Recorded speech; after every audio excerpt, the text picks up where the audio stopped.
Good morning, everyone. The inquiry is resumed. Yesterday, we left off having heard evidence in chief from Mr. Raper. Before we get going on cross-examination, I'm going to ask the advocates for an update on whether or not it's possible to have a virtual sitting day next week on the Tuesday and Wednesday. I didn't ask that question earlier in the inquiry. Is that feasible? Certainly from on Tuesday and Wednesday next week. Yeah. Yes, I mean, that's certainly feasible from the cast perspective. Great, just nodding. And in terms of the technical side, sending out a link, etc., that the interested parties will be able to have some sort of or way of accessing the event. I believe certainly possible, but I would have to host it in this room still. But obviously, I would have to be here, which is fine. But I can manage it virtually. So in that case, if members of the public did turn up, they'd be here, or otherwise they'd be able to attend virtually in the same way that other parties are. Yeah, similar to a planning committee. Yes. Yeah. Okay. That's fine. My side. So, are there any other updates? There was an issue posed in relation to hearing additional evidence for a material change of circumstance related to Marks and Spencer's yesterday. Is there any further progress on that in terms of what the advocates would like to do? I haven't had a chance to discuss it with Ms. Sargent yet. I think she was waiting to take instructions, so I'm just going to. Yes, and I'm sorry, I haven't had the opportunity to find Mr. Neil this morning to speak about this, but we are going to request that the retail witnesses be recalled for formal cross-examination. I think it is potentially quite an important issue. I'm happy for that to, if you are so, and no one else has any objection, I would be happy to have virtual cross-examination. I'm not proposing that anybody returns here for that. And I'm my suggestion would be that we find a couple of hours on Tuesday. I've also discussed, I know that on the current programme we're due to do section 106 and conditions then as well, but I've discussed that with my team, and because I have that an availability between 1 and 3, they would be happy for the conditions in section 106 session to happen without me. So hopefully that helps in terms of time scales. And there is the possibility of that being undertaken on the Friday as well. Yes, I think there is at the moment. I think we'll know more at the end of today on that, sir, but it may be that there is still some scope for that tomorrow. Yeah, the reason I say that is because I need to undertake an unaccompanied visit. It might be possible for me to do that Friday morning, but if not, Friday afternoon might be a better option, dependent on the other factors. So just to let the parties know that. Are there any other matters that need to be raised before we get going? So just on that, sir, I haven't seen anything in draft yet, but we will be requesting to submit a short note. I don't envisage it. It will be something, I think, between 2 and 5 pages. So it won't be masses of evidence. This is on the retail. On the retail point. I'd propose to either submit that, if we can possibly do it by close of play tomorrow, then that's what we'll aim for, or by very first thing on Monday, so that everybody could consider it on Monday and then hopefully deal with it on Tuesday. Okay. So having heard that, is that going to be feasible for the council side? Because I take it you'd want the chance to respond in writing, or are you seeking just to cross-examine on what's provided? Yes, I mean, we'll have to put something in writing to you. We can either, it will be difficult if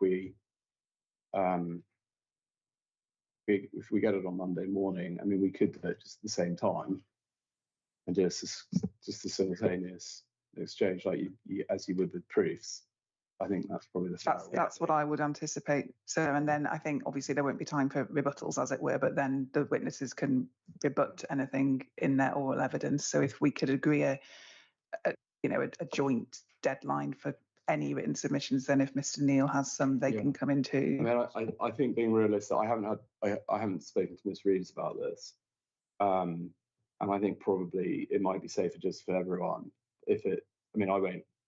Neither of us as advocates will be able to be involved in or look at that note, whatever it may say. So I'd probably ask sort of 10 o'clock Monday morning to give people time over the weekend, or particularly the Sergeant and I time over the weekend to discuss the contents of that, or to discuss with our experts what that note contains. So yeah, I think 10 o'clock would probably make sense. 10 or 10:30. It's pretty valuable time in the morning. Yeah, I'm agreeable with that. So it's more or less an agreed position statement between the two witnesses. No, I think we don't really have time for that. It's going to have to be each witness updating whatever they've said in their evidence, Right.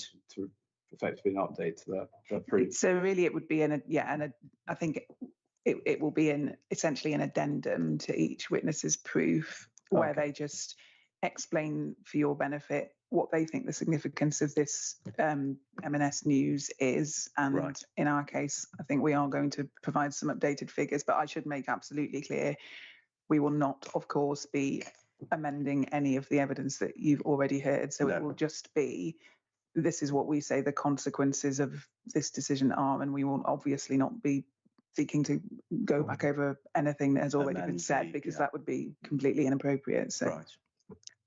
Understood. That's definitely helpful. So yeah, I'll anticipate that for the Monday 10:30 as agreed. Okay, so sorry, sir. The other thing was just on the site visit. We have to obviously facilitate access to the site for you, I understand. So if you're, as and when you are able to, well, I appreciate it sounds as though you don't have probably weather dependent. You might not know exactly when you're going, but if you know which days you may require access, then we can make sure that that's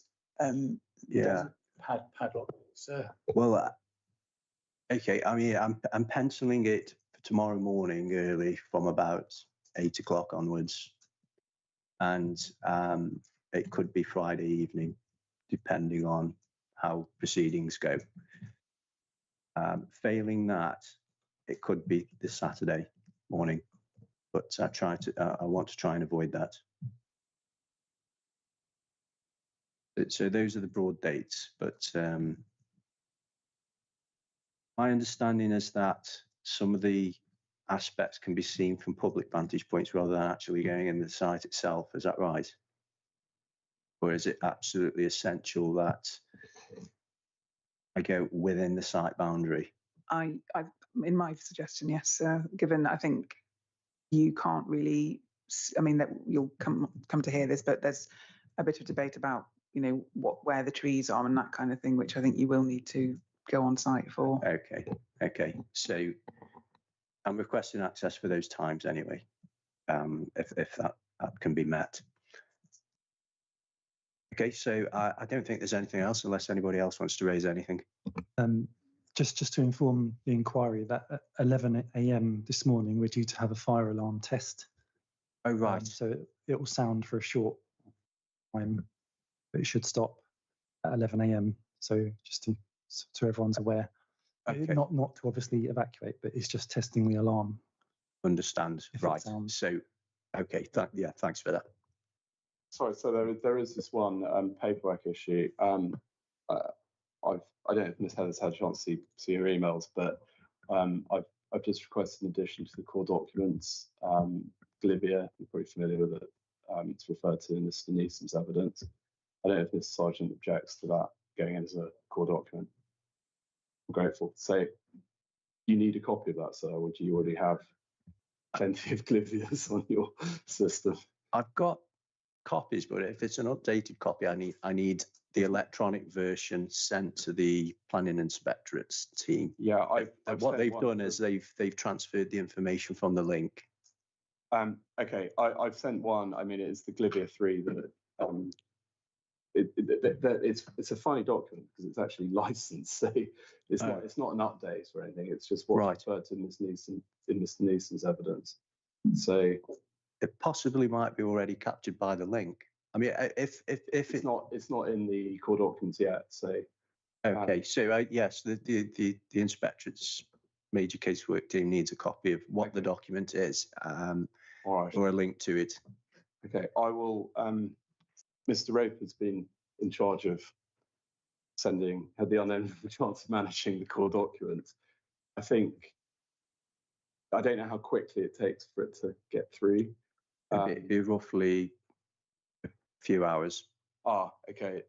In that case, we need to send it now because otherwise, by the time he finishes, there'll be hopefully by the time his evidence is finished. But I'll have to ask Mr. Raper to send that now, if I may, Okay. if he's able to.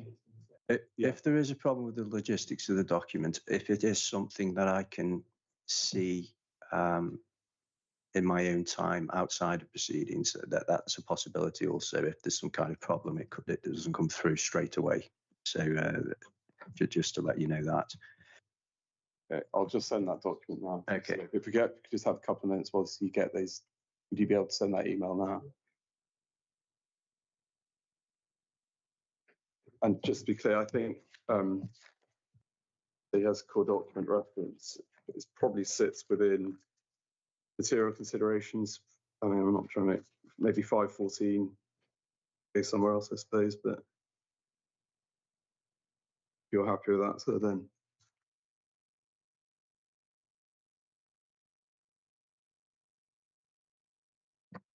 Yes, I don't see a problem with that. Okay, so Many thanks. I think that covers everything. So we'll move now to cross-examination. So, Miss Sargent. So good morning, Mr. Raper. Could sorry, wrong screen open. Right, so just in terms of the scope of, because obviously I'm going to be cross-examining you again tomorrow, so just in terms of what I'm going to cover today, we're going to deal with the nature and extent of any harm and what that means in planning policy terms. I'm not going to deal with the weight to be given to any harms and benefits in the overall planning balance. We'll deal with that in the planning evidence tomorrow. And I'm not going to deal with broader planning matters like this issue around whether the local plan is out of date. We'll come back to that again tomorrow. So in terms of your qualifications, you don't have, as I've understood it, any formal qualifications in design or architecture? No. Nor in landscape? No. Nor in arboriculture? No. You're, of course, not an architect, and you also don't, as part of your professional job, your role, you do not spend your time assessing the baseline and the context of a site, assessing its constraints and its opportunities, and then working out what the design response is that would appropriately respond to all of that, do you? No, but my job is to assess planning applications and the extent to which they respond to their context and achieve good design. That's inherently part of the job of a planning officer.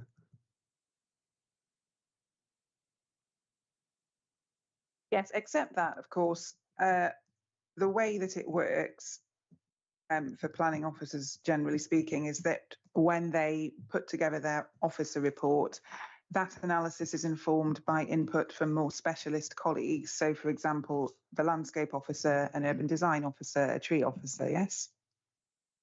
Sometimes they have input, yes. I mean, you say sometimes they have input, but we can turn up the officer report if we have to. But it's correct here that the council's landscape officer provided a consultation response. Yes. And there's a reference in that consultation response to urban design, isn't there? Yes.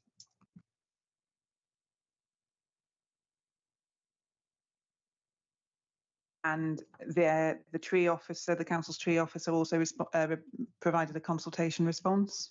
Yes. And the design review panel, as we know, because you referred to this in your proof of evidence, the design review panel considered the application and provided their response, didn't they? Yes.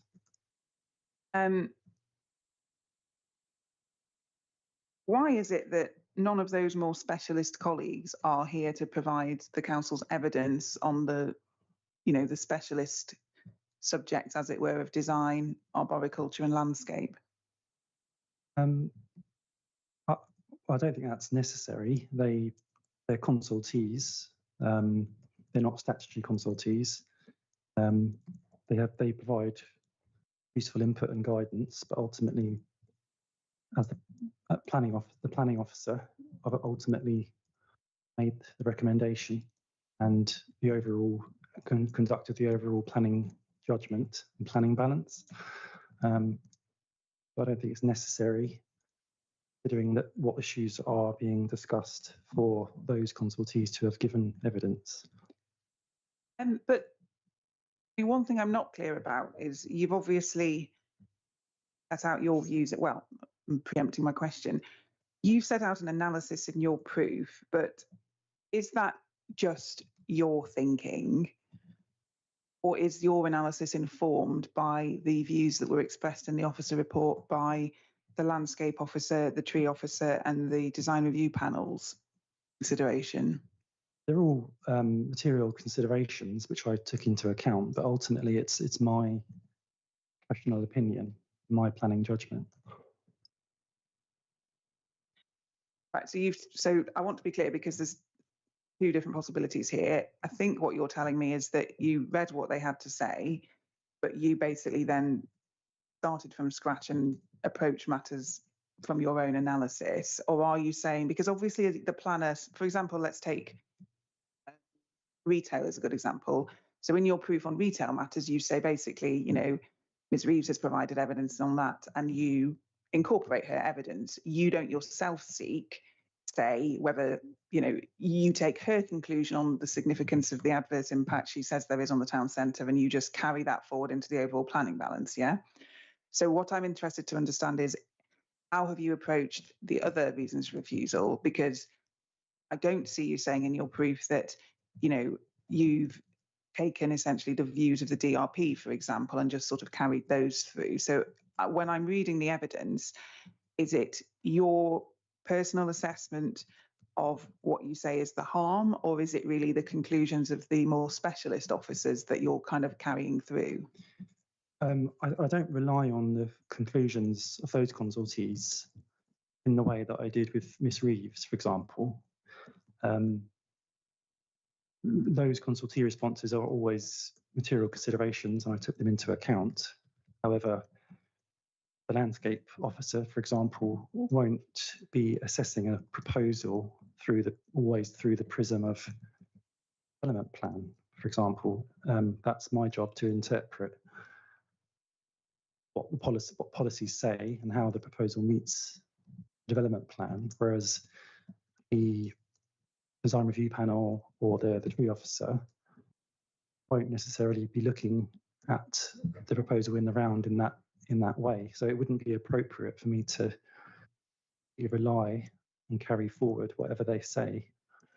Whereas a retail witness, for example, is more technical evidence.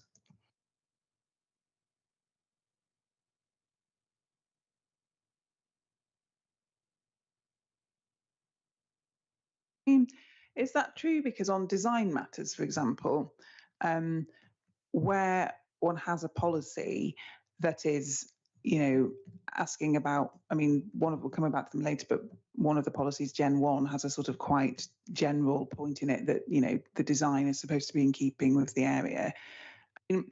Obviously everybody, and particularly, you as a planner may be somewhat better placed than I am as a lawyer, but everybody can go and look at what's in the context and then look at what's proposed and reach a view on whether it looks like in design terms it fits the context. But it's right, isn't it, that an architect or a person with architectural or design qualifications is in a better position to actually provide professional, properly informed analysis of the extent to which a proposal, for example, has picked up genuinely on architectural cues in the vicinity?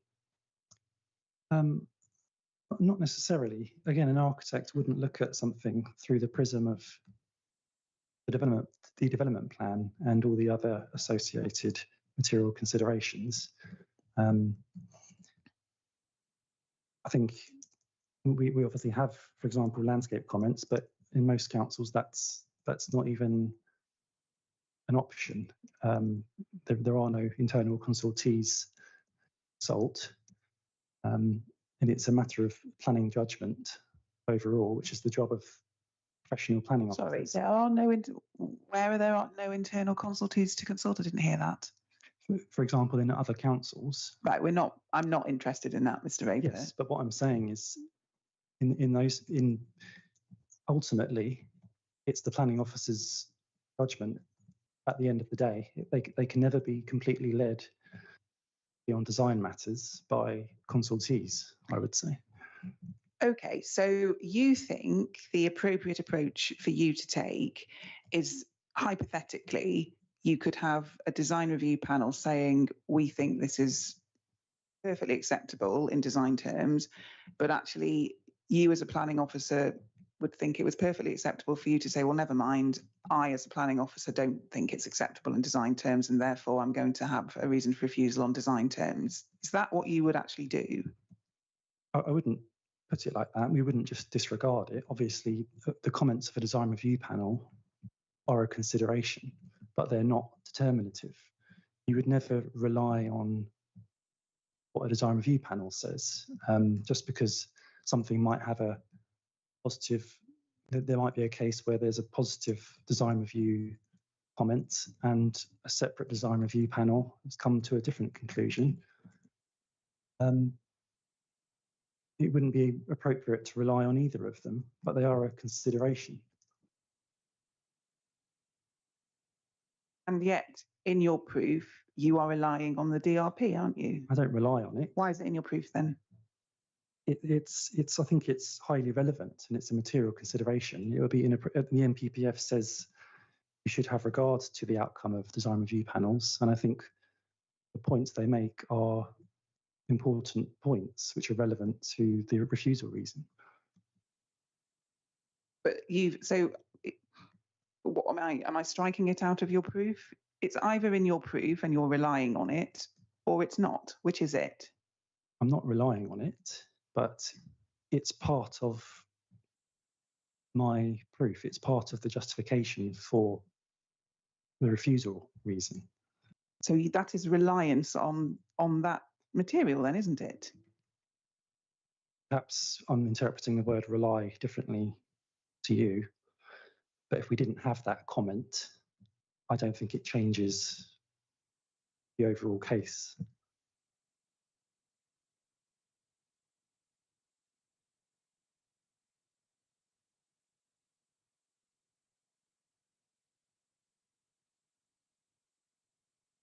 Okay, but we'll come back to the DRP point later. But where I think we've got to here then, and I want to just understand this properly, is insofar as you criticise the design of the scheme, that is your opinion, and it is not the opinion of anybody with design qualifications.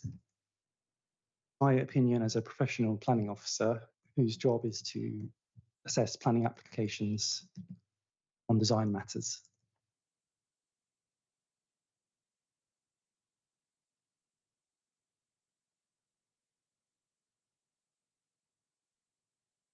Can we try for, I'm not going to try and curtail your response, but could we begin it with a yes or a no, please? It's right, isn't it, that your criticisms of the scheme design are your views and they're not the views of anybody with design or architectural qualifications? If you're referring to me as someone who doesn't have specific architecture qualifications, then yes, the answer is yes. But I'm a chartered town planner.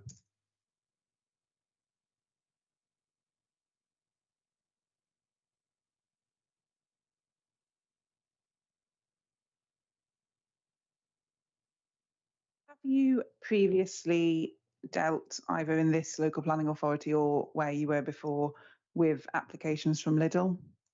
No. What about applications from Aldi? No.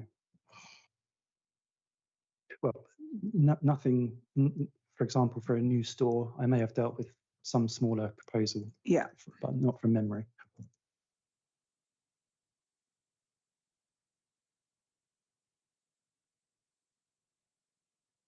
Have you previously dealt with an application from any retail operator for a new supermarket? No.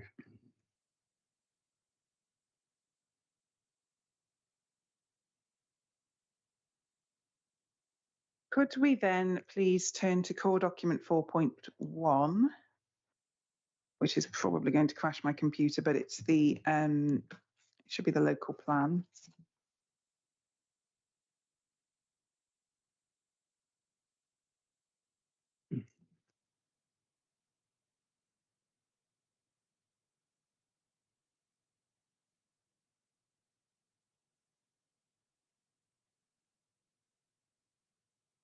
And could you go, it's internal page 94, which in the PDF so is page 49.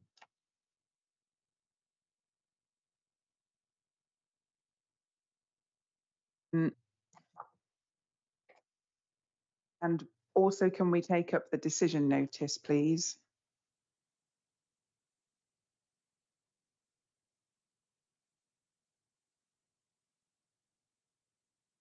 One. Sorry, thank you.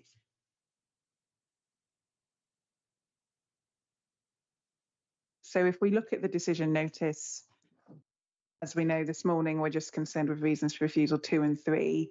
And so we can see the policies that the council alleges conflict with on reasons for refusal 2 and 3 are Gen 1 of the saved, the old plan, and then NBE 9 and INF 2, yes? Yes. And having reviewed your proof of evidence, and we'll come back to this later, you in your proof also assert a conflict with policy Con 8, don't you? Yes. And you do not allege any conflict with any part of any other development plan policy, do you? No. So your evidence is that you say there's a conflict with NBE 9, Gen 1, INF 2, and Con 8, and that's it, yes? Yes. So when we pick up the development plan where we just alighted upon it at policy NBE 2, not a policy that the council is suggesting there is non-compliance with, correct? Yes. And so you're not suggesting that there's a failure to respect and wherever possible enhance the special characteristics, value or visual amenity of the district's landscapes? That's the first part of the policy. Yes. You say yes, but do you mean correct? I'm not. Correct. We haven't alleged conflict with that. Yeah. We've relied on NBE 9, which also mentions landscaping. Yeah. You're not suggesting, looking at the list that's then in the policy, you're not then suggesting that there's an adverse impact to the particular qualities identified within the relevant landscape character assessments and the relevant guidance? Well, we've alleged impact on character, but we don't reference NBE 2, so no.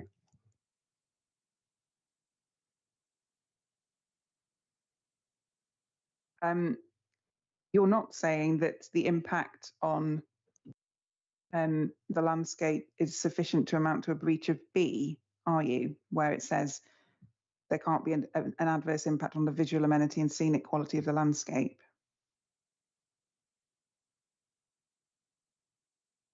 No, but I take landscape to be not what we're talking about here.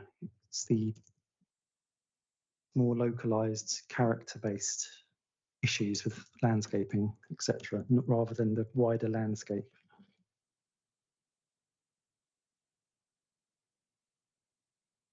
You're not alleging any difficulty under C, historic landscapes, parks, gardens and features?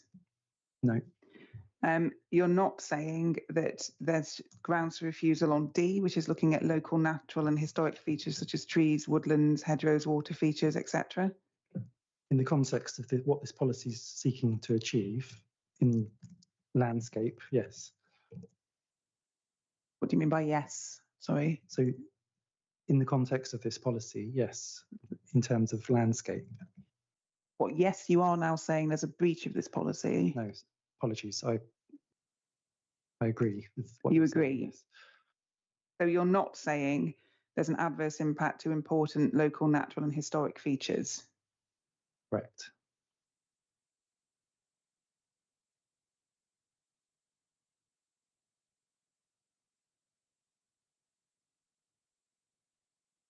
And then no issue under E around coalescence of settlement?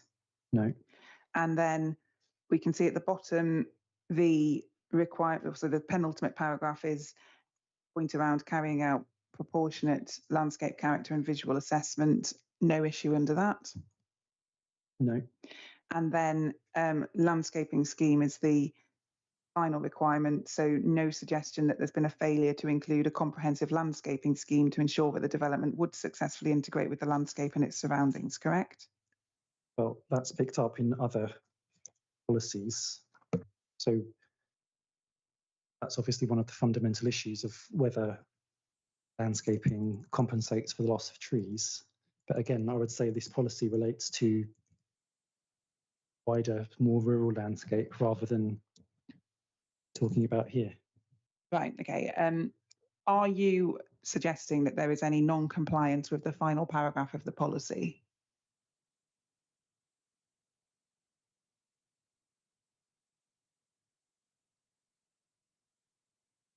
No, when considering the title of the policy is landscape, no.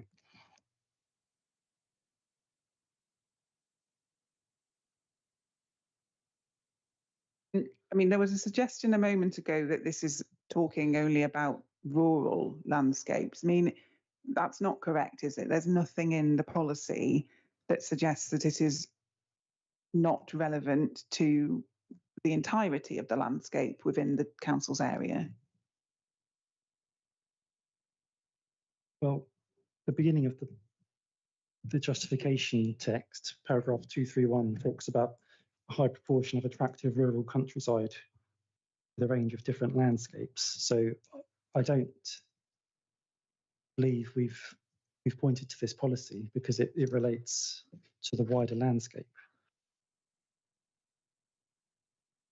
So it doesn't really matter in that, as you know, policy interpretation ultimately is a legal question, but is it correct then that your understanding of the council's development plan is that this policy on landscape relates to, I don't know, the wider landscape? That's my understanding, yes. That's not correct though, is it? Because, you know, in D, for example, we can see it says there are important, it refers to important local, natural and historic features. So it's not just focusing on wider landscape impacts, is it? I still think that should be read within the context of what this policy is, because those factors are picked up in other policies. So NBE 9 talks about landscape character and distinctive qualities of its surroundings and landscape features and trees. So that's picked up in another policy. So we're not saying there's no conflict with these, for example, but that in that policy, I believe that's talking about wider rural landscapes. Where do you come back to this point about it only dealing with rural landscapes? It's just not in the policy, is it?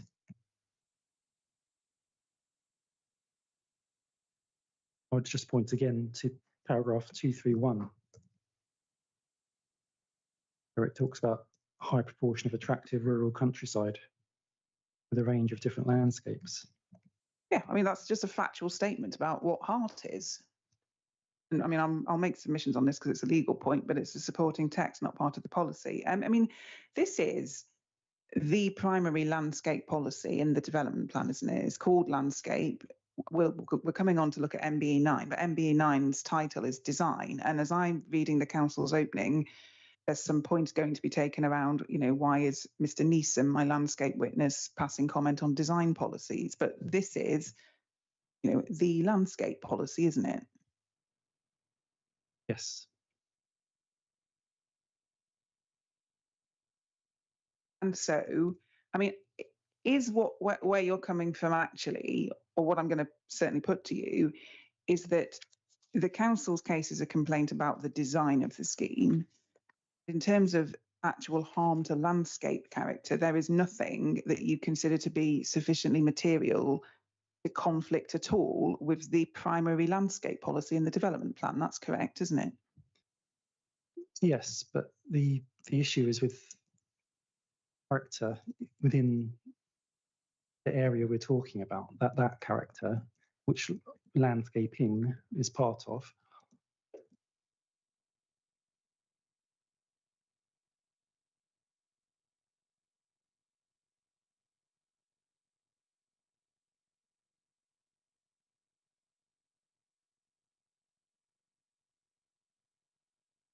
Okay. Could we then pick up your proof of evidence? Within that, could we please go to paragraph 5.2?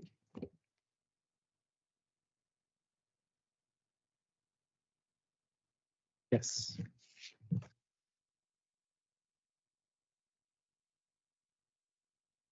And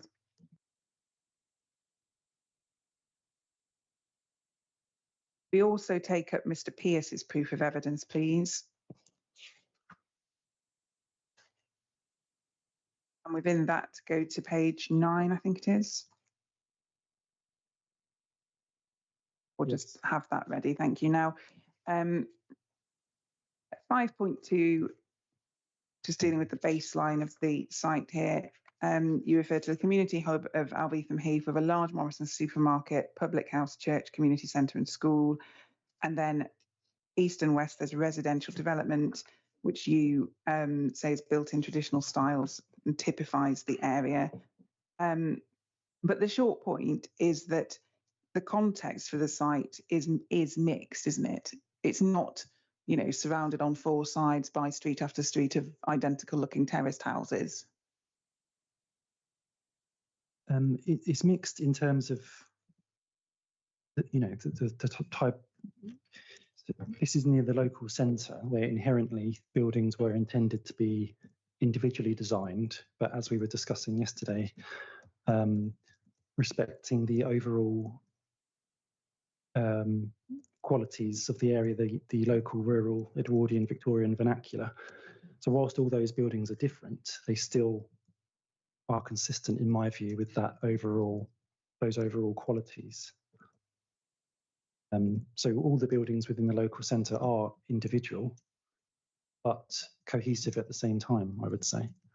Yeah, but the answer to my question is yes, the site's context is mixed, isn't it? Well, it does depend on what you mean by mixed, but there's a mixture of buildings in the area with a cohesive design approach. I mean, if we're not going to accept, are you prepared to accept that it's accurate to say that the context for the site is mixed? And if you're not prepared to accept that, what's the word that you use instead?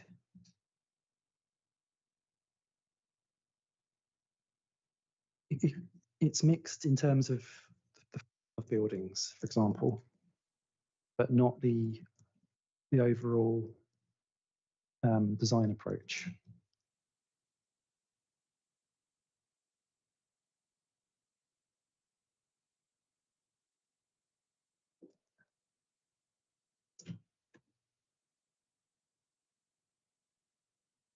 Look at page 9 of Mr. Pierce's proof, just because there are some photos there that give us some examples. You can see there's firstly a couple of residential blocks, then there's the pub, then there's the community centre, I think, with the buttressing, and then there's the Morrison's supermarket. But your evidence is that those examples show a cohesive, then there's a petrol filling station. And then there's the building underneath that. Is that the Key? I always forget the name of that building. I can't recall the name. It might be the church. Okay, well, anyway, we'll pick that up in due course. But your professional view is that all of what we've just looked at, given single overall design approach. There's consistency in roof forms, pitched roofs, hipped roofs, materials, and the general architectural influences from Victorian, Edwardian arts and crafts era. Right, materials, okay. Roof form, I mean, the petrol filling station's not consistent, is it? No, obviously, that's a utilitarian building. And the typical petrol station. Apologies, yes. Yeah, and the Morrison's has also got an area of flat roof above the glazing that we can see on the front facade. It does, but it's also got lots of different roof forms, pitched roofs, hipped roofs. And what were the other aspects that you identify as being important to what you say is the overall design approach? So the architectural approach, the influences from the Victorian, Edwardian arts and crafts vernacular, and the rural vernacular. Okay, we'll come back to that point later. We know, though, of course, that the site wasn't intended to have any of these things on it, so it was intended to be the park and ride, wasn't it? Yes.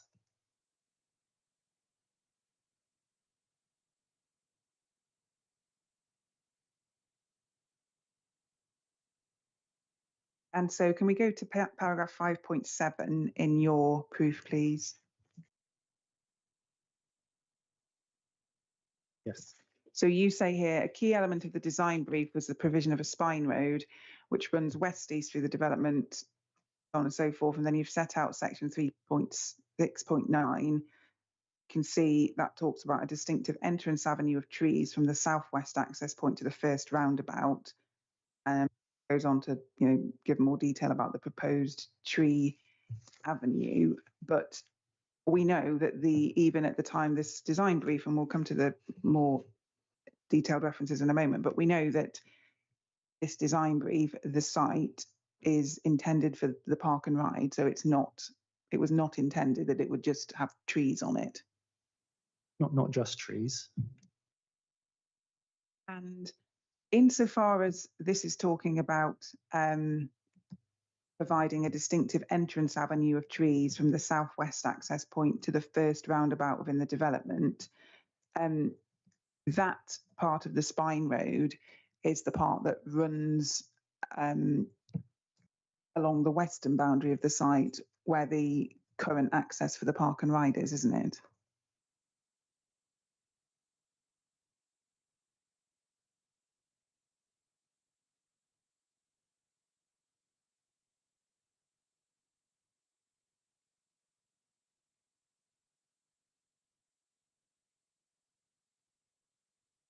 Yes. So we know that when the estate was originally laid out, although this talks about providing this distinctive entrance avenue of trees all the way from the southwest access point to the first roundabout, we know that from the outset there was a gap in that, which is where the park and ride entrance still is, yes? Yes. And it's correct, isn't it, that under the scheme, that gap would be filled in because the entrance to the proposed appeal scheme is on the northern boundary. So the proposal is to, plant trees and infill the gap on the western boundary, yes? Yes. So that aspect of the scheme is actually supporting what we see here in the design brief about the original intention for the site. Well, no, because our overall view is that the proposed landscaping is not an adequate replacement to what would be lost on the site. And the avenue, obviously there's a photo just underneath that paragraph showing the avenue, but the site itself has a perimeter of landscaping around it. Part of it would be infilled, but the access would be moved to the other road frontage. Yeah, well, several points. Where's this photo actually taken from? It's not showing the site, is it? No, it's just a photo of Elvetham Heath Way, just to give an idea of corridor. Yeah, I mean, photograph 1 and photograph 2, are they photos that you've taken yourself on site, or are they from another document? I took those photos. You've taken them. Where were you standing when you took photograph 1, please? It was probably about halfway along. It's difficult to tell you verbally. I don't have a helpful map in front of me, but it would be roughly halfway along the length of Elvetham Heath Way, and it just it's intended to. So I think this is pretty representative of Elvetham Heath, the landscape character of it, and that's why I thought it was a useful photo. Okay, and then the second one we can see is one of the brick entrances to Elvetham Heath. Yes. Yes. Again, that isn't the site though that we're looking at there, is it? That's just the first roundabout, and the appeal site is just in the ground, if you like, just beyond those trees. Good, thank you. Now, just to return to my question, you've pulled out section 3.6.9 of the design brief into your proof, so you must think it's of some significance. That says there will be a distinctive entrance avenue of trees provided from the southwest access to the first roundabout in the development. We've identified that route includes the current western access of the site, yes? Yeah. And then it talks about the proposed tree avenue and the new planting areas being set within a 35-metre wide landscaped corridor. I mean, I understand your overall argument that you aren't happy about the overall levels of replacement landscaping, so we'll come on to that. But my question is more focused because the design brief is specifically referring to, a treed avenue and a landscape corridor. From the outset, the western entrance to the site has been a gap in that proposal. We are proposing to infill it, and that aspect of the scheme is supportive of this specific point and this specific intention to have a treed and a landscape corridor, isn't it? The point, I think, of this, me including this paragraph, was the fact that it's talking about providing an attractive and notable entry route, which feeds into the fact that that point in the southwest is the main entrance into Elvetham Heath and the gate, essentially the gateway location. So I'm not talking in particular about that stretch being a tree-lined avenue. You may have interpreted this paragraph in that way, but this paragraph does not simply say there will be attractive entrances to Elvetham Heath. This paragraph is specifically intending a distinctive entrance avenue of trees and then new planting areas within a 35-metre wide landscape corridor. So please, I am going to wait until we are given yes or no answers. You can say whatever you like afterwards, but I do need to understand whether you agree my points or not. So yes or no, it is correct that insofar as the appeal scheme would fill in the gap in the landscape corridor on the western side of the site that is supportive of the intention in this paragraph? I think the avenue was meant to be up the verges, not relying on the appeal site. So this talk of avenue and planting areas are in the public areas lining the roads rather than on sites which join the road, I would say. But that doesn't help you, because the proposal is that the entire entrance will be gone, and what will replace it is just a continuation of the trees and the landscaping either side of the entrance, and then all the way along, you know, this avenue down to the roundabout. The answer to my question is yes, Mr. Raper, isn't it? It's not a, you know, a difficult point. What was your question? Sorry. Insofar as we are stopping up this, well, not stopping up, but we're filling in the existing western boundary access to the park and ride, we're planting it up. That part of the scheme, I know you don't like it overall, but that part of the scheme is supportive of these original intentions to have a distinctive avenue of trees and landscaping all the way to the first roundabout. I have to say no, because a tree avenue is the verges. It's not trees planted within sites adjoining the road.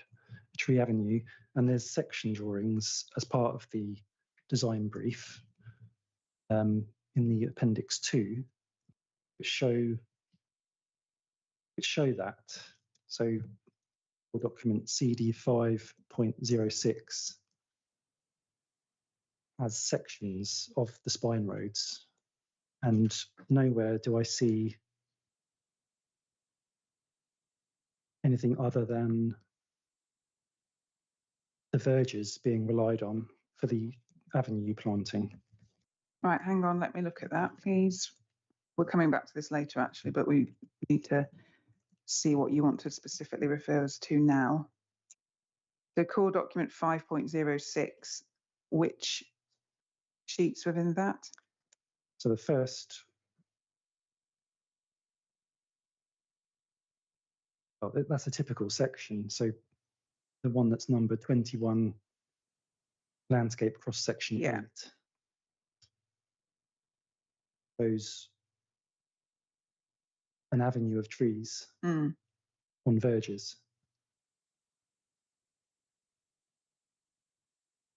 Well, I mean, this is exactly my point, though, Mr. Raper, is that the spine road is in the middle, 6.75 metres.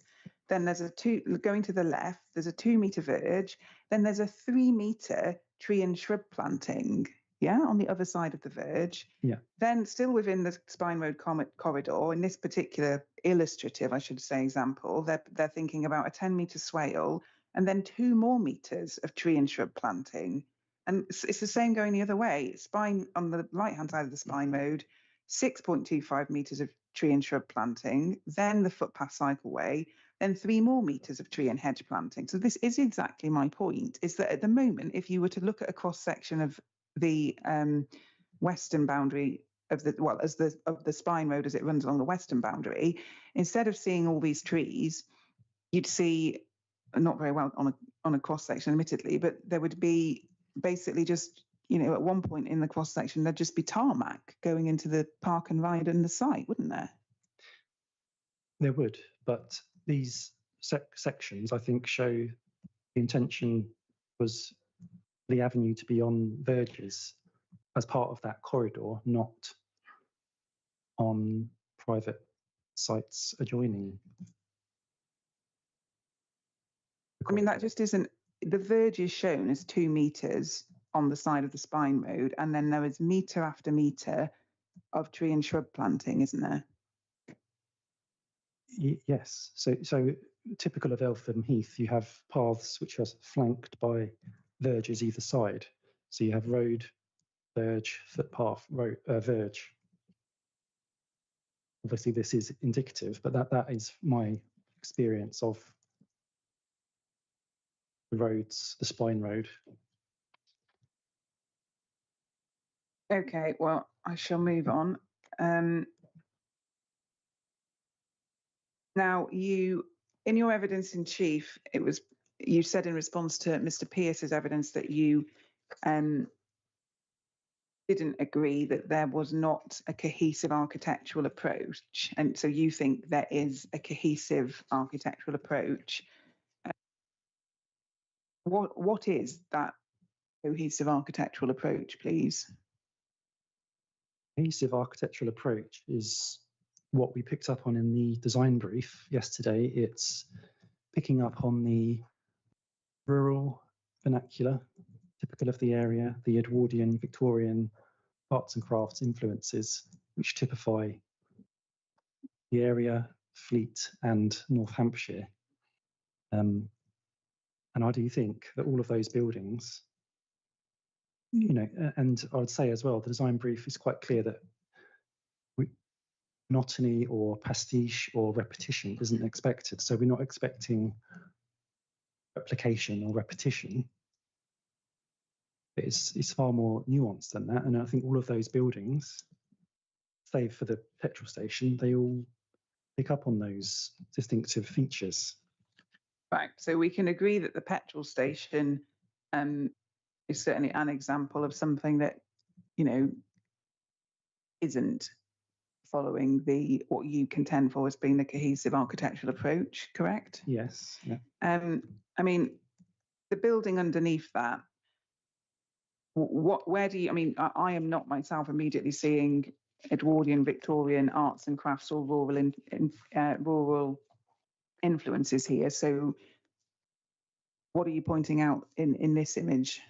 Well, it's got the traditional pitched and slide roofs and a dormer window, for example, yet it's done in a contemporary way with glazing, large areas of glazing. It's a contemporary interpretation, I think, of those styles, and you can just see peeking behind the building, it's got a tower feature, a turret feature. That's because it's a church, isn't it, though, Mr. Raper? Yes, but I think it still reflects those qualities. And equally, the Morrisons, for example, has a turret feature. They're all distinctive buildings. Yeah, but in terms, just sticking with the church for a moment, the large areas of glazing, I think what you're trying to say is that you accept that those are contemporary design features and they are not something that comes back to this suggestion of arts and craft or Edwardian or Victorian or rural vernacular, correct? Correct, but it's the roof form, the overall form of the building, whilst using contemporary elements and materials. And that's certainly what the design brief talks about. It talks about interpreting things in a modern way. Okay, but the influence that you've identified from this building as picking up on, the Victorian Edwardian arts and crafts or rural vernacular is the roof form. It's the roof form, so including the gable roof, the cat slide roofs, and the dormer window, for example. They're all traditional features, but executed in a modern, contemporary way. Yeah, then if we scoot up to the Morrisons, yeah. Realistically, the tower feature on the right-hand side of the Morrisons, that is the 90s supermarket design, isn't it? It is common for supermarkets that came forward in that era to have this, well, not this tower feature that we no longer see in contemporary supermarket design. This is that the tower feature is not picking up anything in Fleet's local vernacular, is it? I think it's drawing influences from arts and crafts. So the buttresses above, on the image above, that Morrison's, it doesn't show in the photo, but that tower and the elevations show those features. Hang on, which image are you looking at? The Morrisons still? Yes, but I was saying the buttresses in the image above, the brick building above. is that a different building? That's a then? different building. Right, no, But can we? Those, Okay. what I'm saying is those features are also on the Morrison's building, but they're not shown in that photo. And obviously the inspector can see that on a site visit. Okay, but I do think it draws upon those influences, and that might have been the interpretation at the time, which maybe if we built a supermarket now, it might be done differently. But that I think they've made efforts at the time to pick up on those. I do want to understand. Well, I want to interrogate what your understanding is of these, local vernacular or arts and crafts or Victorian Edwardian design features. Is it your opinion that the tower feature on the Morrisons is something that is found in the local vernacular? It strikes me as a feature you would find in arts and crafts architecture on notable buildings, public buildings, for example. Okay, and then the glazing, so the sort of the flat roof area with the glazing, I mean, that is a contemporary feature, isn't it? Yes. And then looking at the community centre, the building above, where do you say the buttressing comes from in terms of its architectural provenance? I would say that's an arts and crafts influence, the buttressing, and that building in particular, the overall form of it. The hipped roofs, the dormer windows.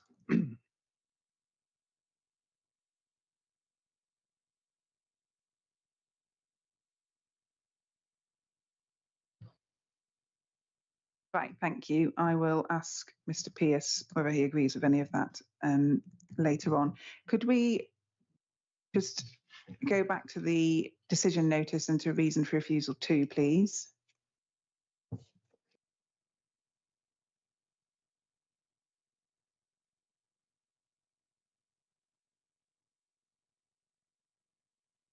Yes.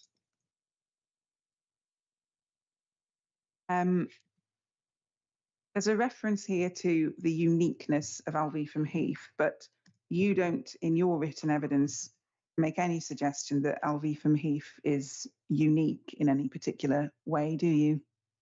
Well, I point out its qualities, which make it an attractive, distinctive place with a sense of place. Yeah, but there's a difference, isn't there, between a place being distinctive and a place being unique. You haven't yourself analysed Elvetham Heath as being unique, have you? I think it's inherent in my proof when I describe the area and the qualities of it.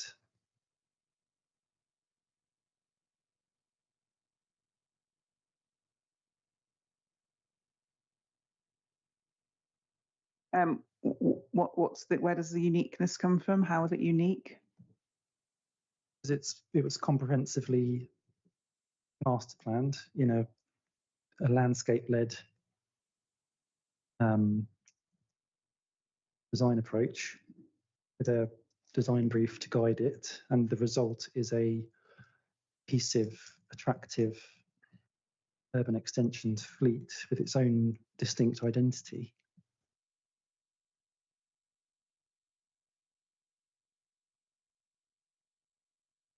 I could have said that sentence about many other urban extensions, couldn't I? Apart from if we omit the word fleet at the end. I think not many urban extensions can be said to be particularly unique or high quality. So I think I wouldn't just say this is just like any other urban extension.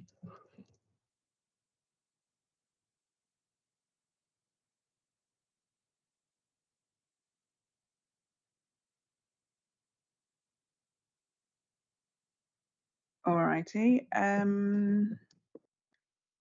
So the National Design Guide, you say at paragraph 4.12 of your proof is a material consideration to be given significant weight. It's not something that was mentioned in the reasons for refusal, though, is it? No, it's not. And could we then turn up core document, just see if we, yeah, 5.02, please.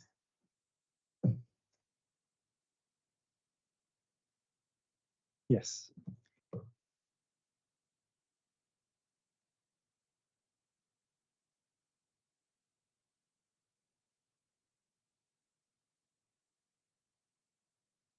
And so this is a 2010 urban characterisation and density study. It isn't part of the statutory development plan, is it?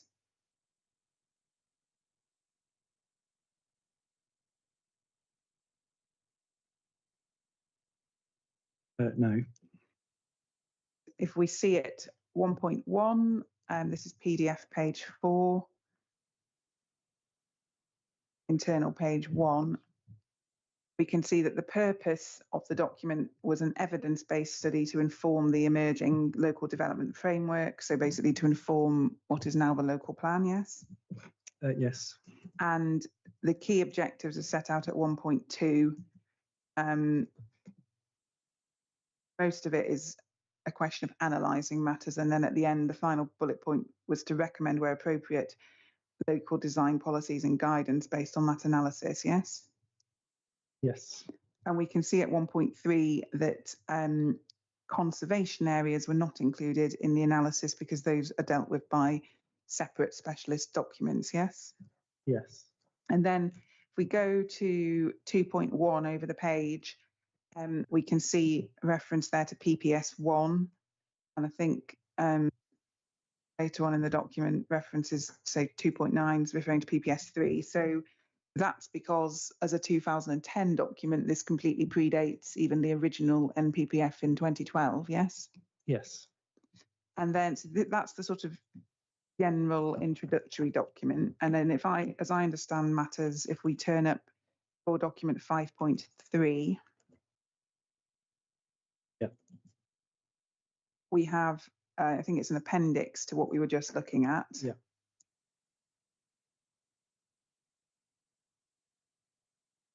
So, sorry, my copy's not lit. Here we are. If we go to page 3,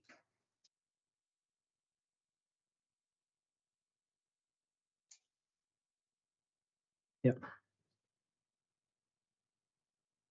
Sorry, my internet seems to have abandoned me. So,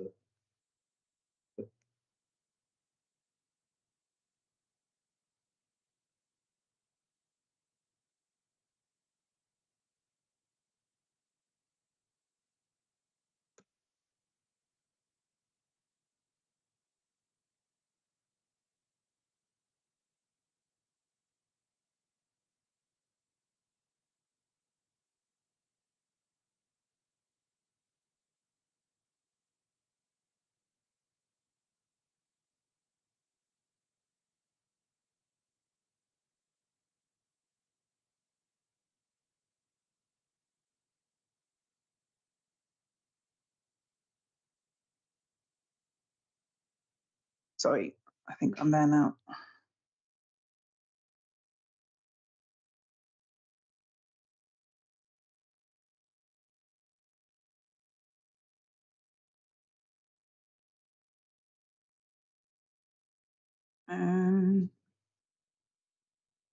Yeah, so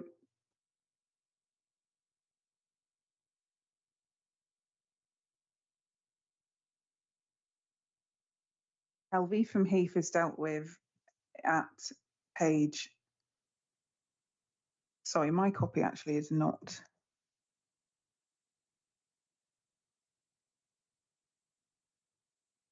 CD 5.03.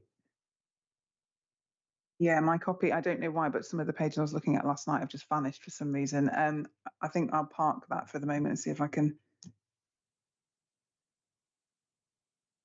You want me to email it to you now? That might be helpful. I'm really not sure what gone on, sorry.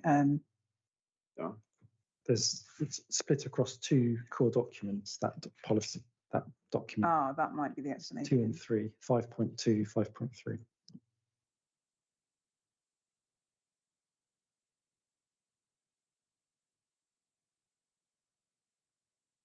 And your appendix 1.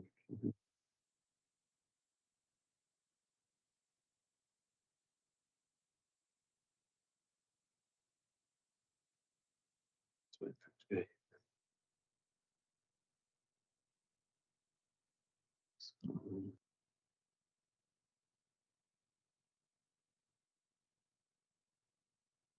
I don't know if something's happened to the internet actually. That's seized up.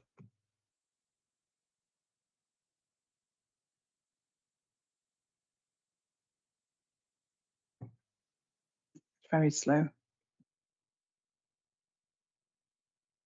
I've just transferred that document across. Thank you. It's quite a large document. Oh, is it? Yeah. It's, It's 22 meg. Yeah. but for clarity, my side, is this the fleet statement area, Appendix 1? Part of Yes, sorry, I think I've now, I think I'm up and running, so thank you. Sorry for that break. So yeah, in it is 5.03 Fleet Settlement Area, Appendix 1, and then on internal page 3, which is Elvetham Heath and Ansells Road neighbourhood area, and then 1.2 Elvetham Heath and Ansells Road neighbourhood area again. You got that? Yeah. At the bottom of that page, we can see there's a general description, yes? Yes. And this is talking about the housing, isn't it? So it begins by saying it provided approximately 1850 residential units, and then goes on to say, generally, those loosely follow the example provided by local vernacular buildings, Edwardian and Victorian and Edwardian buildings and arts and crafts buildings, yes? Yes. And then if we go over to page 4, we can see that area D is the Morrison's supermarket. Yes. And that's described as a standard large supermarket providing a valuable local facility, yes? Yes.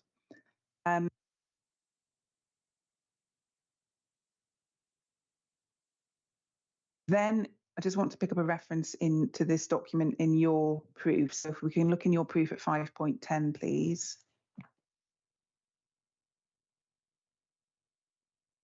Yeah. We can see that you point out there that core document 5.03 identifies the appeal site as lying within neighbourhood area 1 and then within area E, which is simply described as open green space, varied open green spaces, including woodland and a nature reserve. And we can see that in the document on the next page, actually. So internal page 5 of core document 5.03. Yeah. We've got the plan, and we can see the site in the bottom left-hand corner is green. And although there isn't a letter E actually in the parcel that the site's within, we can see that area E underneath is, as you've identified, open green space. But actually, I mean, there's an inaccuracy. This isn't, this is a later document from 2010. There is an inaccuracy here in that obviously the site is, laid out to be used as a park and ride facility. So it's not, the site itself is not, certainly not entirely, and indeed not mainly accurately described as an open green space, is it? No.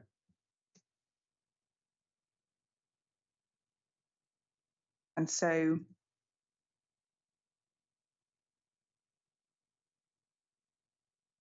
if we move on to page 7 within the document, we can see the design guidance for area, all of the areas, but obviously including area E. It says open green space of great value to the local community, which should be retained intact. That design guidance, doesn't apply to the park and ride facility, which the council is not saying can't be developed, correct?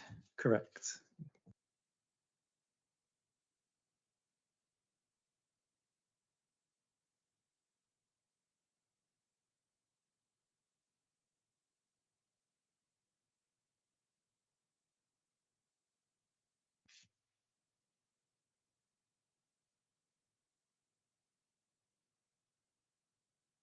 And the next document then is CD 5.4, please.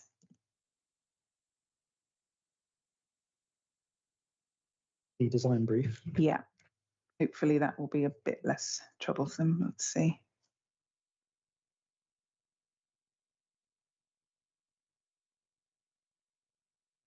So yeah, within the design brief, we can go to 1.7, which is on page 9.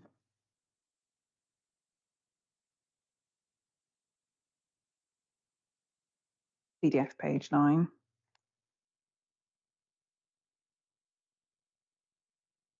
You have that? Yes, sorry, yeah. We can see that the design brief says it's recognised that during the course of development, lifestyles, housing requirements and standards may evolve and change. Brief therefore seeks to provide a framework for development without being unduly prescriptive. Given the size of the scheme and the associated length of the development programme, it may be appropriate both to assess the urban design quality that's been achieved and to ensure that the guidance and requirements imposed by this brief meet the needs of the evolving community. So, first of all, the brief expressly says that it is not trying to be unduly prescriptive, correct? Correct. And it recognises that what's required and appropriate for the development of Elvetham and Heath may evolve over time, yes? Yes. And if we can go to, this is PDF page 50, or in terms of the numbers, it's 3.3.10.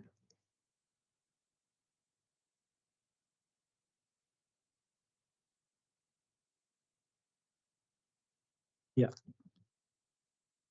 So we can see this is discussing landmarks, and it says at prominent locations in the development, landmarks are proposed which create local identity and contribute to townscape quality. Landmark buildings also provide the opportunity to make an architectural statement, e.g. by providing focus, articulation, legibility, closure or emphasis to the townscape. It talks about the possibility of the use of contrasting roofing materials, elaborate detailing and why that might be appropriate, and then elevational treatment with elements like coma features that will assist in defining landmark buildings. And then it goes on to say, from Heath Centre has a number of landmark buildings. They're the public and commercial buildings that provide an opportunity to create a distinctive architectural style and high quality buildings. And then they're listed below. And we can see the list includes the church, the public house, restaurant, hotel, the community centre, the school, and then a note on roundabouts. Then there's a section on landmark features, which is dealing with the Spine Road, some more roundabouts and squares and spaces, and goes on to talk about neighbourhood greens. But what we can understand from this is that the local centre buildings that we've been looking at were supposed to be landmarks, yes? Yeah. Whereas our site, as we know, obviously wasn't even proposed to have a building on it because it was going to be the park and ride, yes? Yes. And then if we could turn to PDF page 65 in the document.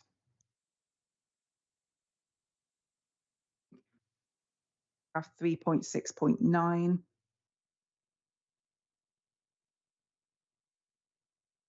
This is the paragraph we've already looked at that you've extracted and put in your proof around what was actually intended for the Spine Road as it runs past the side, yes? Yeah. So there isn't anything in the design brief that suggests there was any intention of a landmark building on our site, is there? No. But if this site is going to be developed, I think the obvious cue is to take it from the local centre, because you're proposing a non-residential building adjacent to the local centre, not formally designated, but what was intended to be the local centre. So I think it's a logical approach to take your design cues from there. And I do believe that's on ground.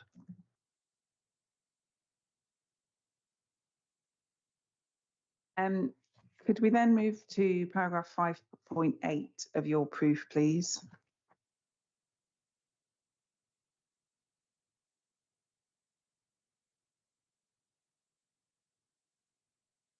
which is your reference to figure 3 in the design brief. Now, I think that is a different core document, 5.6, I think. No, sorry, 5.5. Yep. And figure 3 should be at page 5 of the PDF. Yeah.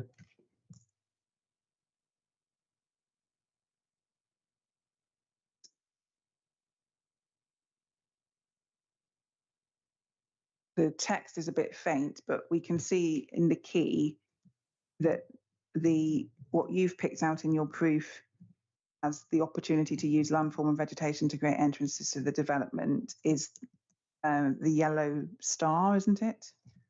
Yes. That's when we look at where that yellow star actually is, it's not actually on the site itself, is it? It's obviously a fairly poor quality original, but it's not on the site, I would say. But it's identifying that general location as a entrance to the site, to the Elvetham Heath. Yeah, but insofar as it says opportunity to use landform and vegetation to create entrances to the development, we're not in, that refers to something that's happening off site, which this scheme wouldn't impact at all, correct? What this is saying is, the reason I've referred to it is because that is a key entry point to the site. That's what I'm saying. To the site? The Elvetham Heath site. Oh, that may be, but so you're referring specifically to this figure 3, yeah, and to specifically the yellow star and to what that is saying should happen. And my point is, that's all very well, but that is not talking about the appeal site, and development of the appeal site will not impact upon the achievement of that yellow star, correct?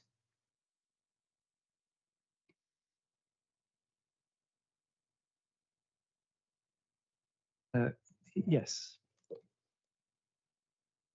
And then if we could move on, just sticking with these figures for a moment, to PDF 8, which is figure 6, the master plan.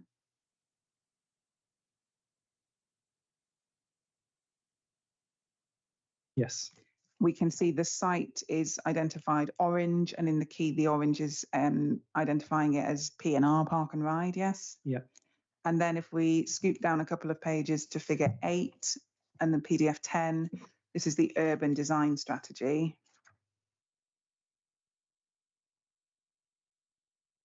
Again, we can see the orange Park and Ride, which encompasses the site, yes? Yeah. And what we can also see here in the key is we've got landmark buildings that are pink rectangles and landmark features that are the purple stars. Yeah. And we can see, those in various locations on the map, including at the roundabout to the north of the site, but no suggestion again, and this is the urban design strategy for Elvetham Heath, absolutely no suggestion that there should be a landmark building or a landmark feature on the site, correct? No, because it was intended as a park and ride.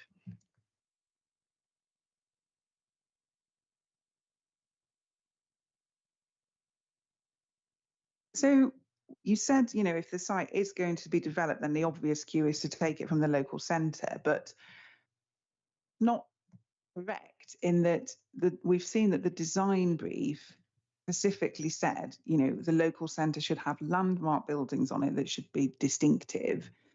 But the site was supposed to be a park and ride surrounded by trees. And so it doesn't follow that because you're developing it, you simply take a kind of similarly landmark approach to the design, does it? I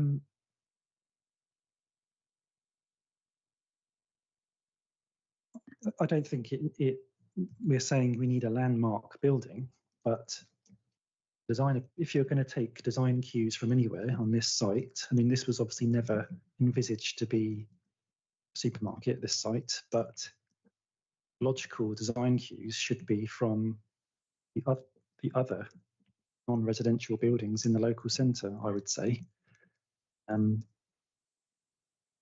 But I mean, that just doesn't follow, because, for example, one of the things you've referred to repeatedly is roof form. But if you're developing a site that actually everybody agrees, there are trees on it, those trees should be retained where they can. We're not dealing with, when the local centre came forward, it would have been, I think it was Greenfield. When you look at the local centre now, it's not the same context as the site, is it, in terms of what it's contributing to the landscape? I'm not sure I follow that. When you look at the site at the moment, there's the park and ride, and then there's lots of trees on it, which is one of the things the council's concerned about. When you look across the road at the Morrisons and the pub and the church and the community centre, you don't get areas of woodland, for example.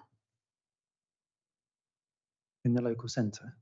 Yes. Correct. So you say, well, the logical thing would be to take design cues from the local centre, but the local centre, for example, when the architects were thinking to themselves, what roof form shall we have? They were not dealing with our site, with the trees that the council is concerned about, and, the impact on landscape character that the council is also concerned about. They were starting from scratch, weren't they? And they'd got a design brief that said, you need to design a local centre, it should be distinctive, and it should have landmark buildings on. The design brief for this site is, you're developing a site that's got a lot of trees on it. Correct? Yes, correct. Right. So it doesn't follow that you take the same approach to things like roof form on our site as you have done in the local centre, does it? I disagree, because you're introducing a building to a site that doesn't have a building on it. And if you're going to design a building, your cue should be from surrounding buildings, in particular the local centre.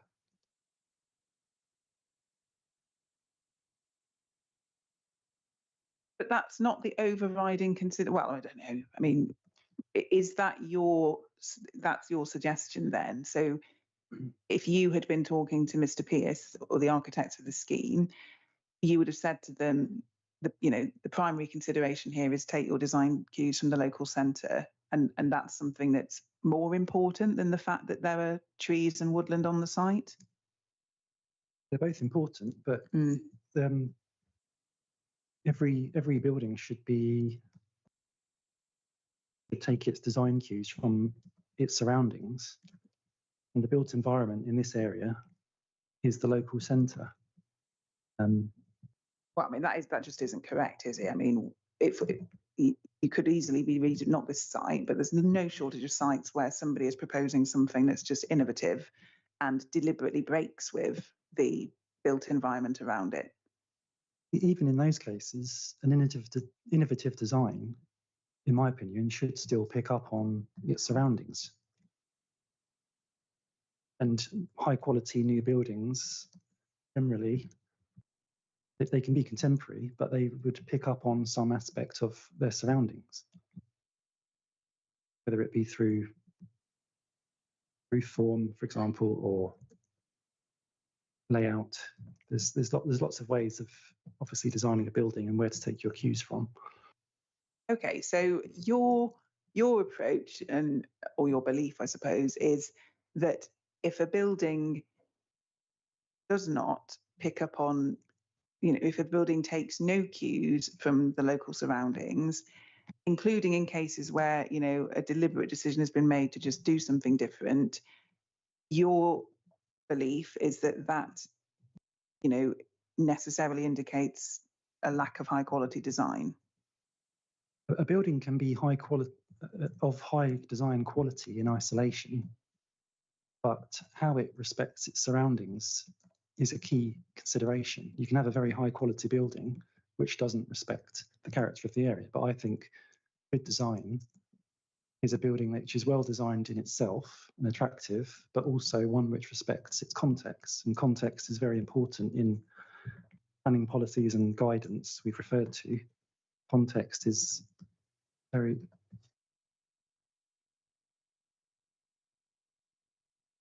it's very an important factor, I would say. Yes, except your point is not, I don't think anybody in the room would disagree that, well, unless, I don't know, you're trying to build a shard or something. But as an overall proposition, I doubt that anyone in the room would disagree that it's important to respect context and that that's an element of good design. But that isn't, you're being narrower about this because your complaint is, or your complaint appears to be that in order to have high quality design, you must take cues from surrounding built form. That's part of achieving high quality design. I don't think this building is high quality design in isolation or respects its context.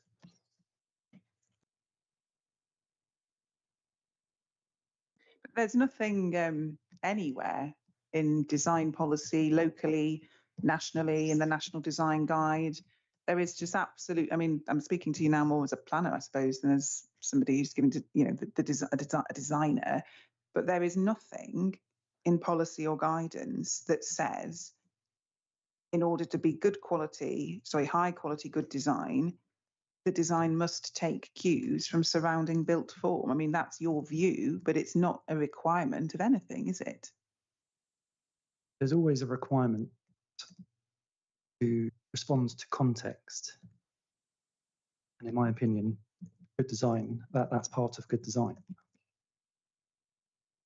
But I mean, first of all, the context here, the immediate context is the rest of the site and the woodland, yes?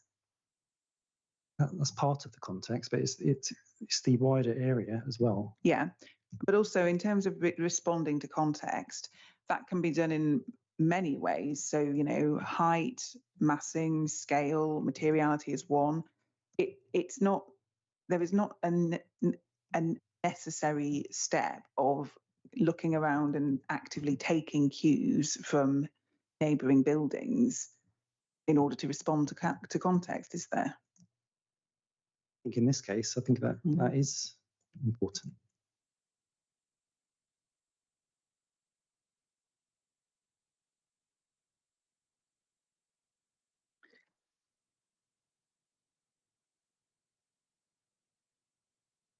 So I'm just conscious that the 11 o'clock bell has sounded, so I just thought I would check in because I'm about to move on to the next sort of tranche of questioning.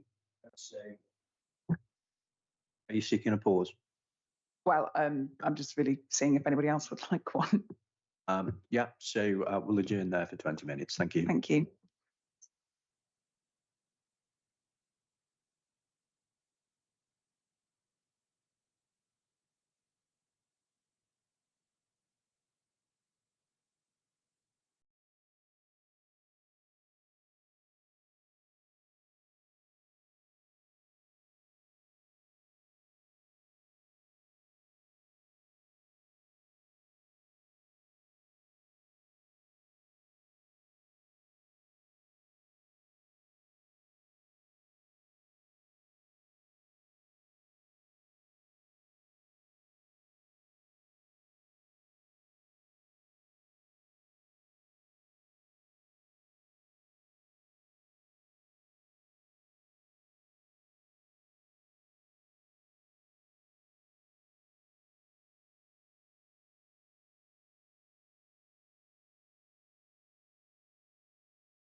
Okay, the inquiry is resumed. Before we recommence cross-examination again, I just want to acknowledge LVIA3 PDF that's come through to me. So that's now core document 5.14. So just confirming that. Thank you, sir. Thank you. Right, Mr. Raper. So 6.36 in your proof, page 14, please.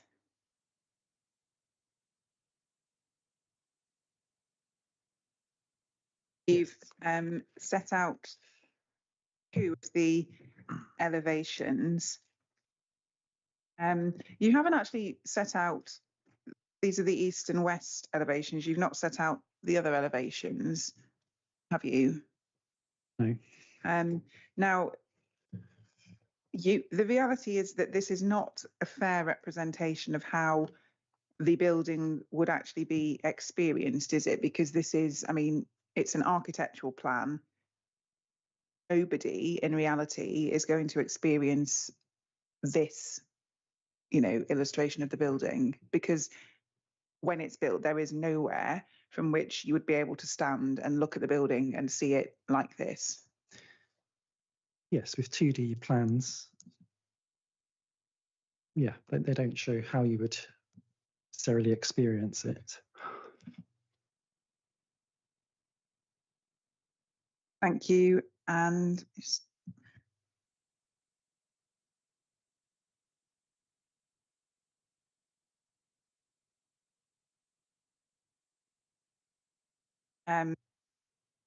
yeah, could we go to CD 127, please?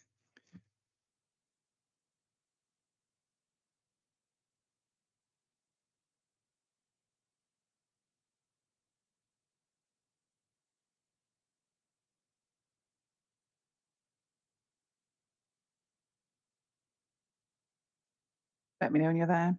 Yeah.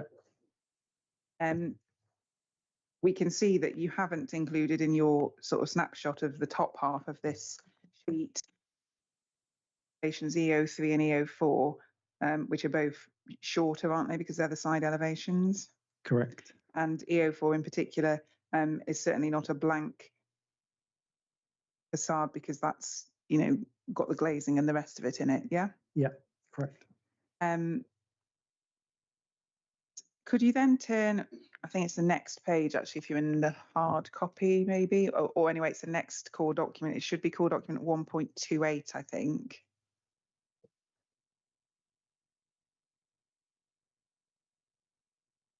So I'm looking for the CGIs at CD 128 through to 131. Yeah. Let me know when you're there. Yes. And so if we look at CD 128, we've got the before position, as it were, and then CD 129 is that same view, but with the scheming in situ, yes? Yes. And then turning on, we've got another view presented on the same basis, yeah? Yep. First of all, there's no suggestion that there's anything inaccurate about this imaging, is there? No. And I mean, you said in conclusion in your evidence in chief on design that your chief concern was that the proposed building would dominate. You were concerned about the unrelieved facades, but in neither of these two views is the building dominating at all, correct? Correct. But they are two fixed views. You obviously appreciate a building and an area by moving through it. You don't stand in those particular locations. So they can only ever tell you so much. Yeah, in these views, we're not seeing unrelieved facades though either, are we? No.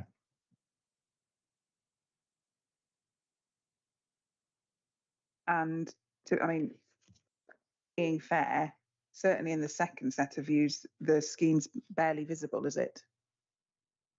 in that particular viewpoint with the trees in full leaf. But of course, you wouldn't stand in that particular viewpoint. You would travel along Elvetham Heath Way. Would appreciate the building. I mean, could you just identify for me so that I can ask my witnesses about it if I need to, which are the viewpoints from which your evidence is that the scheme would be dominating, please? Well, it will be the views from the roads, so the Elvetham Heath Way, the west and to the north, particularly the west. So, I mean, you've obviously reviewed the TVIA. Are you able to assist me by actually identifying more specifically particular viewpoints from that analysis that you're concerned about? Well, it would be it's not a particular viewpoint, but it's for any person moving along Elvetham Heath Way, so it's not a fixed location. I mean, we're coming back to this later, but it is common ground that there aren't any significant visual effects from the scheme, isn't it? In terms of the TVIA, we accept the conclusions, but we conclude overall significant harm to the character of the area. Yes or no, please. It is common ground that there are no significant visual effects from the scheme, isn't it? In the context of the TVIA, yes. Yes. What's the alternative context? Are you saying that in another context there is significant visual harm? We accept the conclusions of the TVIA, but that doesn't assess the overall planning harm or the design quality of the scheme, for example. Yeah, but the answer to my question is yes, it's agreed that there are no significant visual effects from the scheme, isn't it? Yes.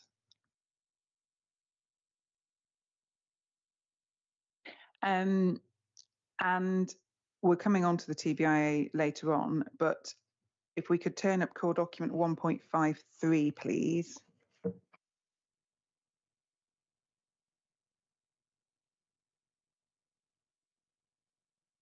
Which is Appendix 3 to the LVIA. Yeah. I think the appendices call it an LVIA, but anyway, TBIA, LVIA. So this is the photography, yeah?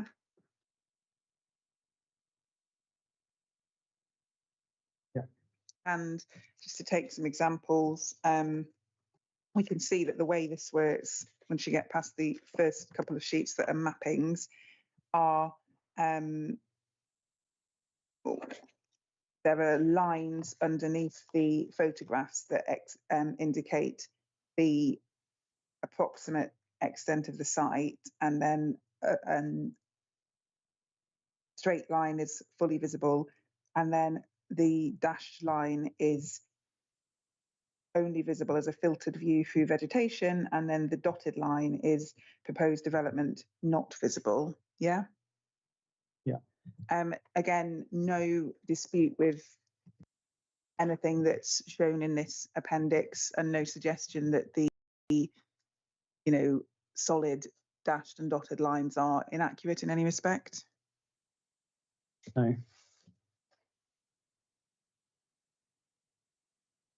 Thank you.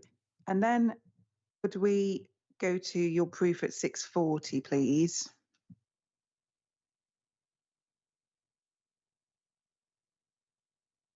Yeah. So you refer here to the first of 3 appeal decisions, and you note that which relate to supermarket proposals elsewhere. You note that in the Salford appeal decision, the inspector said the proposed store had an off-the-peg appearance. Now, I mean,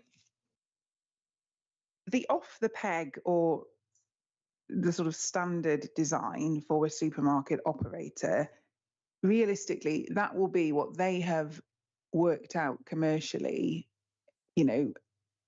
works for them. in terms of it being something that is likely to be acceptable in planning terms in most places, won't it? Yeah, I don't know how much that factors into their decision making, but I suppose so, yes.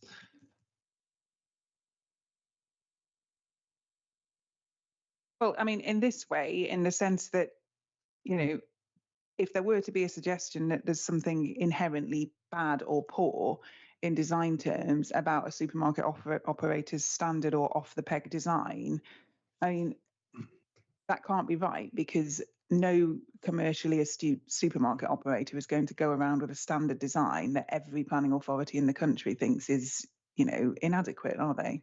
Correct. But this design wouldn't fit every situation. So as we've seen here, this isn't just any location. We've identified this as an important location,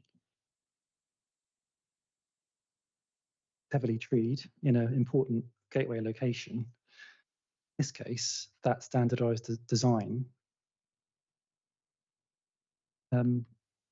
isn't appropriate, and it hasn't been designed for this context. And as those appeal decisions show, it doesn't work everywhere. Well, a number of points on that. The first one is in terms of the sort of value of the context that the scheme would be going into.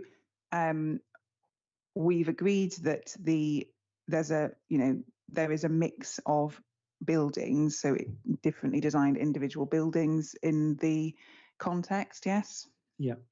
We are not in a conservation area. No. We're not. It's not suggested we're in the setting of any designated or undesignated heritage assets that we'd be harming. No. We're not in an AONB or a national park or any other protected or designated landscape. No. So in policy terms, there is nothing to indicate that this context is, you know, particularly more valuable than anywhere else, correct?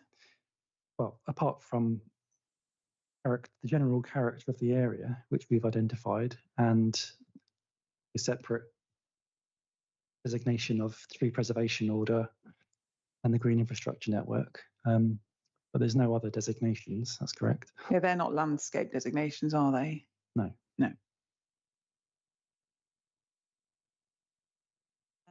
And it's not correct to suggest that Mr. Pearce and colleagues haven't made any effort at all to respond to local context, because you've read his evidence. He explains how materiality, for example, is a factor that has been incorporated into the design, which is a point I think you don't disagree with.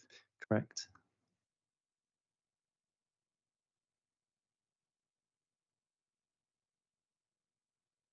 You know, I mean, I don't know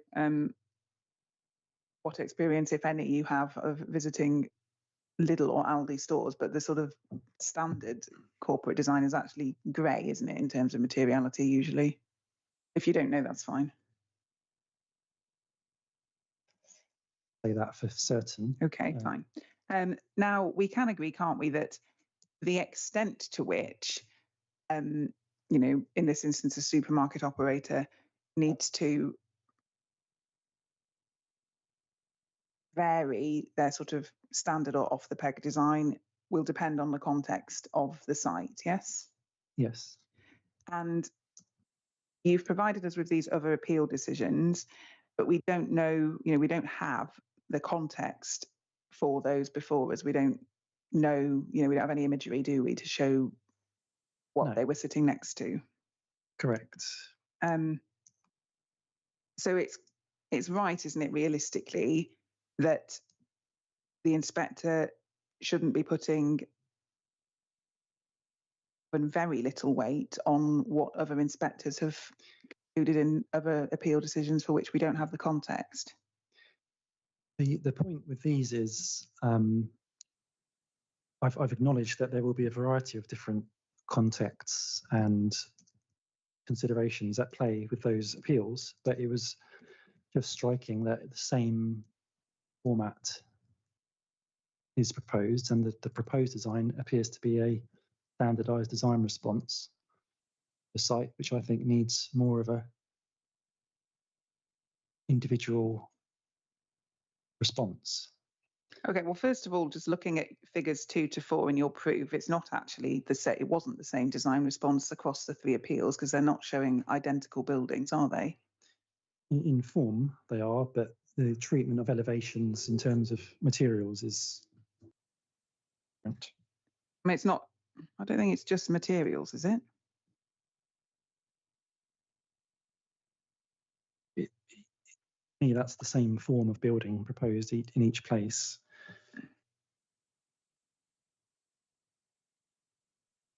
Okay. But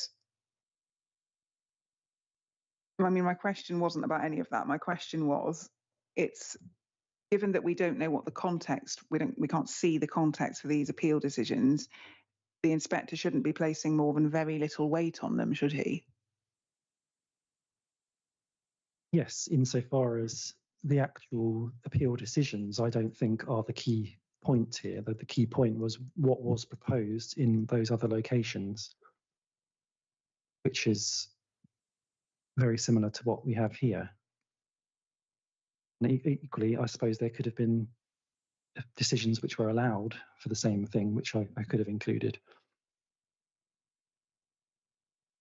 Yeah, but you haven't included them, have you? No.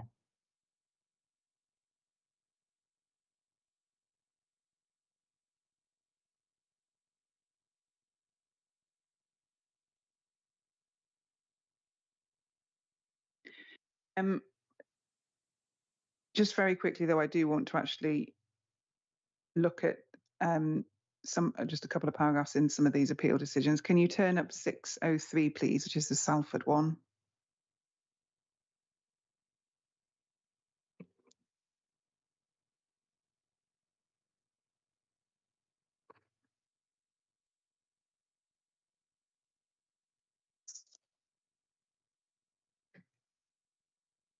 We look at paragraph 11.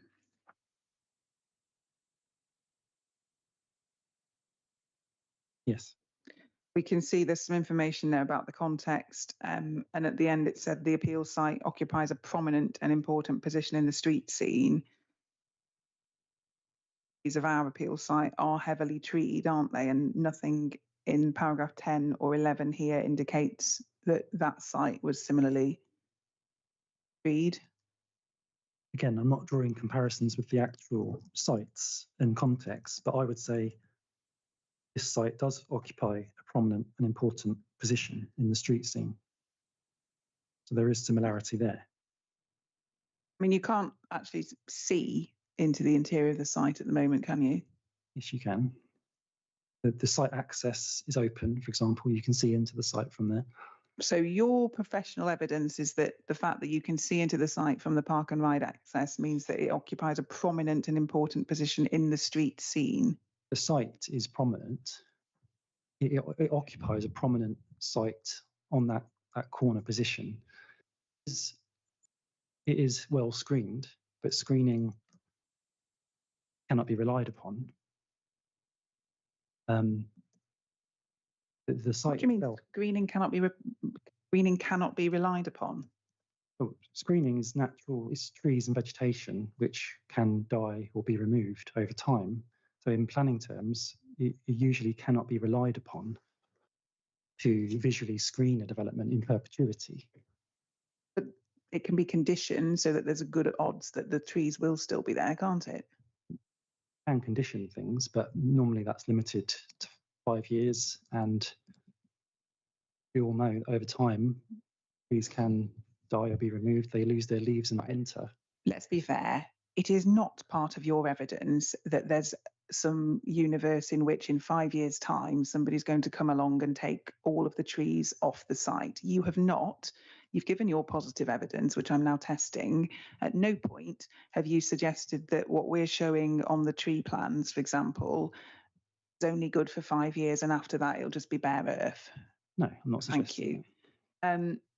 And in terms of the prominence of the site's location, I mean, it's in geographical terms, yes, it's on the roundabout, but the inspector in this appeal decision is talking about prominence in the street scene, which is not just geographically where is the site located. It is, you know, how does it appear in the street scene, isn't it? It's a different thing. Yes, but the street scene here is Elvetham Heath Way. It would be part of the street scene, this site, this building. Well, I mean, sorry, but of course it would. I mean, how do you get a building behind a road that is not part of the street scene, if at least through the access? I mean, that is just the position when you build a building with an access to a road, isn't it? Yeah. It's part of the street scene. Yeah. Yeah, thank you. And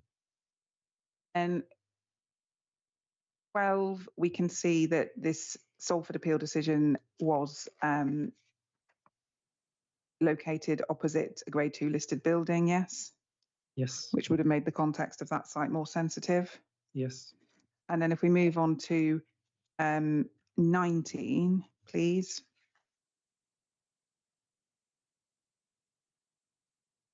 Yep. We can see towards the end of that paragraph, the inspector's conclusion was that the proposal would appear incongruous in the established vernacular rather than a positive feature, but we don't have imagery to show us what that established vernacular was and then to see how incongruous the off-the-peg design was in context, do we? No. Then if we just scoot on to paragraph 53, please.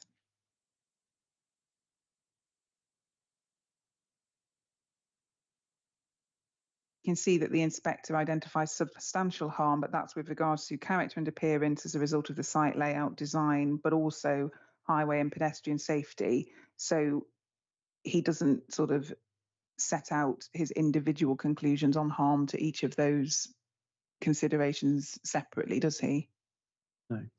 Thank you. Then can we quickly go to the Middlesbrough appeal decision, which is the next core document 604.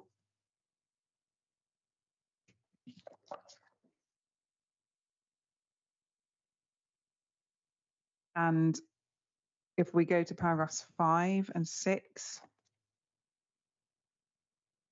Yeah. We can see that the site was close to a conservation area, and then at the end of paragraph 6, the conservation area is said to be adjacent, and there was a finding of less than substantial harm being caused to the conservation area, which would have been a designated heritage asset. Yeah. And then at 9,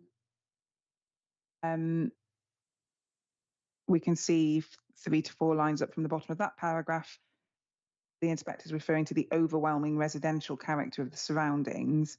It's not correct that the surroundings of our site are overwhelmingly residential, is it?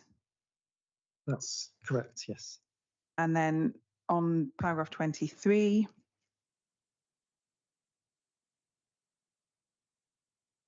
again, this is the sort of concluding planning balance.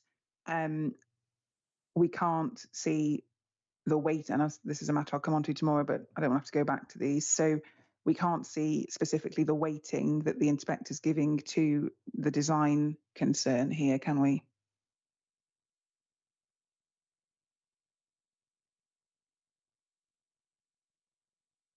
And then finally, quickly, the Ross on Y appeal decision, which is 605. Go to paragraph 21, please.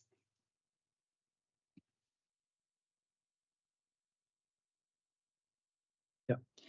And we can see that this site was in an AONB. And at 23, the inspector says it's not for me to deliver design advice, but this gateway site to an historic town within the AONB deserves a design befitting of that context. Now, I know there's a debate between us about gateway issues. We might come back to that, but I mean, we don't know what the gateway actually looked like there, do we? No. And also, Elvetham Heath is not an historic town, is it? No. And finally, again, if we go on to 29, which is the planning balance, the inspector doesn't set out the weight that he's given to the design harm specifically. Correct? Correct. Right, thank you. And then could we, I just want to do design policy. So could we go to Gen 1 of the saved policies, please?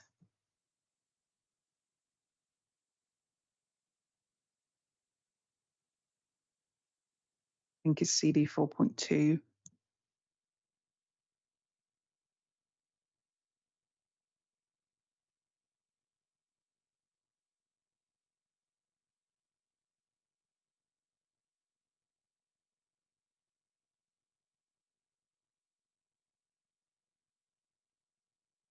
Now, which of these sub-criteria are you saying there's a conflict with? Is it just number 1?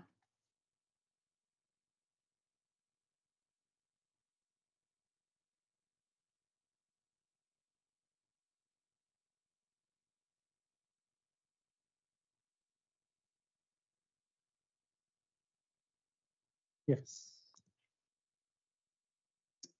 So we can see the requirement is to be in keeping with local character by virtue of scale, design, massing, height, prominence, materials, layout, landscaping, siting, and density. Now, in your proof, 7.5, the 2 points that you say you don't think there's compliance with are on design and landscaping. Yeah. So those are the 2 points out of this list that you're basically, having an argument with us on, correct? For that policy, yes. Yeah. Design and landscaping. What's the issue in terms of allegedly not being in keeping with local character on landscaping grounds, please? Well, it's the loss of existing trees and the inadequacy of replacement planting to make up for the loss of trees. But how is that out of keeping with local character? And when we look to landscaping over by the supermarket or the church or the community centre, Because it's taking away established protected trees which contribute positively to the character of the area. that's not my point. I mean, when we look at the local centre, to you that if we look at the local centre and we look at the extent to which there are trees there, there's nothing that would be happening on our site that is out of keeping with that example of local character, is there? Well, I think local character includes trees. There's a clear predominance of tree cover in the area. That is the character of Elvetham Heath and the area. There might not be as much tree cover in the local centre, but that's part of the area. This is this policy is not, it's not a kind of no tree loss policy. We'll come on to look at the policy that is concerned with trees because you've dealt with it later on in your evidence. This is a general policy for development, and it's Gen 1 proposals for development. So it's talking about the proposal, and so it's the requirement is that the proposal be in keeping with local character in terms of their landscaping. So the question that the inspector needs to ask himself here is, are the landscaping proposals of the scheme in keeping with local character? It's a separate point to the sort of factual tree loss issue, isn't it? I interpret it differently, but we also don't think the proposed landscaping is sufficient to overcome tree loss. So I think it's relevant there as well.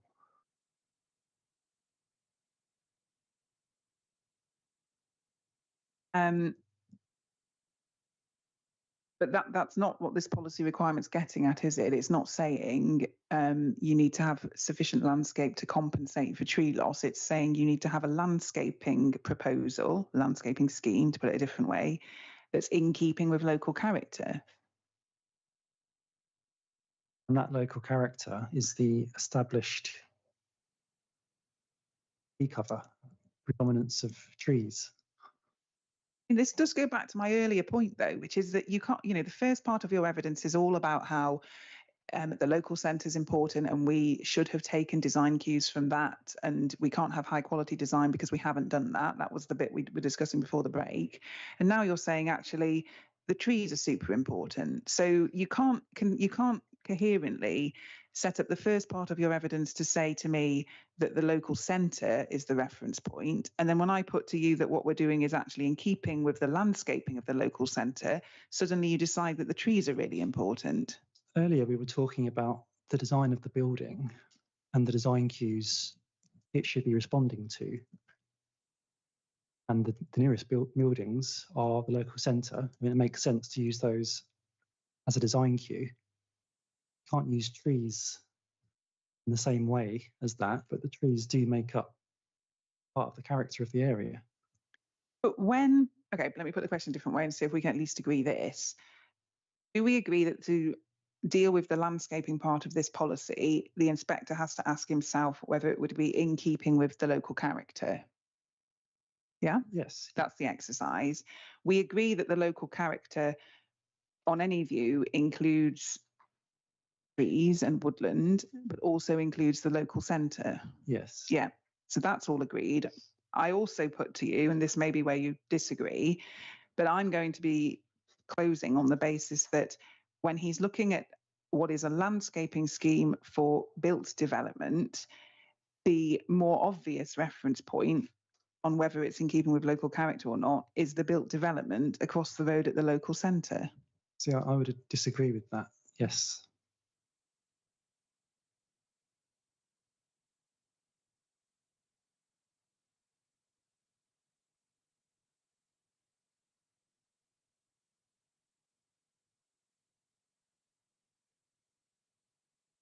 Okay, thank you. And then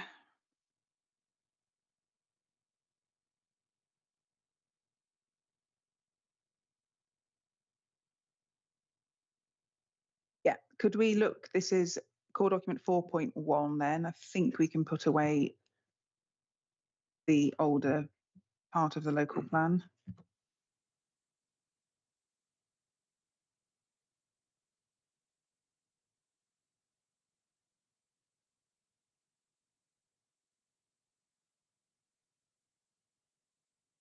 NBE 9 I'm looking for now, please.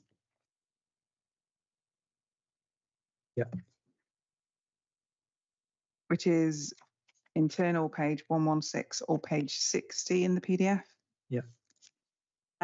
So again, what is said to be the sort of lack of performance here? Am I looking at, is it just A that you're taking a point on? I don't think no, it's the very first sentence. All developments should seek to achieve a high quality design, positively contribute to the overall appearance of the local area. Yeah. It's point A. Yeah. Promotes, reflects, and incorporates the distinctive qualities of its surroundings. Yeah. Etc. Yeah. And then D. Respects local landscape character and sympathetically incorporates any on-site or adjoining landscape features such as trees and hedgerows, respects or enhances views into and out of the site. Okay, so but that's it, is it? You're not trying to tell me that there's issues in terms of F or G or B or C or E? No. Right, so A and D.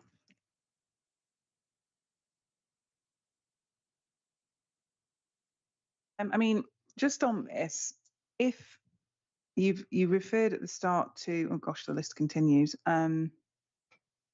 So nor H, nor I, nor J, and are you taking any point on the final two paragraphs at the end of the policy?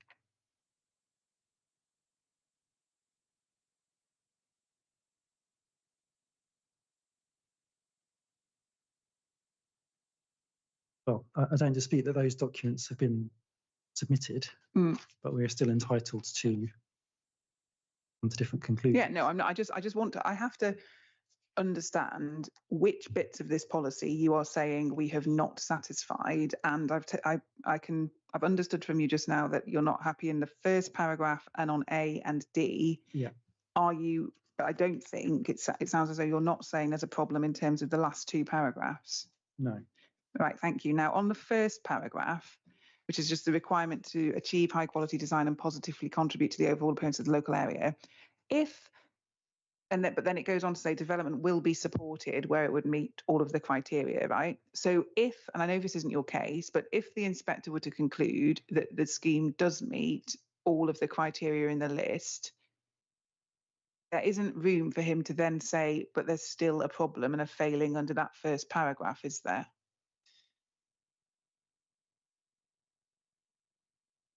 Well, I think they both apply, don't they? I think I would say first line of the policy says all development should seek to achieve a high quality design, positively contribute to the overall appearance of the local area.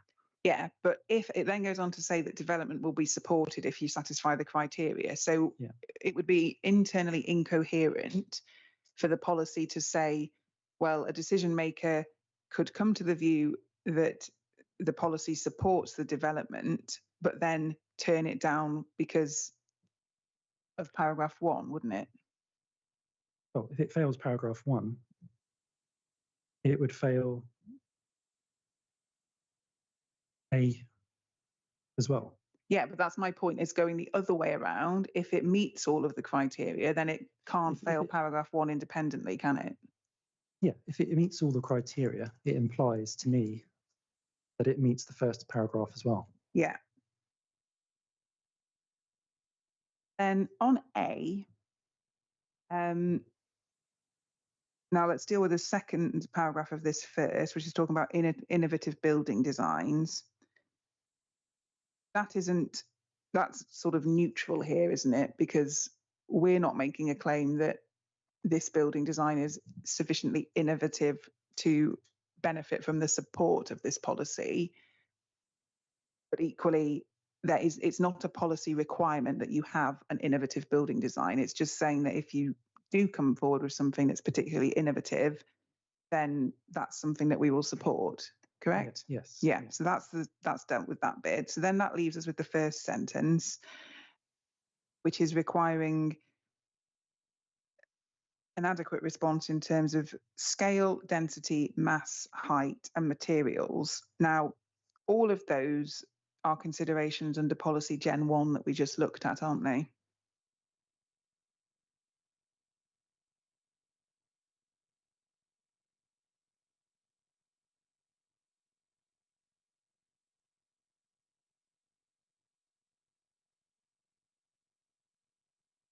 Yes. And none of those things were considerations in Gen 1 that you told me you had a problem with. Because under Gen 1, when I asked you out of that longer list, which ones you were concerned about, you picked out design and landscape, but you didn't pick out scale, density, mass, height, or materials. 1 second, sorry.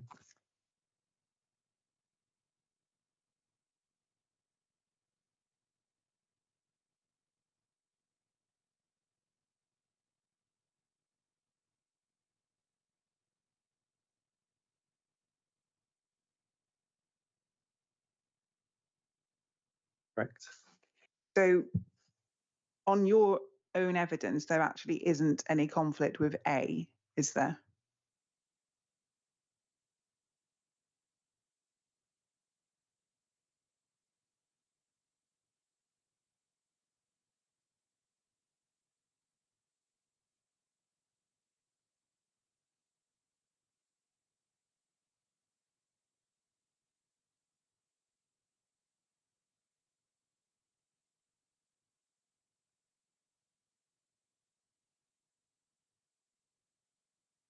Yes.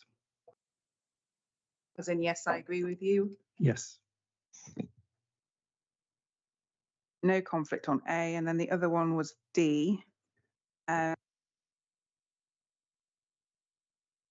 So respecting local landscape character, sympathetically incorporating any on-site or adjoining landscape features such as trees and hedgerows, and respecting or enhancing views into and out of the site. Now,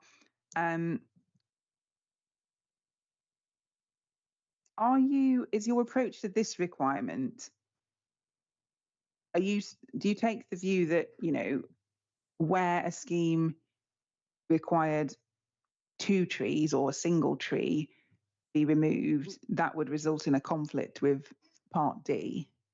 Do you sort of approach the policy in those kind of quite absolute terms?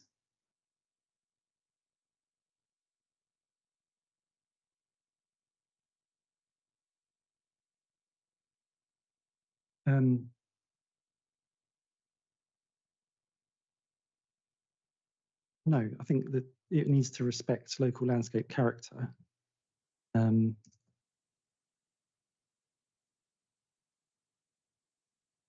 it does say on-site trees should be sympathetically incorporated. Well, I mean, yeah, that's my, so, okay, maybe I need to break this down more slowly. So respecting local landscape character, we're coming back to the LVIA later, but the actual effects on character are agreed as per the LVIA, aren't they?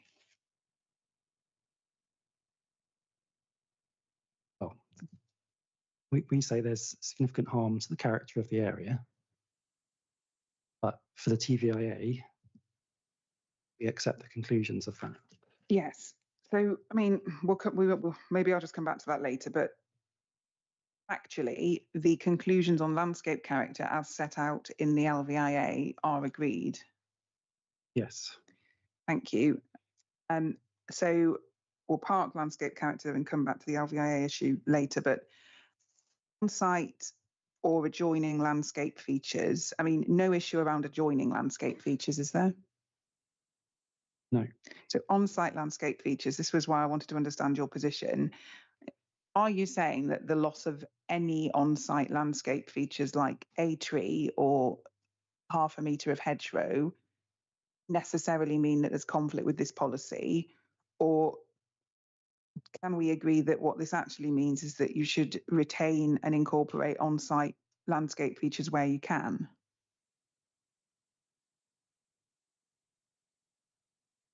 Well, I think it requires on-site trees to be sympathetically incorporated. So if it doesn't sympathetically incorporate trees, then it would conflict that policy. But you're not saying that it requires you to just retain all trees. No, there's a judgment there as to whether it sympathetically does so.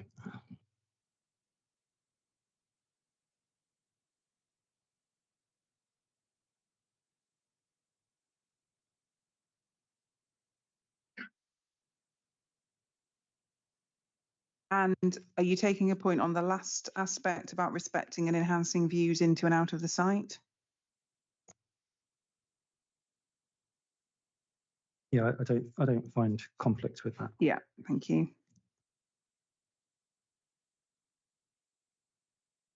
And just one point on NBE 9, because although it's entitled design, we can see, as you've been pointing out yourself, that there is an overlap here with landscape character issues. Yeah? Yeah. Because I think it's suggested in the council's opening that Mr. Neeson has no business commenting on design policies, and I'll wait to find out what that actually means. But insofar as this is said to be a design policy, in actual fact, it does include consideration of landscape character issues, and Mr. Neeson's perfectly entitled to comment on those, isn't he? Well, my understanding of a TVIA, that it doesn't evaluate the design quality of a particular building, rather predicts visual effects. Yes, returning to my question, this policy is entitled design, but as we've agreed, there are landscape character considerations within it, and Mr. Neeson is entitled to express a view on those landscape character aspects, isn't he? Yes. Thank you.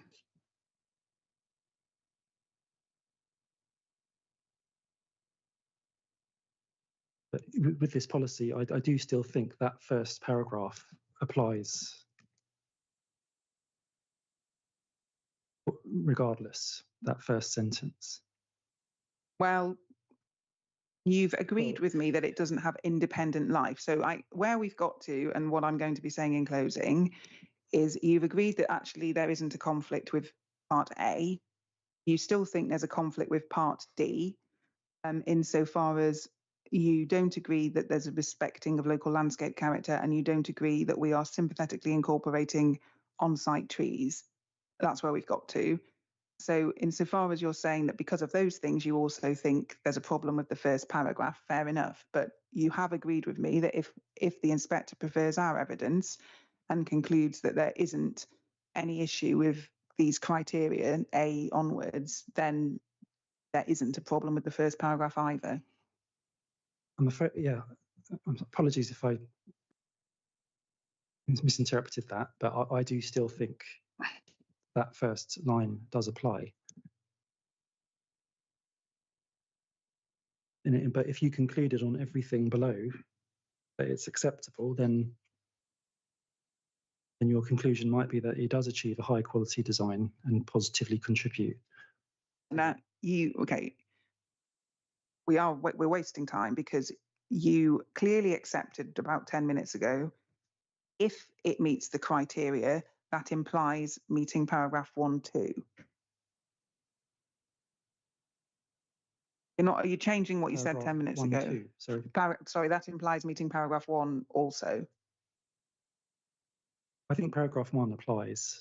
Yeah, I'm not suggesting, okay, maybe I just need to be more accurate in how I put the question. I'm not suggesting paragraph 1 does not apply. The question is there a conflict with it? And what I put to you, and I thought you had agreed, is that if all of the criteria are satisfied, I know you say they're not, but if all of those criteria are satisfied, then there is no conflict with paragraph 1 either. Sorry, I don't agree, because I think that goes on to set out more detailed criteria as a separate requirement to the first paragraph. So your earlier answer, where you said in terms, I was taking a careful note, if something meets the criteria, that implies that it also meets paragraph 1. You are rescinding that answer, are you? Apologies, yes, because you are. I Great. misunderstood at the time. Thank you. I mean, with respect, you didn't misunderstand anything, Mr. Raper. The reality is that on a straightforward reading of this policy, the intention is that if something satisfies all of those criteria that the council have set out carefully, there is not scope reasonably for the council then to say, but we don't think you've managed to satisfy policy, the first part of the policy is there. I think if you were satisfied that it met all those points, then you could conclude that it achieves high quality design. But I think not just you could conclude, you should conclude. Would you seriously? And I would like, your kind of honest, well, that's the wrong word, so I'm not suggesting anybody's not being honest here, but I would like your kind of proper professional view on this. You had another application and you went through all that list and you were tick, tick, tick, tick, tick. There's nothing there's nothing going on with any of those criteria here. Would you seriously then say to yourself, oh, but actually, when I look at the first paragraph, I think there's a conflict with that? You just wouldn't do that, would you? I do, because those bullet points, those A, B, C, etc., can never capture absolutely everything that you would look at in deciding whether something is high quality design. It just goes on to add detail about situations where development will be supported if they meet the following criteria. Sorry, I need to apologise in that my laptop has just completely binned off absolutely everything, and I have no idea what it is doing.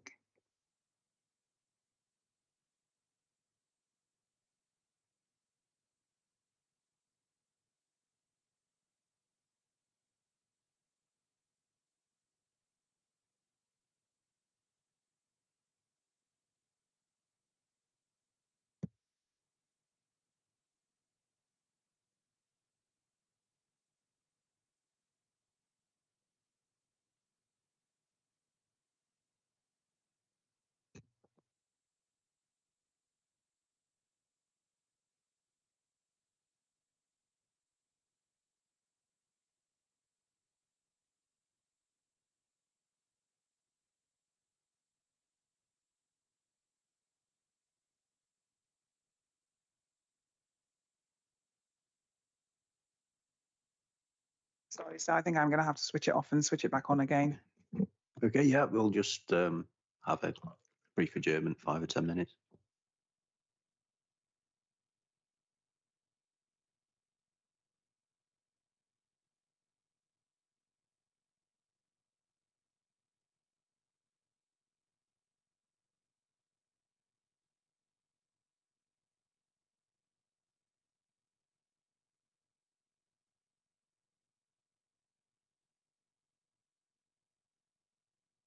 It has returned to life. Thank you very much. Apologies for that. Right, let me just make sure that I've noted where we've got to on that.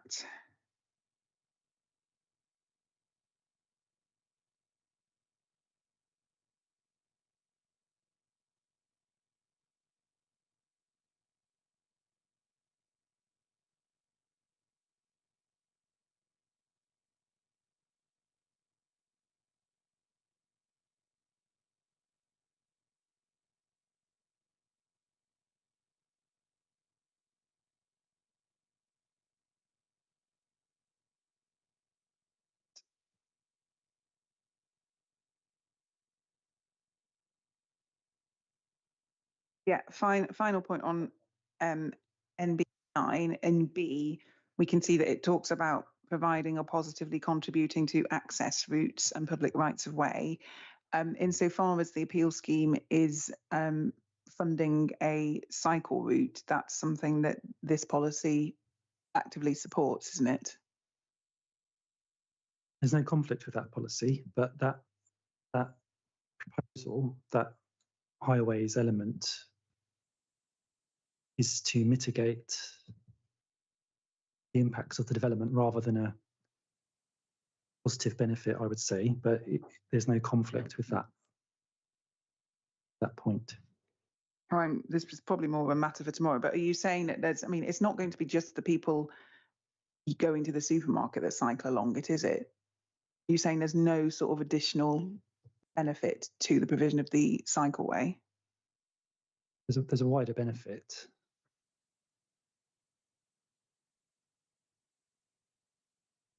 But the Highway Authority deemed that necessary to mitigate the direct impact of this development.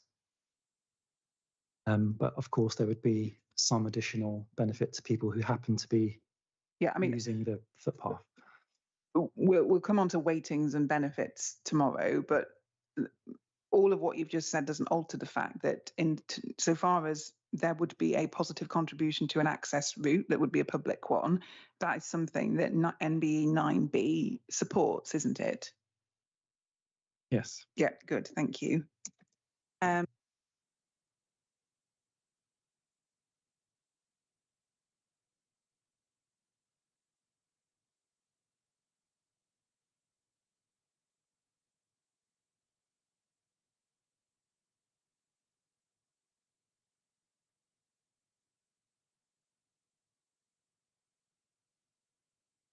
Do you pick up Mr. Neesom's rebuttal, please, next?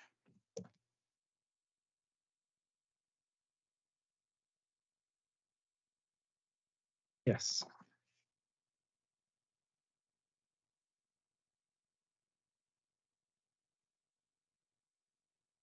And this is where he has responded particularly to the points that you make around the gateway. And if we, this is 2.1 onwards on page 5. And specifically at 2.1.4. Yeah. Responding to your argument around the LVIA having sort of said things about the appeal site and the gateway. But I mean, having read what Mr. Neesom, I'm trying to just cut through this if I can, because we're not doing super well in terms of time. Having read what Mr. Neesom said here at 2.1.4, it's correct, isn't he, when he says at the end of that paragraph before the bullet points that the LVIA doesn't actually identify the appeal site itself as constituting the gateway entrance.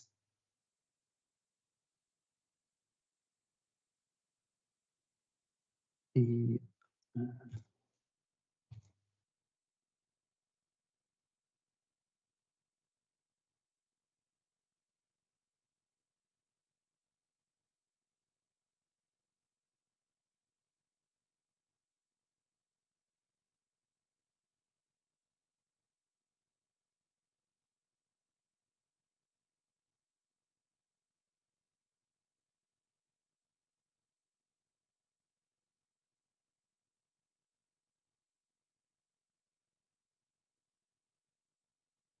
oh,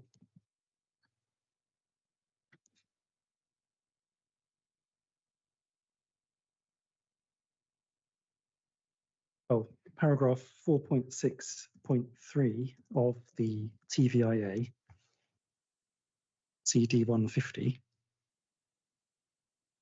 says that it does perform part of the gateway to the area.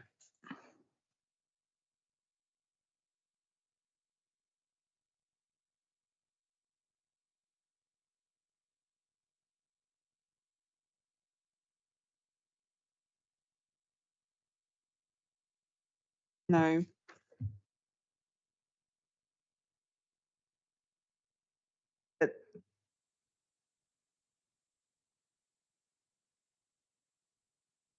But I mean, There are other- I'm not.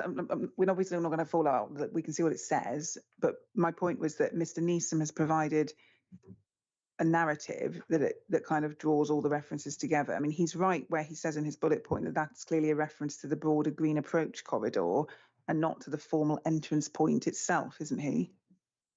Because it also says that it lies close to the entrance to Elvetham Heath, which is not the same thing as actually being, you know, the gateway. Well, and if you're considering an entrance different to a gateway, I do think the site forms part of the gateway, as that says in 4.6.3. Whether it might not be the actual entrance, but it's part of the gateway.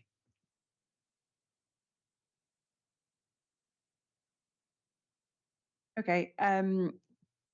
Now, Glivia 3, I know Mr. Neil wants to, I think, ask somebody something about it later, but you aren't suggesting there's any failure at all to comply with the Glivia 3 guidelines, are you? No.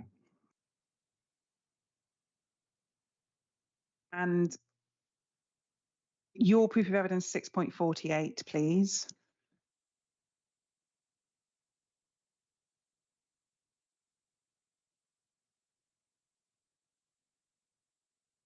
Yeah. You say the findings of the LVIA are noted and the methodology is not disputed. And you don't have to repeat the next part of the paragraph to me because I've understood that, but the actual position is that the findings of the LVIA are also not disputed, correct? Yes.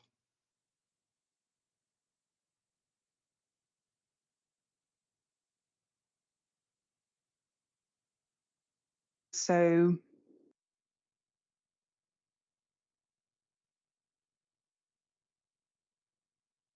where you say, and you go on to refer later in that paragraph to the absence of significant predicted visual effects. I mean, it's common ground, as we touched on earlier, I think, that there aren't any significant predicted visual effects, correct? Yes.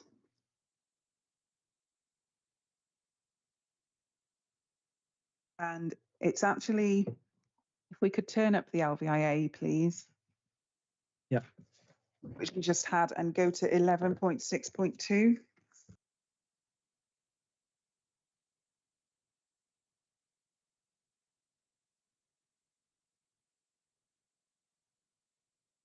Yeah. Which is the very final paragraph, which says the TVA concludes that the proposed development would not give rise to any significant effects on landscape or visual receptors. So the conclusions of the TVIA are not only are there no significant predicted visual effects, but there are no significant predicted landscape character effects either. Yes. And you are not disputing that, are you? No.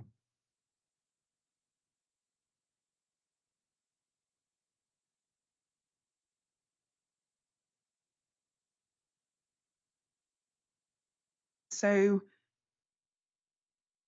what I just don't understand is you refer, we don't need to turn them up, but 647, 666, 721 in your proof, you conclude that the level of harm is significant. But I mean, you just can't do that, can you, when you accept that there is not significant landscape character or visual effects? That's an overall planning judgment. The TVIA is a material consideration, but it's not a decision-making report. It's a technical assessment. The decision maker is to evaluate the overall impact of a proposal in terms of the street scene, trees, design, character of the area. So whilst we accept the findings of that, our planning judgment, it also doesn't evaluate compliance with policy, the TVIA, but the decision maker has to evaluate the proposal against policy. So the policy doesn't say only developments which don't have significant effects will be supported. It's quite different. I'm not asking you about policy. With what I'm putting to you is, we agree, for example, that by year 15, the landscape character impacts will be, I think it's minor moderate in year 15, and that is in the vicinity of the site, and actually, lower, so only minor in the area at year 15. How do you conceivably get from an agreed position, which is that the harm by year 15 will be, even in the vicinity, will be minor moderate at best? How on earth do you get from there to a conclusion that that is significantly harmful, when you also agree with me, because you just have, that is not a significant effect? Because that assessment is a planning judgment taking into account the design of the building, the loss of trees, the particular characteristics of the area. It's an overall planning judgment. And the TVIA does not reach a planning judgment about whether something is acceptable or not. We'll come back to acceptability in a moment. I'm not saying anything to you about the acceptability of the scheme overall. And I think that is, with respect to one of the flaws in your evidence, is you keep telling me there's a balancing exercise to be done, there's policy compliance to be considered. All of that is true, but that's not what I'm dealing with. I'm dealing with the landscape evidence. You say it's just, you make a planning judgment that takes you from an acceptance that the level of effect is minor moderate at worst in the vicinity in year 15. You apply a planning judgment and suddenly you tell the inspector that that is significantly harmful. Now, you referred to the things you don't like about the design and the tree loss, but we know that the tree loss, for example, does not lead to significant visual effects, nor does it lead to significant landscape character effects, correct? Well, TVIA is assessing the building. I don't believe it assesses the loss of what's there already in terms of the amenity value of the visual amenity value of trees. And it doesn't evaluate the design quality of the building. But it's not, TVIA is not undertaken on the basis that, it has to make some assumptions about, it's assessing the scheme's impact, isn't it?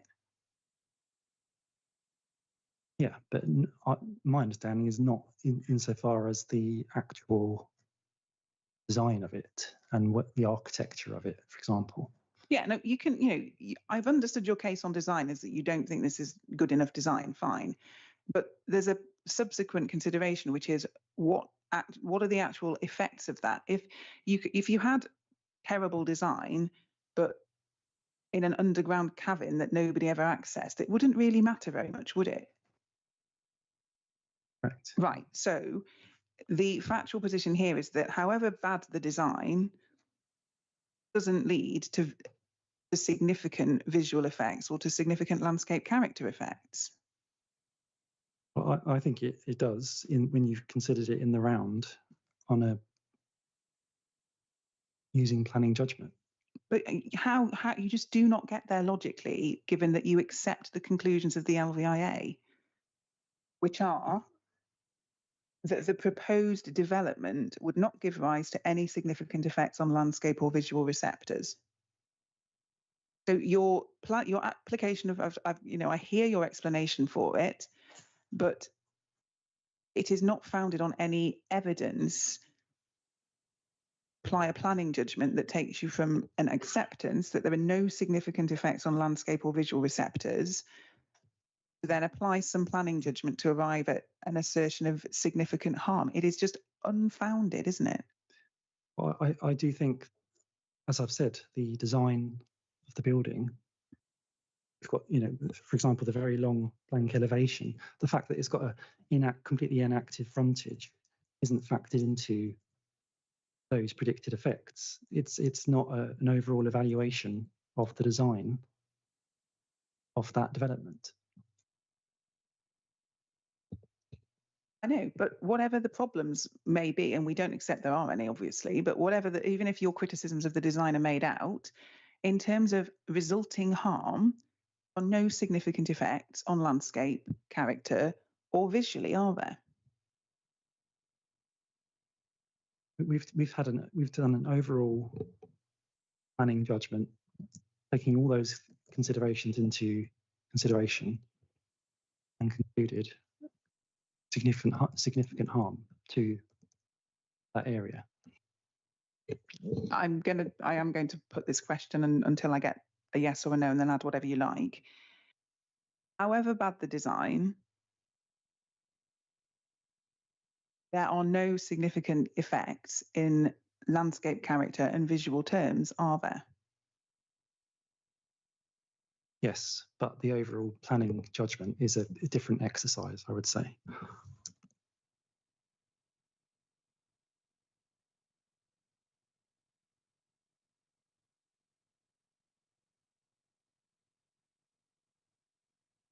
And just dealing briefly with acceptability, which you've mentioned a few times. I mean, there are two stages, aren't there? The first one is work out what the effects are and work out what the level of effect is. And that's what the TVIA has done. And the conclusion that you agree with is that there are some effects, but they're not significant. Yeah. Stage one. Stage two, the inspector plugs the conclusions around the extent of the effects into the overall planning balance. And that's the point at which acceptability comes into it. Yeah. Yeah. So far as Mr. Neeson's evidence is concerned, leaving aside acceptability, but there's nothing wrong with him having a view on whether the level of effect is significant, correct? No.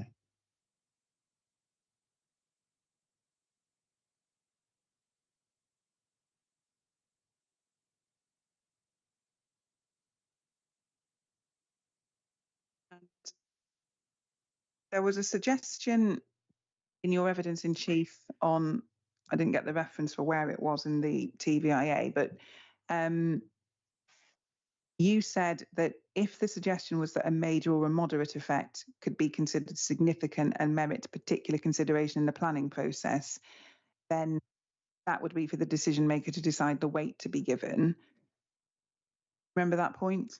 Yes. Yeah. Now, I agree, obviously, the weight is ultimately for the decision maker, but it's right that, a more harmful effect would be expected to be given more weight in the overall planning balance, wouldn't it? Yes. Thank you.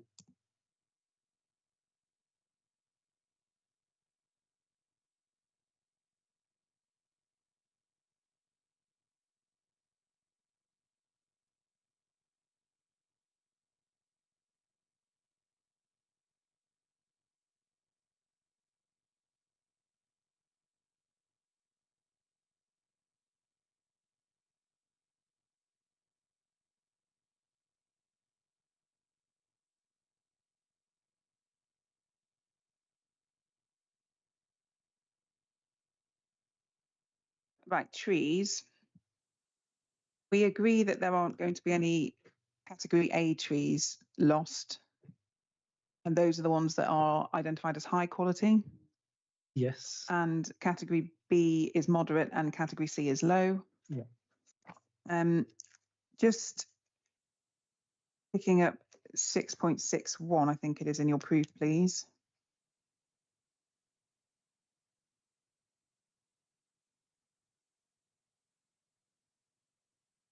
You referred to the DRP in relation to the tree loss. Yeah. Do you know whether they undertook a site visit? I don't know. And where they say, just above the bottom of your page 19, this would not be outweighed by any benefits arising from the development, not a matter for them, is it that? I agree. And that's exactly why earlier I was saying the T comments are a consideration, but they don't look at it through some of how we look at things as planning officers. I mean, just on that, you are obviously a planning officer dealing with all of this, but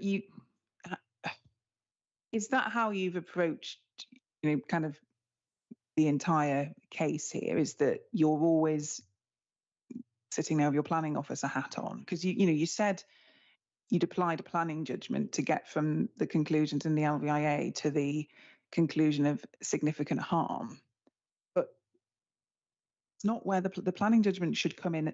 That's stage one, isn't it? Identifying the level of harm, and then any planning judgment comes in at stage two, which is balancing everything, benefits and harms against each other. Yeah? Yeah. So you shouldn't actually have been applying the planning judgment to get from these are the LVIA conclusions. What do I say the significance of the harm is? Because that should have just followed, and then the planning judgment should have come in the balancing of everything after all. Yeah? Yeah, and I think that is what I did.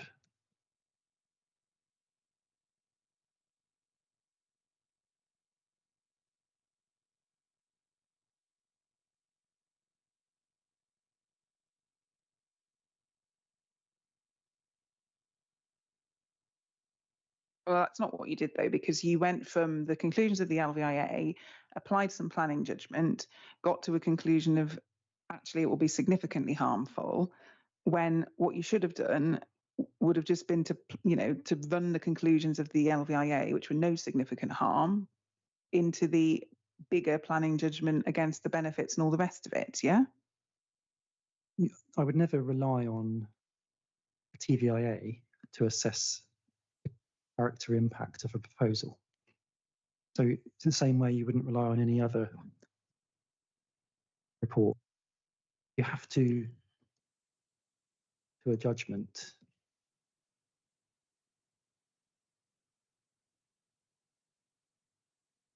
Okay, so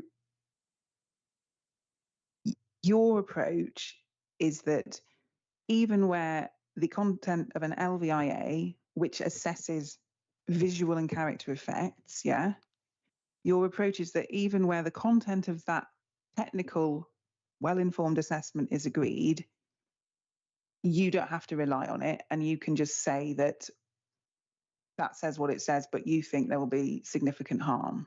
It's a material consideration which tells part of the story.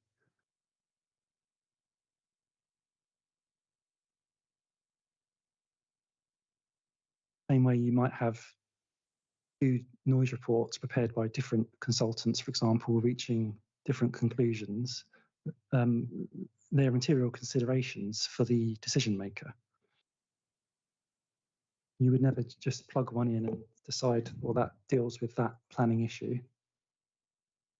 You have regard to them as material considerations. But if you had two noise reports that both said, there's the Lowell and the Seoul and whatever else, if both the noise reports, I agree with you. If you had one that said there will be a very significant impact here and another one that said there will be minor impacts, plainly you would have to reach a view as to who you thought was the more accurate response. But if you had two noise reports that both said there is not a significant adverse effect here, you wouldn't just of your own volition write a report advising your members that said the two noise specialists have agreed that there are not significant effects here, but I think actually they are significant, would you?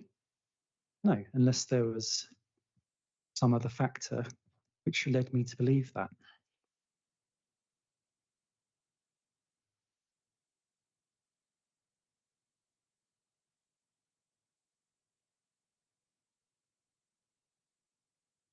So, I mean, here the position is that Mr. Neeson has taken the time to conduct what you know, your own terminology as an LVI as a technical assessment. It's come back and said there are no significant landscape character and visual effects.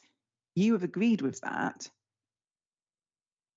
That's part of the character appraisal of a proposal.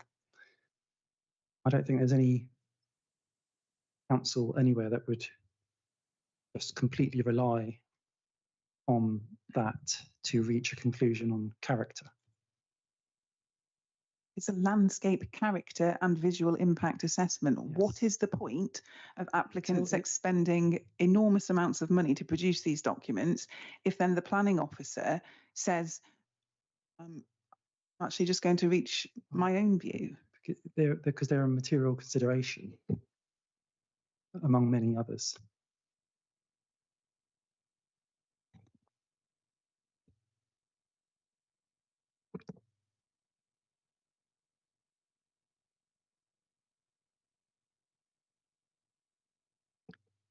Right, let's see if we can reach the end fairly soon.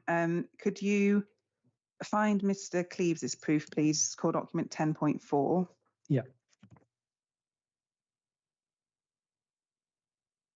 Paragraph 4.2. Yeah. Do you disagree with what he's stating there about the limited views into the site, the fact that they're down to the presence of group 1, and his point around groups 2 and 3 in public vantage points being very limited or non-existent? Well, I would say they would be visible through the access point in 3. They might not be, might be limited, certainly not non-existent. Okay, but he's not, I mean, I'm trying to make relatively swift progress because we've been going for a while. He's not saying they're non-existent. Do you agree with what he says there, which is that views into the site are limited? That is because of the presence of group 1. It's and then as to groups 2 and 3, there are either very limited or non-existent views of those groups of trees from public vantage points. That's the point I was talking about, 2 and 3. Right, so you agree, you don't agree they're non-existent, but you say do you agree very limited? Well, the access point is open. You can see directly into the site, and you do appreciate the trees. Okay, in the interest of time, to the extent that there's a dispute around that, then your concern is over the access point, yeah? You can see these trees in, you know, through other trees, but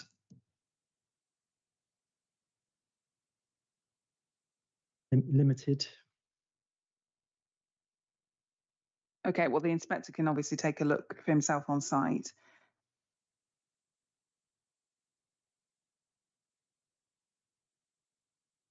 You don't dispute what is said at paragraph 4.4, which we've touched on already, around the fact that whilst we're opening a new gap in the tree belt on the northern boundary, that the counterpart to that is that we're closing the existing gap on the western boundary? Yes. You don't dispute what he says later in that paragraph around the length of time that would be required for the new trees to become established?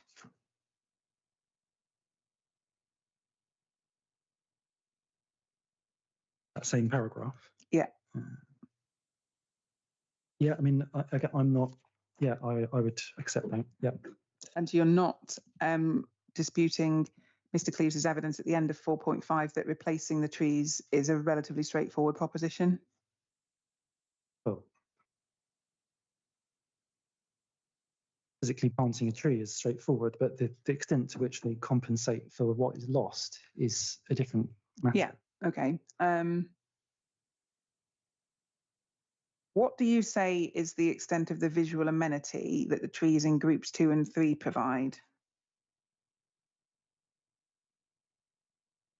I think they have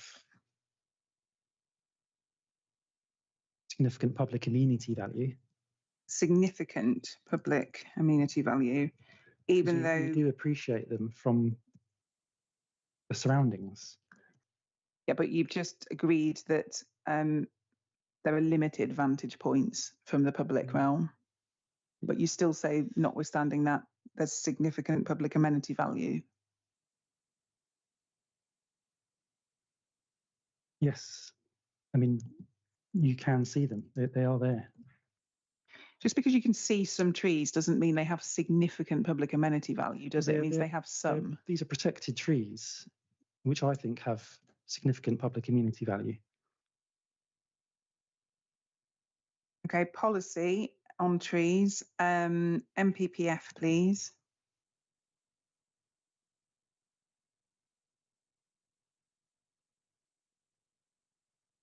Yeah. Paragraph 136.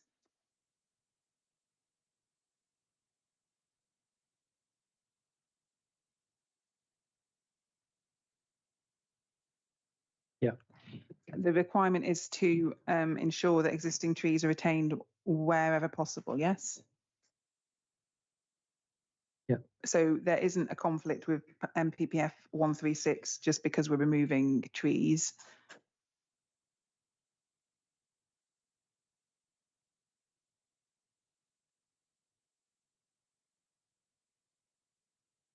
Sorry, which part of that paragraph? Trees. So if you read the paragraph, the second line says planning policies and decisions should ensure, then there's lots of things, but at the end of the sentence, it's ensure that existing trees are retained wherever possible. So my point is that this policy does not require the retention of all existing trees, does it? Where possible. So that is a,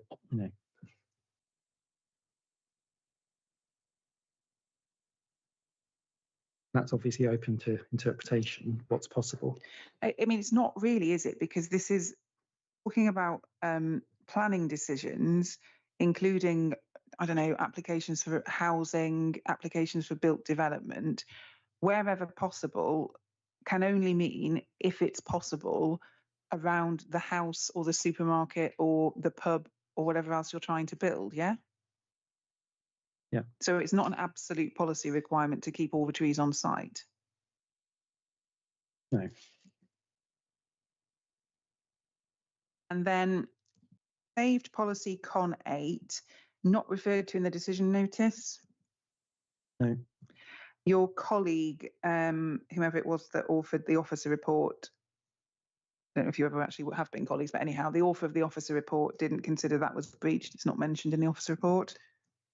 Not, but it's mentioned in our statement of case, I believe.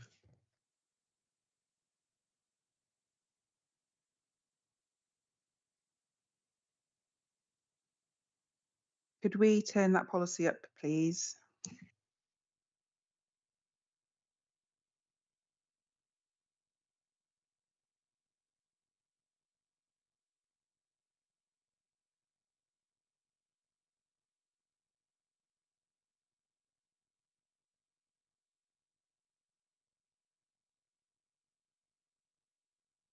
Yeah.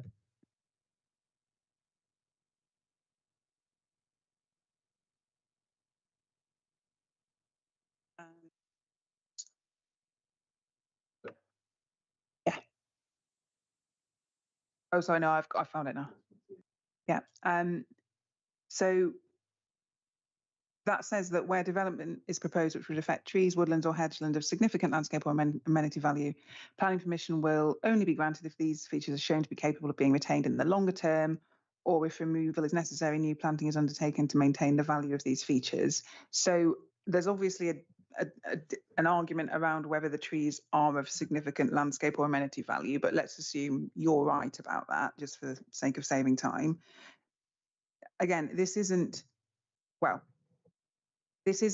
requiring all trees to be retained. It accepts that removal might be necessary and then says there should be new planting where that happens to maintain the value of the features. Yeah.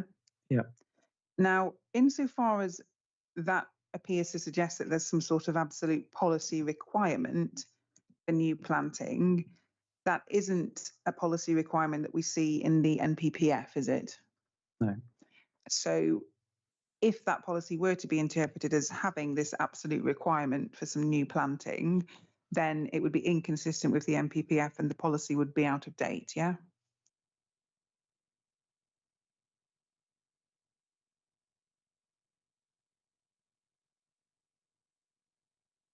Well, yes, but yes.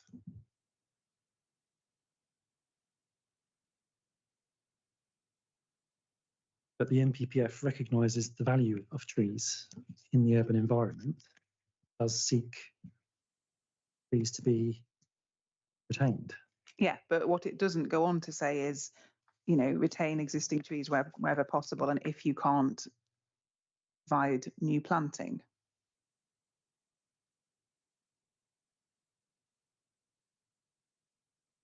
Yes. And then T1G. Yeah. There's obviously an alternative suggestion from Mr. Cleaves that belts could be retained along the boundary, and I think your oral evidence yesterday was that you didn't think we could give any weight to that possibility. I think your concern was something to do with a tree protection plan.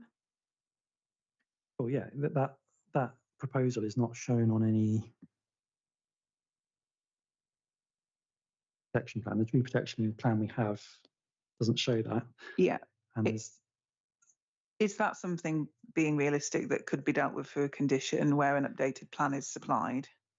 I don't think so, because we don't know what would be left in that group of T1G. Because the trees aren't plotted, we don't know what that is. You could condition a tree protection plan, but what would be, we don't know what the result is and whether that would overcome the harm we're identifying. So, but it's certainly within, you know, the wit of the planning system for a plan to be provided that shows a smaller area of that T1G group being taken away, isn't it? So as to reduce the impact, if this is something you're concerned about? in theory, it's possible, but again, we don't know how many trees are in that part of T1G. But, yeah. Or whether the root protection areas, we don't have those identified, so we don't know if that's feasible without a tree protection plan. If this, we're not in this universe on your evidence, but if this were the only point that you were concerned about, so this removal of part of this T1G, would you be refusing planning permission on that basis, or would you just be attempting to deal with it via a condition? I wouldn't be relying on a condition because we don't know in this particular, with this particular group, what we'd be retaining, what we're protecting. Okay, I was going to come back to this later, but we probably should pick it up now, actually.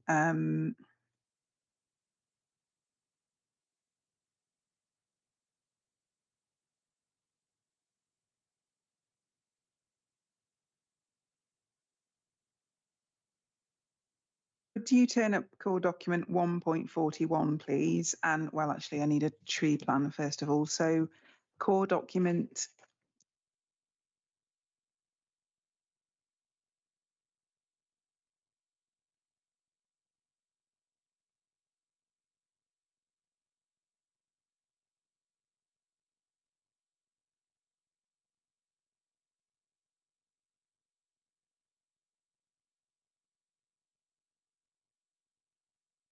Yeah, sorry, core document 13.53 should be the tree plan, and also core document 1.30. whatever I just said. Yeah, 1.13. 1.41. I actually want the BNG assessment.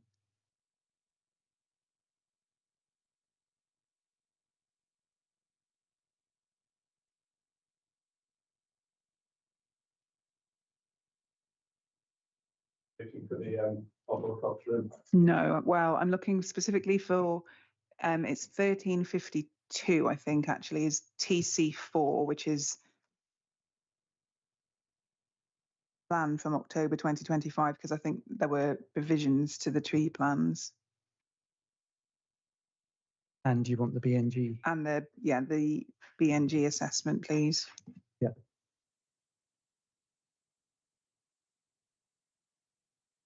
So the first documents, just to orientate ourselves, we can see E1G in the bottom left-hand part of the plan, yeah? Yeah. And we can see the green, the solid green line is in the very bottom corner, is the part of the group that's proposed for retention, and then the dotted green line is the part that's under the supermarket, so lost, yeah? Yeah. And then if we can go to the BNG assessment, please. Yeah.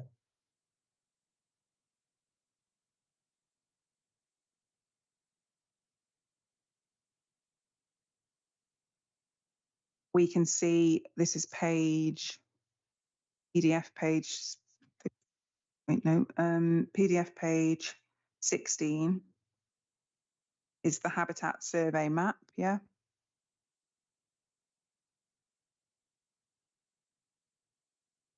The first map, is it? Yeah, figure 1. Yeah. Thank you, yeah, figure 1. And we can see that the part of TG1 that would be lost, starting in the north, it's yellow, so it's neutral grassland, and most of it is dense scrub. And then there is a bit in the very south, in the very southern left-hand part of the site boundary that's other woodland mixed, yeah? Yeah. So when you say, well, we don't know how many trees will be lost in group T1G, I mean, that may be, but it's actually because in reality, and the inspector will see on site, so I'm not going to spend time on this particularly beyond this, but in reality, the part of group T1G that's going to be removed is actually scrub rather than trees, which is why nobody's assisted in trying to count every single, trunk is the wrong word, but every single item. Yeah, but T1G in the arboricultural report does list species that are within it. Yeah, but I mean, the way our arboricultural reports work is just that past a point, it's not practicable to actually identify every individual tree where there are lots of them and they're not very big, right? Well, that's not been said anywhere, but do you understand? The other group. Is that your experience, though? Have you got contrary experience? No, that's fine, but that's not been. The other groups are individually plotted. And just whilst we are in the BNG assessment, can we also look at the second plan in Appendix B? So there's a black and white landscape proposal, and then there's another coloured map, which is figure 3. Yeah. And we can see that actually enhanced scrub is proposed where, to the south of the development boundary, yeah? Yeah. And also enhanced woodland and a bit of enhanced neutral grassland, yeah? Yeah.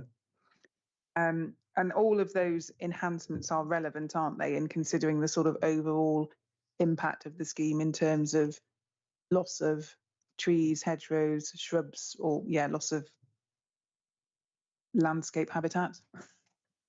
They are, but they are off-site measures. They're outside of the red line, and they're designed for BNG purposes rather than leaving tree cover, replacing lost trees. Yeah, well, so I'm just going to leave you to see on site what you think the sort of factual position is here.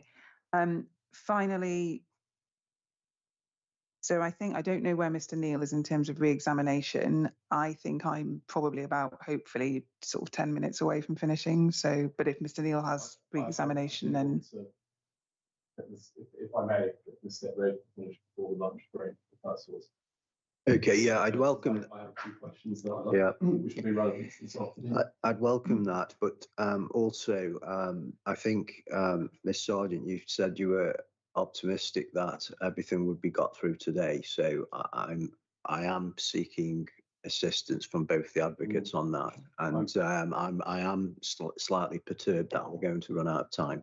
No, I can very well acknowledge that my initial estimate for this witness was drastically under, but unfortunately, it's also, and this is not a criticism of Mr. Raper. I hope his answers have been helpful to you, but I have been going as fast as I can, and I'm sorry that my estimate was not made out. So we are where we are in terms of going over slightly, but you say I am seeking the advocate's assistance with getting through everything we need to today. So yeah, if I'm not criticising Miss Sargent, we are where we are with timings, but there are 3 more witnesses this afternoon. Yeah. We were due to start on the programme. We were due to start with Mr. Cleves this morning. Mm. So we're effectively a sort of half day out now. Mr. Pierce is due this afternoon, and we're going to be getting. I'm concerned we're going to get. It's going to be very late. We're trying to fit all of them in today. So I'm not sure. I see Mr. Pierce sort of peering around because I'm not sure if he's available tomorrow. But I can't. I'm a bit concerned we're not going to be able to fit all of those three witnesses in this afternoon. So, I mean, I've given my time estimates, whether they're realistic or not, I don't know. I think I've got to cover. I'll try and go as quickly as I can, but I don't want to rush Mr. Pierce in particular. He is the architect. And it may be that rather than maybe he's around, he can come back tomorrow, but I'm going to be put under a lot of pressure if I'm going to try and finish by within a reasonable time this evening. Right. Absolutely no criticism in this time. She's had to ask questions. She thinks it's appropriate, but we're completely breaking. We're about 3 hours. Yeah. So just being realistic, I can't see how we're going to get Mr. Pierce done today. Okay. Well, I'll try as quick as I can, but I don't want to be. The tendency is if you get the last witness of the day, as the advocate, you start rushing through things. Yeah. And I know that's point, so I'm just a bit concerned about that. Okay. Understood. So please continue, and we'll take stock of it as we go. I mean, I am, this is probably famous last words, I'm hopeful that my evidence in chief estimates were actually over generous. So I think the evidence in chief for the 3 witnesses won't be long. And also because, I mean, you have, particularly Mr. Cleves' evidence is quite a short proof, which you've obviously read. So if, I'm happy that if we take the evidence genuinely as read, then I can very much try and just reduce the evidence in chief and just honestly hand them over. There are some points I do need to go through, but not that many, I think, on some of the witnesses. Sorry, right, green infrastructure finally. Mr. Raper, please. Your proof of evidence 621, please. Yeah.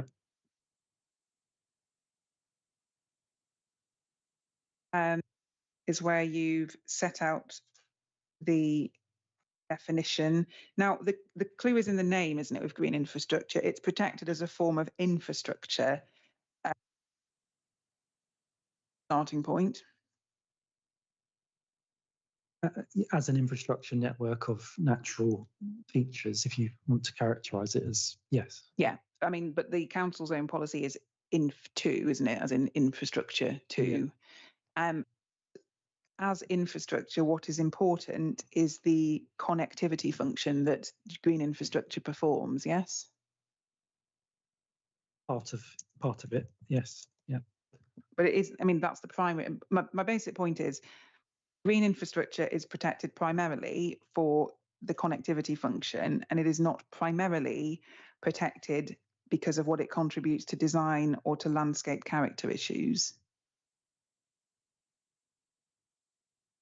That they are landscape character is a significant part of the green infrastructure network and the purpose it serves.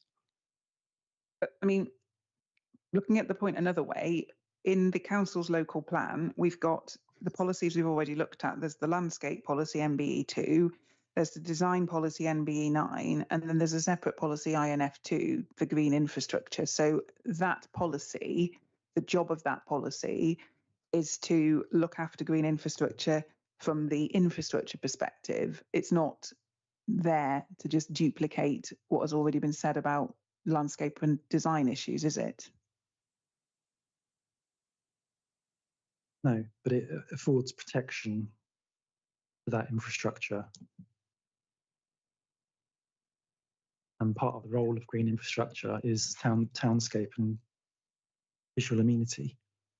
Yeah, but if we look, then can we actually turn up INF2, please, quickly? Yeah.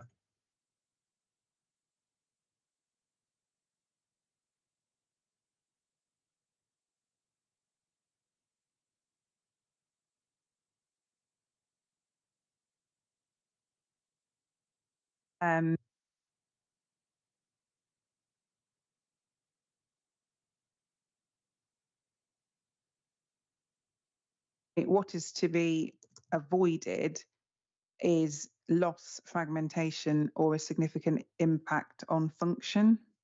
Yeah. And so that's the overall goal here, is to avoid a significant impact on function. The policy is not saying, you know, if there's a sort of adverse impact on green infrastructure in landscape character terms, that's problematic for this policy. It might be that it would be for the other policies, but INF2 is concerned to avoid significant impacts on function, yes? No, it says development will be supported where it protects the green infrastructure network, avoiding any loss, fragmentation, or significant impact on the function. So a loss or fragmentation is a consideration and its impact on the function. Yeah, but what we can glean from the fact that it finishes by referencing to significant impacts on function is, you know, that's why loss and fragmentation are a problem, is because of, quite plainly, if you lose your green infrastructure, then it's not performing any activity function. If you fragment it, it's not performing the connectivity function, it's not functioning as infrastructure. And then, you know, for good measure, imagine to sweep up things where there's not loss or fragmentation, but there's some other impact on function. It spells it out expressly at the end, yeah? Yeah, but I still think that policy protects against loss of green infrastructure. If you look at it in Cross purposes.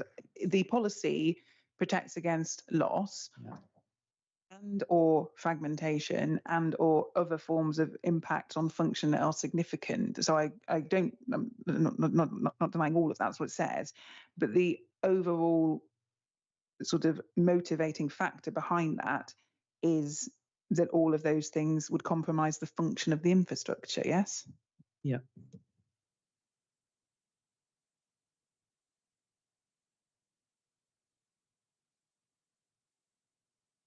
And in your proof, you don't analyse anywhere, and nor did you in your evidence in chief, the extent to which the function of the green infrastructure would be impacted here.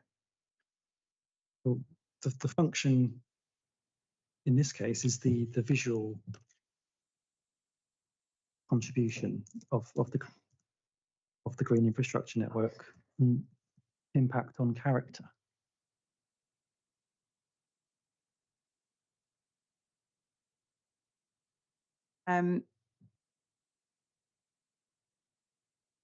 that is really my essential point on this, is that is not what the purpose or effect of the policy is, because a visual impact and a character impact, none of that is dealt with or addressed by policy INF2.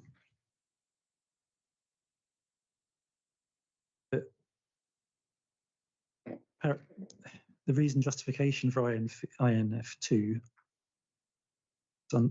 beneath in paragraph 6.25 of my proof talks about what the green infrastructure is and what purposes it serves. And it says about the environmental benefits through increasing the attractiveness of the area. So the visual aspect is a component of green infrastructure. Yeah, but you, that's my point was, you just haven't dealt with this in your evidence, because you nowhere even attempt an analysis of the extent of the impact on function. And if you had have done, you would have had to consider what will be the impact of the scheme, if anything, on the extent to which the GI is supporting human health, biodiversity, landscape, temperatures, climate change, flood risk, those things. You just haven't turned your mind to the consequences of the scheme in terms of the impact on function, have you? It's nowhere in your evidence.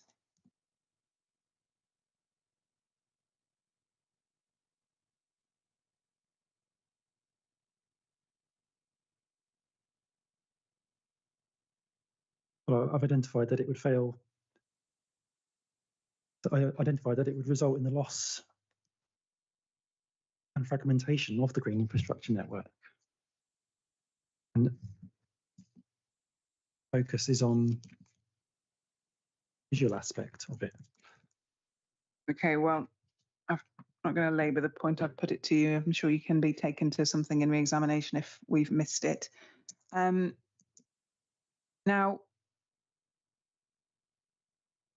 where the policy refers to avoiding loss, for example, we can agree that any sort of loss would need to be material. So you wouldn't, I assume, identify a conflict with this policy if we were losing, I don't know, 10 centimetres squared of green infrastructure. No.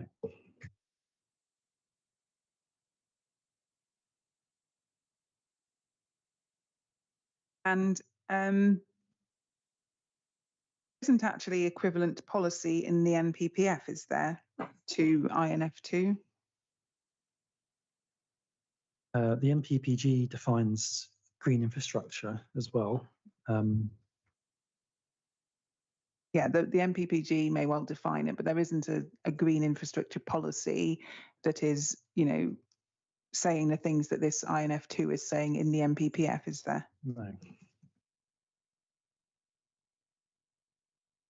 So insofar as the local plan is going beyond what the NPPF has to say, it's not consistent with national policy, is it? I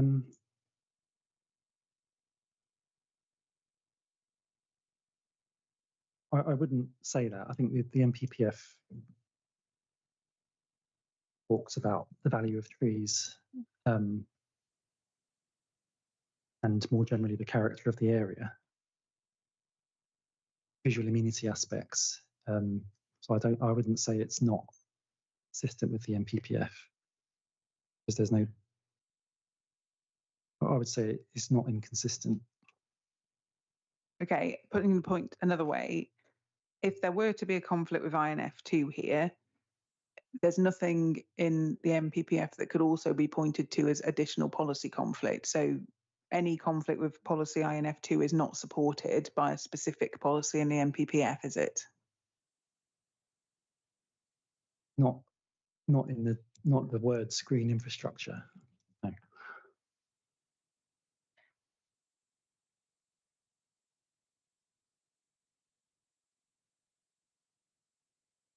No.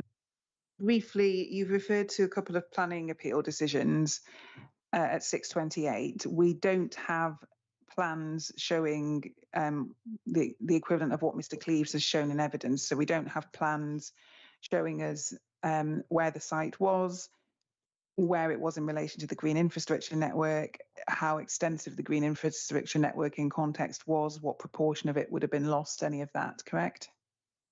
Correct. Have you looked at those plans or sort out that imagery yourself? I did review them, yes, but I don't have them obviously as part of the core documents. I mean, they're just not in evidence, are they? No.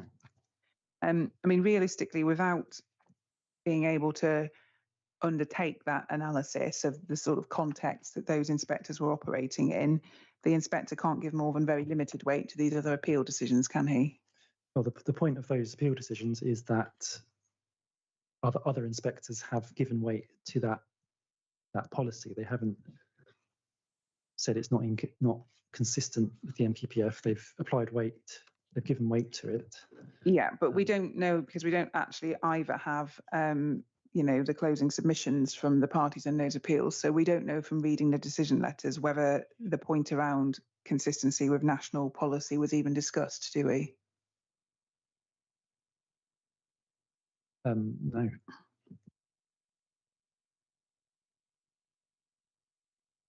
You're aware. Obviously, we have the appeal decision. They weren't part of an inquiry they were just appeal decisions. Okay, but we don't have the underlying submissions, though the statements of case or anything else, to know what was actually said to the inspectors, if anything, about the NPPF and policy INF2. No.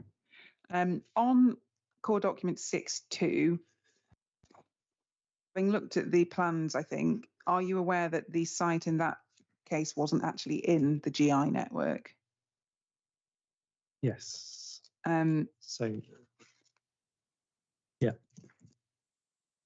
On that basis, actually, the inspector there went wrong in identifying a conflict with policy INF2, didn't he? Because you can't have loss, fragmentation, or a significant impact on function from a site that is external to the network. Well, I wouldn't. That inspector included that. I can't. Don't know. Okay, and just very briefly, one point on your statement of case, please, if we could just open that.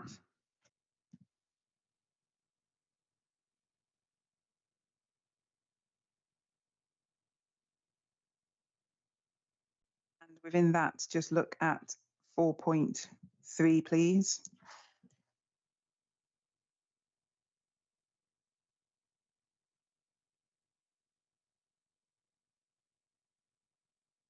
There's a reference there to the site being situated close to the archaeologically significant area to the northwest. Just to tidy this point away completely, you're not taking any point around impact on archaeology, are you? No. Thank you. And then finally,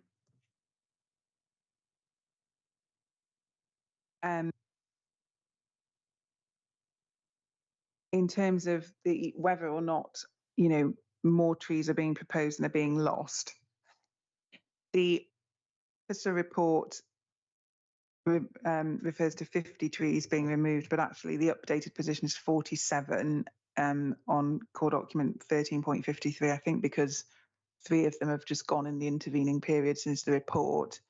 There's no disagreement over that figure. Sorry, in terms of the number of trees to be removed? Yeah. Yeah, the number of individual trees.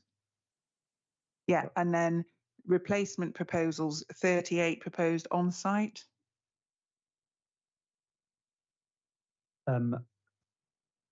Yes, I counted that different. I think 47. Oh, 47, sorry, I think there's been an updated landscape plan, 47 on site. There's also 8 new trees proposed off site. I think that figures in the BNG assessment. Yeah. So where we've got to is loss of 47 on site, and then of 47 on site, and then an additional 8 proposed for not for replacement, for addition off site. Yeah.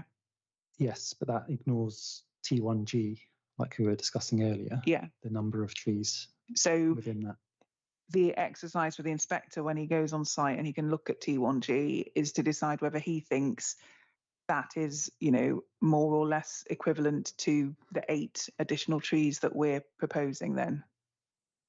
well, there's a judgment as to whether the number of trees. My point was just about the number. So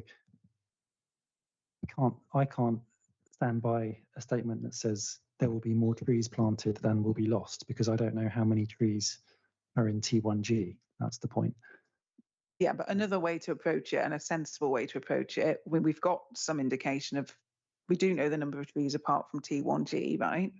We know that we've got a net gain of 8. And so a sensible approach from the inspector, if he, when he goes on site, isn't able to sort of count all of the trees in T1G, which is partly scrubland, would be to just ask himself, you know, in overall terms, standing back from it, is what's being proposed here more or less equivalent in terms of replacement planting, putting the terminology more broadly? There's a judgment involved in that, yes. Right. Thank you very much, Mr. Raper, sir. Thank you very much for your patience. That is the end of the cross-examination. Okay, thank you. Thank you. Just a couple of questions for me before you re-examined. You mentioned the 47 trees and then T1G. There's an unknown number of trees in T1G, as I understand it, your side. Have a ballpark figure at all in mind? Like, for instance, would it be under 20? More than 10? I'm afraid I don't, but the reference in the arboricultural report,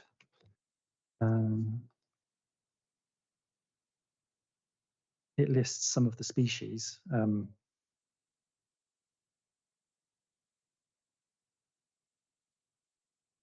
But yeah, the actual number, I don't know. So in terms of species, is there a number of species that you're prepared to put your aim to?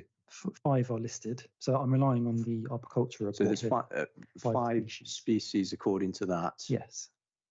In terms of a ballpark figure of trees, would you like to sort of offer a ballpark figure, a rough figure? It's very difficult, but 20 or so, I would say. But you're uncertain either way. Unsure, okay. Yeah, because they've not plotted. It's difficult to tell. Okay. Second question. It's about the TPO. So the TPO covers the 47 and the T1G. Is that right? I do have a.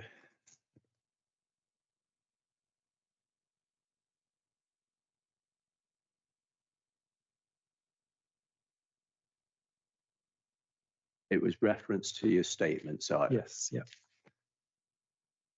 T1G would be covered by the TPO. So all the trees, the 47 and the T1G, they're all TPO trees. Yeah, as far as I can see, the only part that isn't covered by the TPO is the actual hard standing on the site. So that's a helpful sort of indicator. It's a follow-up question. In terms of ratios of replacement, the council having a 1-for-1 ratio of loss to replacement in terms of its general policy? Does it advocate a 1-for-1 replacement, or is the ratio more, or is it more nuanced than that? Is there scope for the council to say, well, the significant tree loss, we want a 2-for-1 ratio in some circumstances? Yeah, it's not set anywhere that we expect 1-for-1. Right. But our position is the replacement trees aren't adequate replacement for what's being lost in terms of number and canopy cover, etc. So there's no particular figure. And what you're saying there, does that include tree maturity as well? The actual the maturity of the replacement. The maturity of how big they will grow. That species is a factor.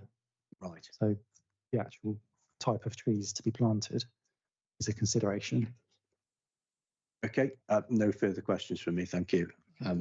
I'd like to invite re-examination, please.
Right. If I just take you to the TBIA, please. Yeah. That's buried in my. That's paragraph. Sorry, that's core document 152. Sorry, you got that? Yeah. 152. The 150 is the Sorry, actual 150, yeah. TVIA. Now, the question I had, and it's a question but also paragraph that you mentioned in your evidence in chief. So, can I ask you to look at paragraph 11.61, please? Yeah. So, that states the methodology used is assumed that major to moderate effects can be considered significant, and that they therefore merit particular consideration in the planning process. See that? Yeah. And that relates to the nature to moderate effects. Yeah. Mm-hmm. So in relation to effects that are less than major to moderate, did you read the TBI as saying that those should not be considered at all in the planning process? Or not? How did you read 11.61? I suppose it reads as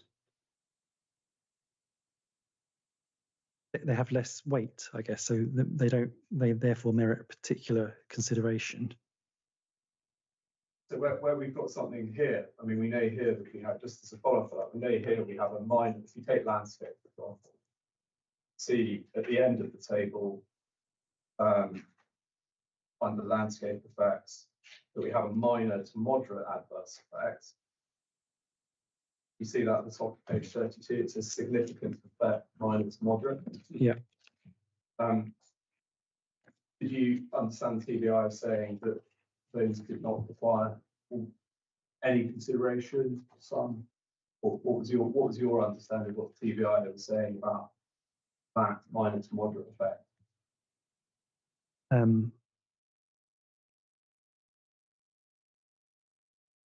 Well, I read that as they identify an adverse effect of minor, moderate significance in that particular case. But I don't think that then means it doesn't warrant particular consideration in planning terms. Consideration. Yeah. Do you mean that any consideration? Yeah, it doesn't mean we should. Yeah, it shouldn't. Doesn't mean there's not any consideration. Definitely, it's always a consideration. Yes. That was just a question. That's all the question I had. I've got no questions to it. Okay. Oh, right. Thank you. Thank you, Mr. Raper. There's no further questions from me. So obviously you're going to be recalled for the planning evidence later in the well, hopefully tomorrow, I believe. So we'll adjourn there for 1 hour. Thank you.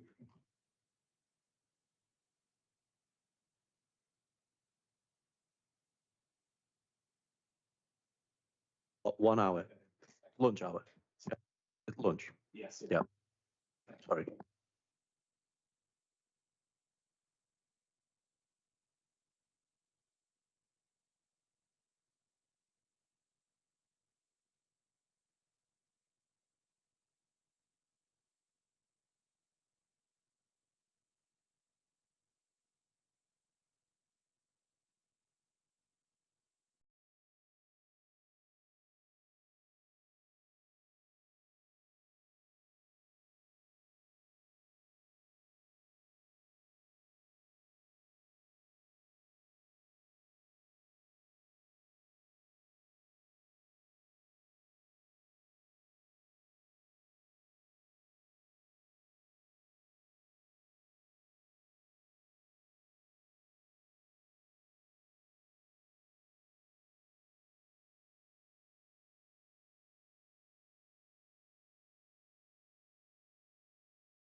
diploma in arboriculture and you're a professional member of the Arboricultural Association. You're the managing director and principal arboricultural consultant at Treacle Consulting Limited, and you have 18 years experience in the industry, beginning with 7 years as a local authority tree officer at Bournemouth, and then 11 years consulting in private practice. And then you've explained the range of support that you offer to the support that you offer and the range of clients that you support. And you explain at 1.4 that you've been involved with the proposed development project at the site since 2022 and have advised on 2 iterations of the scheme. And then you confirm at 1.5 that you've prepared your proof of evidence in accordance with the Code of Conduct and Ethics of the Arboricultural Association, and that what you've set out are your true and professional opinions. Is all of that still the case? Yes. Thank you. And first of all, so as I mentioned before the adjournment, I'm going to very much take the written evidence as read. So we know from your proof that you've approached the trees in 3 groups. So could we just turn up the plan, which is at core document 13.52, please?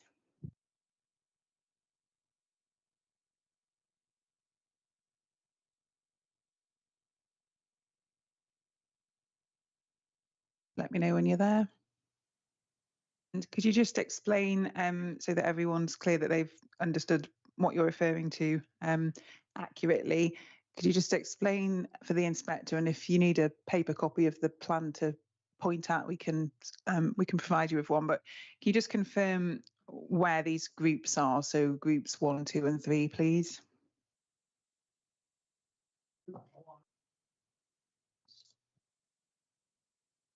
All of the small trees along the west and north.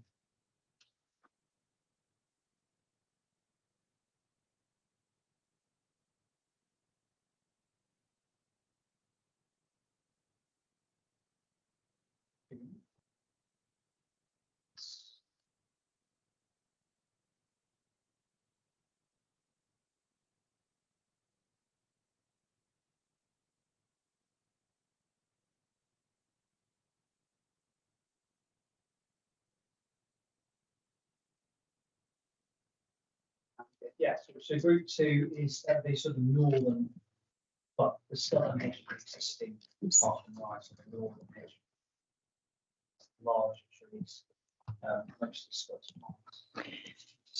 Yeah, so just because you've given us the numbers in your proof actually, so which we can refer to this plan. So you've explained group 1, as you said, is around the western and northern boundaries, and we can see the northern part of T1G and then 28G and 29G.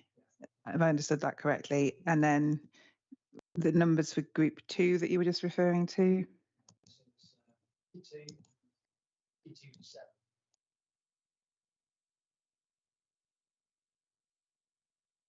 Thank you. And group 3?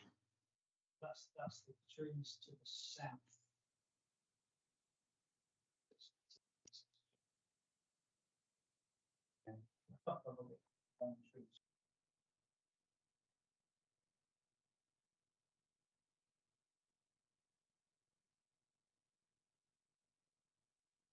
Yeah, and so in terms of the outlying trees, T24G is actually a group primarily to outside the site boundary to the south, and we can see there's 1 tree from that which is sort of smack bang on the boundary. Is that the outlying tree?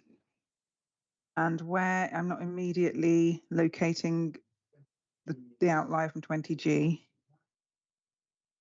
Oh yes, okay.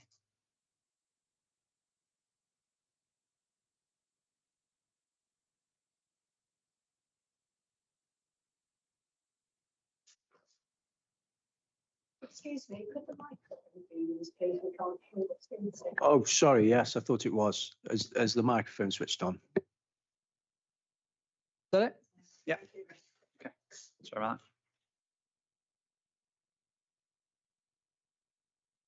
I'm so sorry. Can you just pinpoint the 20? Is 20G the right reference? I'm just trying to locate the sort of missing tree from group 3. Well, not missing, but is So 24G We've dealt with the 24G1. I mean, looking at the bottom right-hand corner of the site boundary, Yes, so that's the tree in 20G. that one there. Okay, And then yeah. 24G is right on the southern edge of the red line. Yeah, thank you.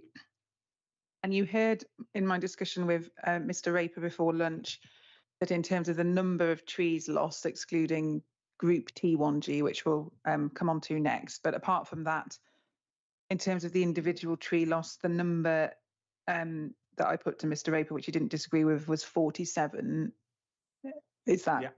Yeah, that's right. Yeah, Yeah. we've got 30 category B trees and 17 category Cs. So then just in terms of group T1G, we can see that's shown in the left-hand corner of the red line site boundary. And I confirmed with Mr. Raper that we're looking at the part of the group that's to the south of the solid line is retained, and then the part that's within the dashed boundary is lost. Yeah.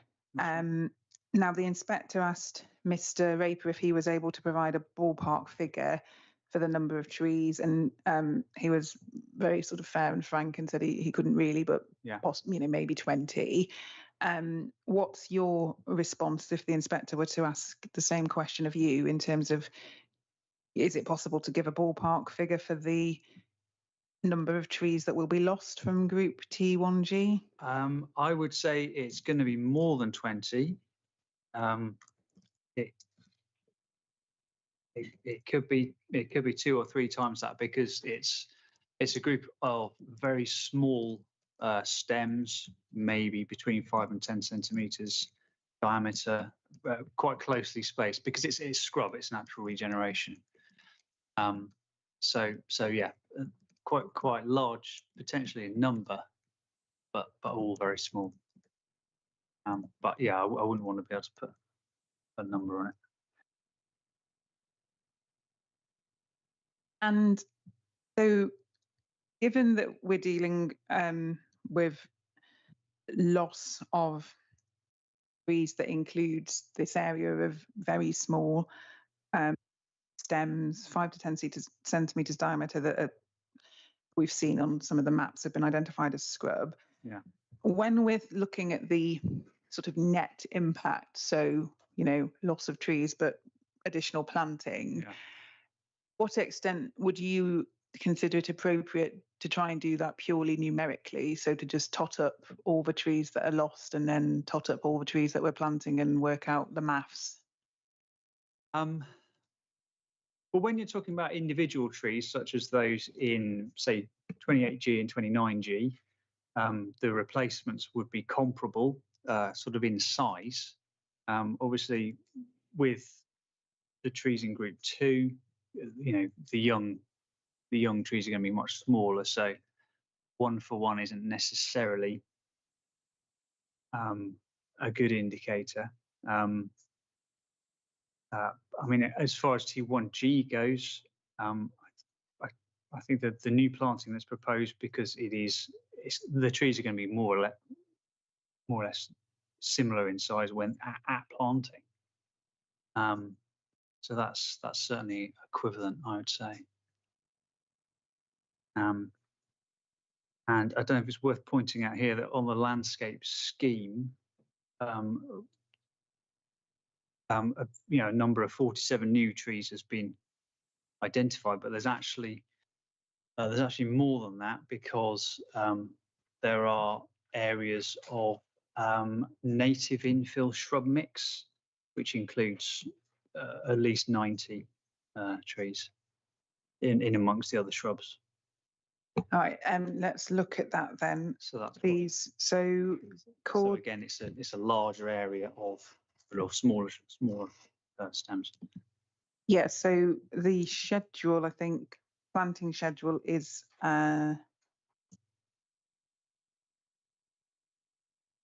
Yeah, so 1355. Thank you. That's the schedule. Let's just turn that up so that we can see. About halfway down. Yeah, 1 second. Let's just let the inspector get there. Sorry, I missed the CD number. 1355. 1355.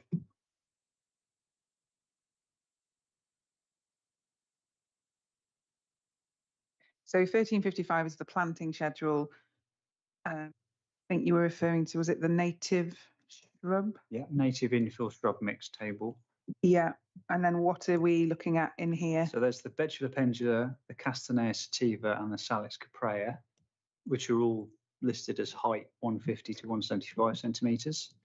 So that's, you know, that's a reasonable sort of tree size for planting. And there's 31 of each of those, so that's 93. Yeah. And so we've got the 47 replacement trees that are actually identified as being trees, plus these 90 that have come in the shrub mix on site. Yeah. And then Mr. Raper confirmed in his cross-examination that he wasn't disagreeing that in the BNG assessment, there's also an additional 8 off-site trees identified. So that also includes an area which is labelled as improved scrub, which presumably means some additional planting of scrub, which is going to be similar to what's in T1G now. Although it didn't give specific detail of what's intended there.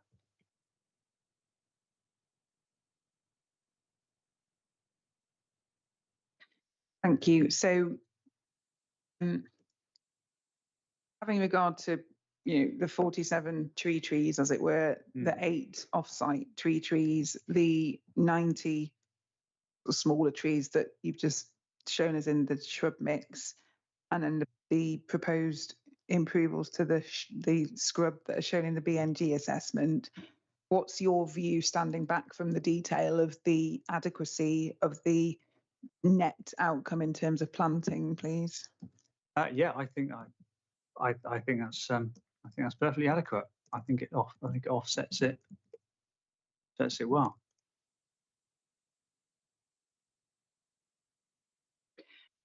Just 2 other points. There's obviously your suggestion in the proof around T1G and whether some of it could be retained. And then I discussed that again with Mr. Raper this morning as to whether or not that's something that theoretically be conditioned and, a solution found that way to achieve what you're suggesting.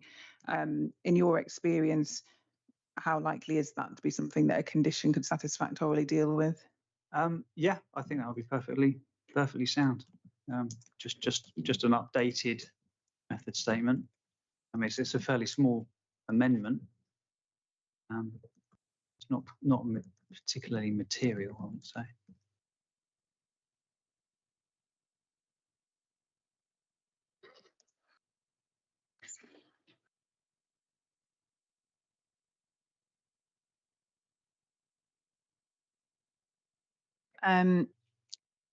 Thank you very much, Mr. Cleves. So that was short, but in the interest of time, that's the end of the evidence in chief. Appreciate it. Thank you. Mr. Neil. Thanks.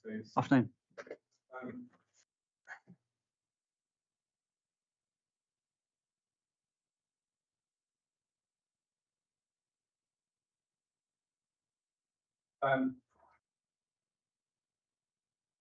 Just going to ask you about your expertise and how your evidence fits in with the other witnesses. Yeah. Thought this might save quite a lot of time for purposes of this afternoon, but we'll see how we get on. So, you're an arboriculturalist. Yeah. You're not a town planner. No. You're not an urban designer. No. And you're not a landscape architect. No. They're very professional qualifications in this. And as an arboriculturalist, I'm probably going to misstate this, but in general terms, you've got expertise in relation to the way trees grow, how they can be protected, and you can inform a developer as to how many might be lost, root protection areas, sort of technical matters related to trees is your area, yes? That's right, yeah. And I don't think also part of that, you mentioned in your proof, you've got expertise in how they should be ascribed according to the British standard 5837. Yeah. Yeah, I'm not going to go to it. Now, your evidence, you confirm in your proof that your evidence is limited to, this is a paragraph 2.1, I'm just going to read it just to save time, but your evidence is limited to addressing matters relating to trees directly. More general landscape issues are dealt with other witnesses. Yeah. Yeah. So in terms of the, and just so I can understand the sort of where your evidence fits in terms of the evidence in relation to, that's been presented by the appellant in relation to character, landscape character, visual amenity, those are addressed in the evidence of Mr. Neeson, aren't they? Yeah. Okay. So, and we know that Mr. Pearce also touches on questions of the design of the building, etc. Yeah. Design generally. And we know that, and there's, if we take, for example, things like the question of the entrance gateway, were you here this morning? Yeah. You had discussions about that. Things like where that gateway is, its role and extent, and all those sorts of questions.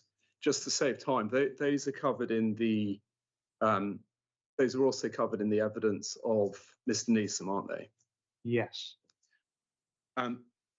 Now, you've touched on the question of the gateway entrance as well, haven't you? Yeah, because it's to do with the amenity value of the trees. Yes, but in terms of the significance of that, or first of all, where that gateway is and the significance of it and how it plays into an assessment on impact on character of the area. Yeah, those are all matters for Mr. Neeson, aren't they? He's going to be talking to us about that this afternoon. Yes, yeah. He's looking at that wider picture. And so, I mean, it's not a criticism per se. I don't want to make a big deal of this, but where your evidence overlaps with Mr. Neeson and relates and draws conclusions about impact on character of the area,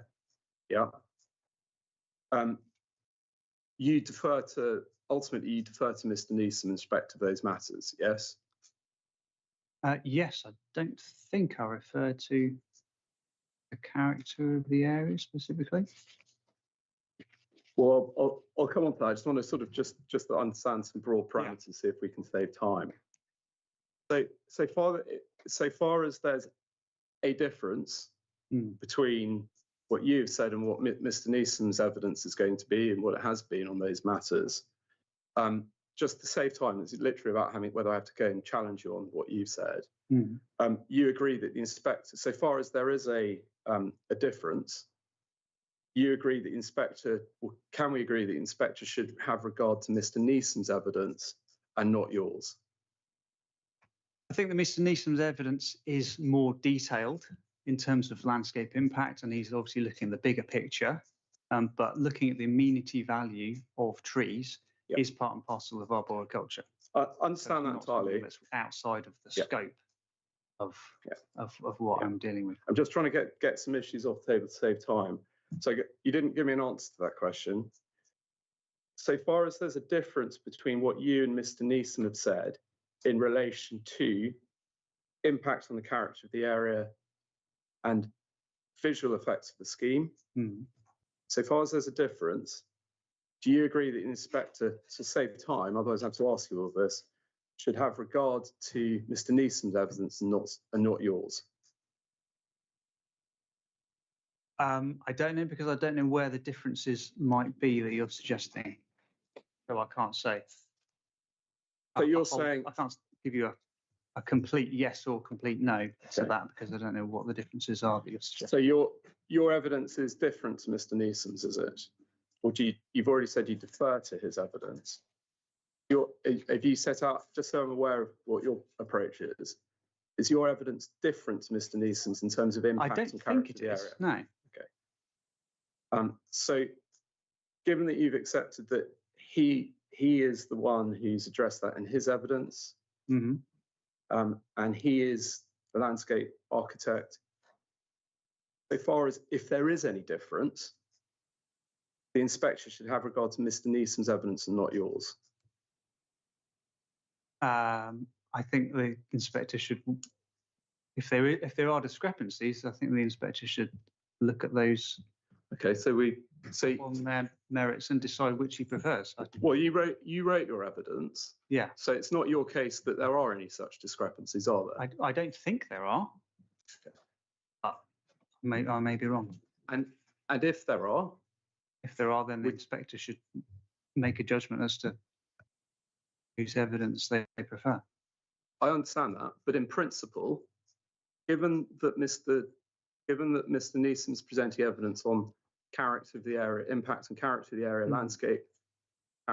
landscape impact, visual amenity, that's his particular area of expertise, isn't it? Yeah. The inspector are you saying that the inspector should prefer his evidence or yours? I think that's for him to decide. So you're not prepared to, so you'd say as an arboriculturalist, not a landscape architect, you're saying the inspector should prefer your evidence? I don't think that what I've presented steps beyond the more immediate points about the trees into that wider landscape that is covered by Mr. Neeson. I understand that. That's your position. I'd like an answer, yes or no, just to save time. So far as your evidence does conclusions about impacts on character of the area and visual impacts beyond the individual impact of visual amenity of trees, particular trees. Yes or no, should the inspector prefer your evidence or Mr. Neeson's? That's not a yes or no question, is it? Well, it'll save an awful lot of time if you could answer that question. Yes or no? That's not a question I can answer. It's up to the inspector to decide whose evidence they prefer, if there's a discrepancy. And you're saying he should prefer the evidence of an arboriculturalist over a landscape architect on those matters? I think when it comes to matters of the wider landscape, of the kind that Mr. Neeson is looking at, then he's probably going to be better placed to provide evidence on that, because he's dealing with that wider landscape impact. Well, he's also dealing with the landscape impacts in the immediate area that's covered in the TVIA. Mm-hmm. So again, just finally, I'm going to ask one last time, so it will save an awful lot of time. Otherwise, I'm going to have to go through all of this. Sorry, this is me trying to be helpful. I am not in closing going to be suggesting that on these issues. Just the point. Oh no, I'm putting this as neutral as I can in the interest of time. I am, or the appellant is in agreement with your suggestion that on the conclusions around landscape, character, impact and visual assessment, right, if there were to be a discrepancy, we've not found one, but if there were, we are happy, sir, for you to prefer Mr. Neeson's evidence. I hope that's helpful. That is helpful, and that's what I was hoping the witness would agree to, but it was okay. So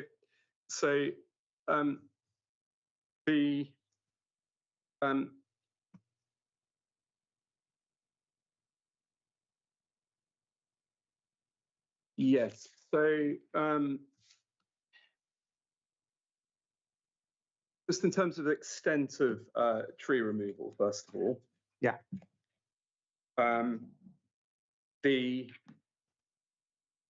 Take you to page 2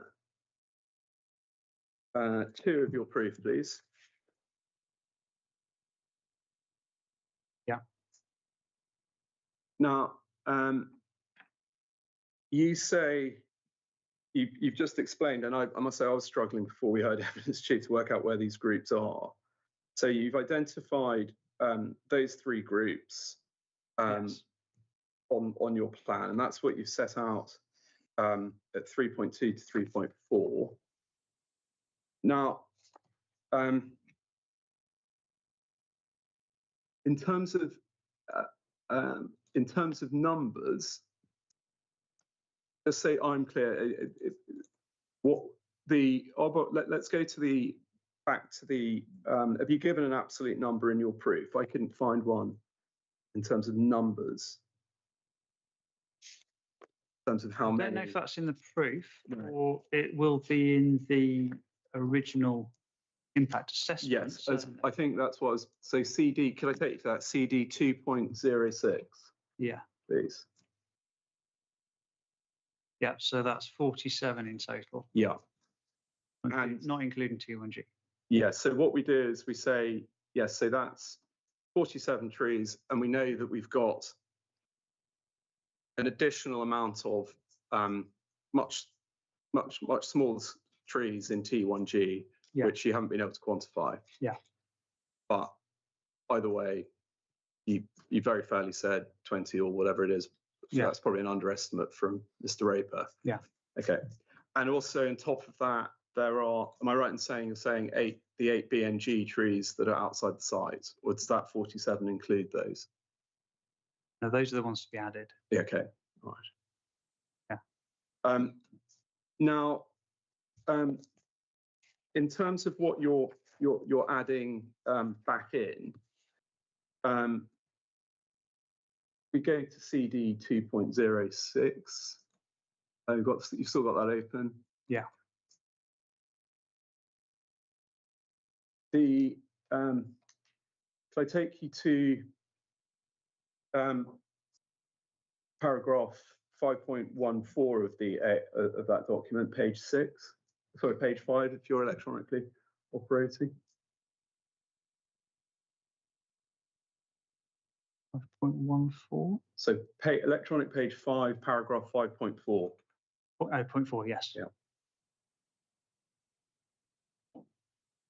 So you've said that the landscape will be, the site will be landscaped with a mixture of trees and shrubs, which will over time mature to replace lost amenity. The scheme includes 38 new trees. Ah. Yeah. Now, yeah. Is that, I've taken that number from the AIA. Now, are you adding on some more to that or not? So I wasn't quite clear. I believe the landscape scheme was updated, and I think I missed that update when I revised this report. So the landscape scheme does show 47. I see. New trees. And where are they? Are those the ones? Did you set that out earlier, or you just have to, that's set out on the detailed planting proposals, is it? Yeah, CD 1354. The solid black circles are all the new trees. So the AIA is it's out of date in that there's a new plan came in. Yes, yeah, it was updated. So you're saying you've upped that number to match what's going to be lost insofar as the identifiable trees that you've counted. So we've got 47 going. We've now got 47 being back that's in. Right. Okay. Yeah. So what, I mean, is it the reason for that additional? What was the reason for those additional trees coming in the subsequent after the AIA? Was it to up the numbers a bit? I don't know. I didn't prepare the landscape plan, so I don't recall. From recollection, I just received a fresh plan. I wasn't involved in the discussions as to what was to go where. So yeah, presumably it was just to increase the number of replacements, but I don't. I'll say for sure. But certainly it was your view when you wrote the AAA that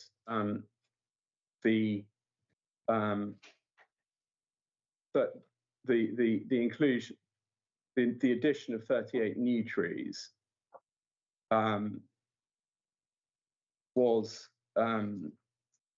going to be a satisfactory replacement of what was going to be lost in purely in tree amenity terms. Is that right? Yes, I believe so. So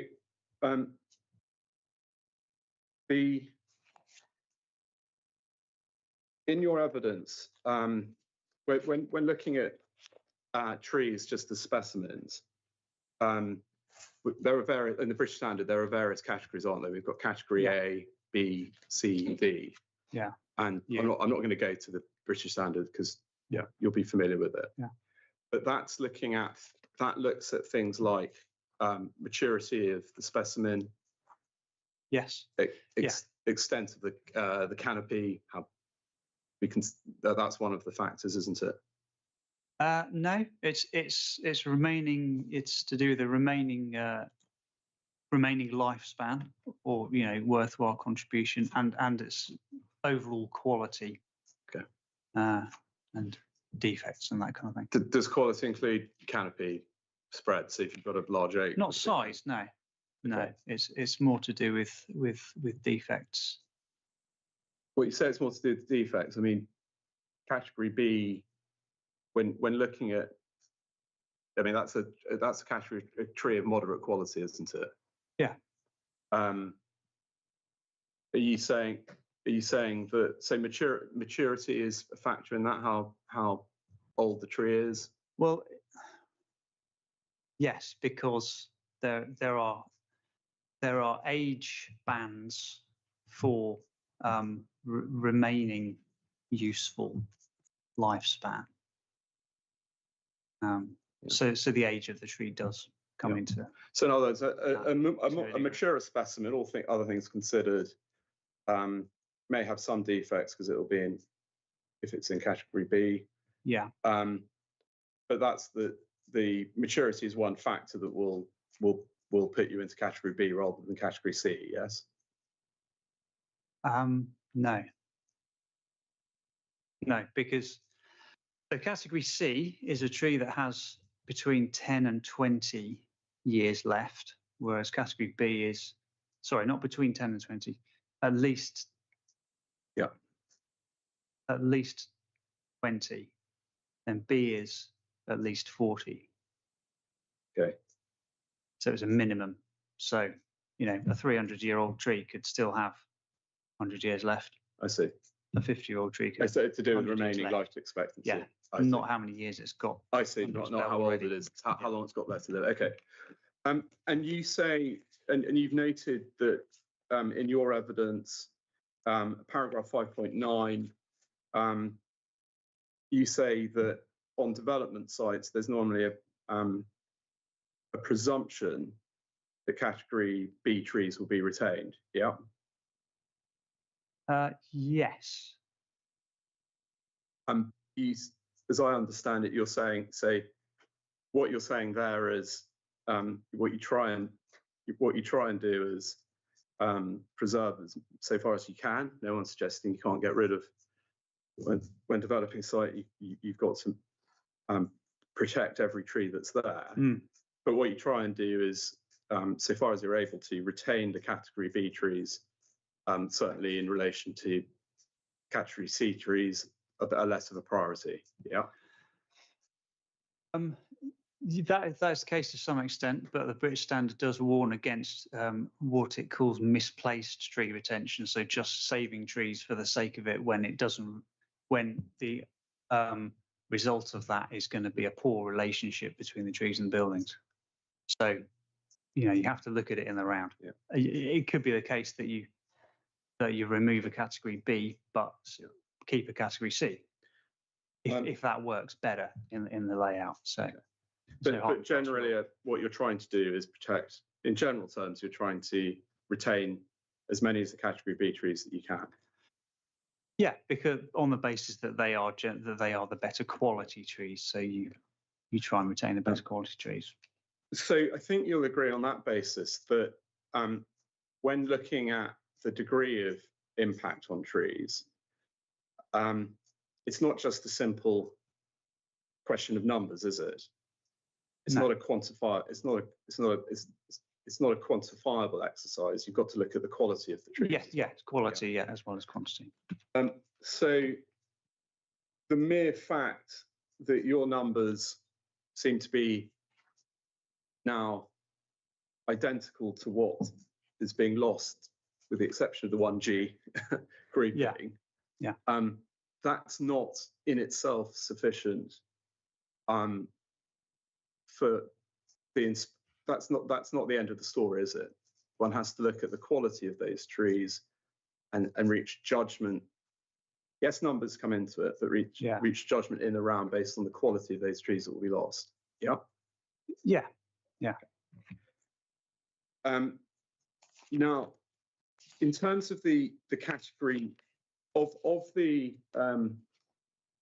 the trees that are going to be lost, and I think we've agreed 47 is that number. Yeah. We know that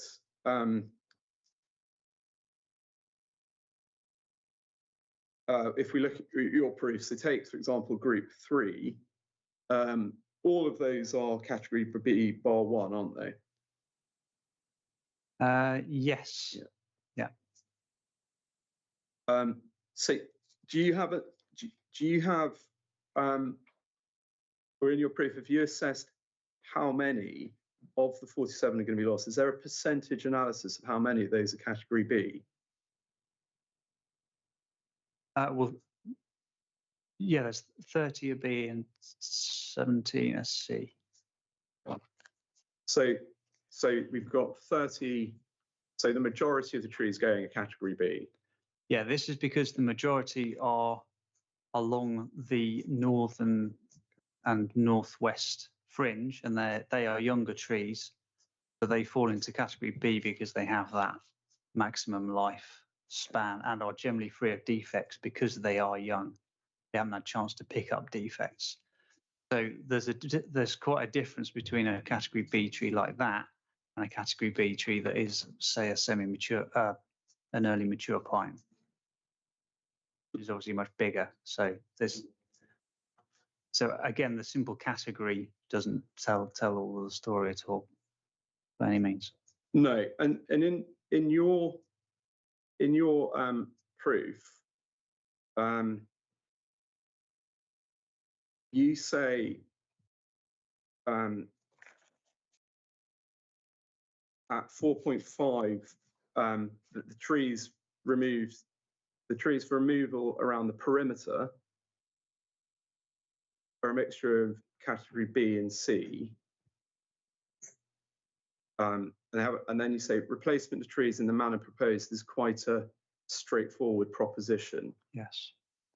Yes, that paragraph reiterates what I was just saying about lack of defects and life expectancy. So what when you say quite a straightforward proposition, I mean, where is the qualitative analysis in your proof, which looks at the quality of what is replacing these trees that have been lost, including the 30 category Bs. In terms of quality, there's no analysis of that in your proof. All we've got is numbers and you saying it's quite a straightforward proposition to replace those around the perimeter. When I say it's a straightforward proposition, it's because they are relatively young trees, and so once the new trees are planted, it won't take long before they catch up with the adjacent trees that remain and achieve the kind of size that they are now. I mean, I was looking on the Street View images on Google, and it looked like those trees had been planted in around about 2007 or so. So they'll be about 20 years old now. So in 10 to 15 years' time, the new trees will be the same effect in all intents and purposes as the ones that are now. your ultimate conclusion, 5.9, is that the impact of the tree loss is overstated by the LPA. So I can take you to that of your proof. The impact of the tree loss is overstated. Yeah. Yeah. Now, the reason why you say that impact is being restated is being overstated is that you say the setting of the site is such that the trees represent a very small fraction of the substantial tree cover in the vicinity. Yeah. That's your reason. So it's an analysis that's led you to that conclusion that the LPA's impact or view on the impact of the trees is overstated. Yeah. I've said in that respect, it's overstated. Yeah. Well, that reason, so you're saying representing a very small fraction, that's a numerical analysis, isn't it? It's saying, well, there's substantial tree cover, we've only got a very small fraction going here. That's a sort of numerical analysis, isn't it? Well, tree cover isn't necessarily about numbers, it's about area as well. To the south of the site, south and east of the site, you've got, quite a large woodland area. And around the fringe, the north and west, you've also got a fairly continuous belt of trees. And what's been lost from those fringes, I would say isn't significant in terms of area or numbers. As a proportional impact. So that's right. So you're talking about proportions, etc. But where is the qualitative analysis of the loss of these particular specimens, category B? Admittedly, in the context of what else is there, there is no qualitative analysis in your proof of evidence, is there? I don't know what that would entail. What do you mean by? Well, it would entail looking at the quality of what's been lost, not just the numbers. Yeah. And comparing that to the quality of what's coming up in terms of replacement. Yeah. Okay. I would say that they're equal. Well, you would say that now, but where is the analysis for the inspector in your written evidence? Where can the inspector see that analysis now? Well, as I've said, just to take the trees along the northern boundary as an example, I've said that these are young and relatively free of defects. So that gives an indication as to the quality of the trees. And the new trees that will be planted along that area will also be young and free of defects. And the species mix is similar. So in terms of, being native and the contributions to biodiversity, that's equivalent in terms of equality in that respect. I was asking about where in your written evidence. Is it paragraph 4.5? Is that it? That's where I've mentioned life expectancy and lack of defects. There is somewhere else where I've mentioned the fact that the trees will be native and for that contribution to biodiversity. I remember exactly which paragraph that is.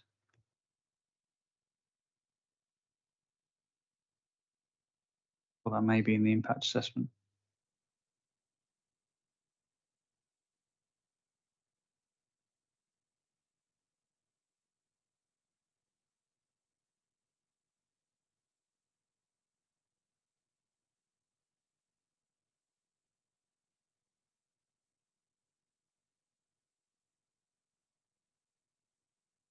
It's your proof that I'm asking. If it saves time, you can be taken to it in re-examination. But so I was just going to point to 5.4 of the original impact assessment, which is also part of the document set as well. It says trees to be a mix of species, which will, in conjunction with general diversity of the other soft landscaping, promote species diversity in accordance with the local plan authorities' requirements for net biodiversity gain. So that's a qualitative statement. So there's no acknowledgement there of the category B status, the 30 out of the 47 being category B, and any analysis of their degree of maturity and how that will compare to the new planting scheme. That's not there in 5.4, is it? No, but I have referred to that as we were just looking at in the proof. Well, we go back to the proof. You mentioned paragraph 4.5. Those are the trees around the perimeter. In terms of the trees being lost in the site interior, you consider that on page 5, don't you?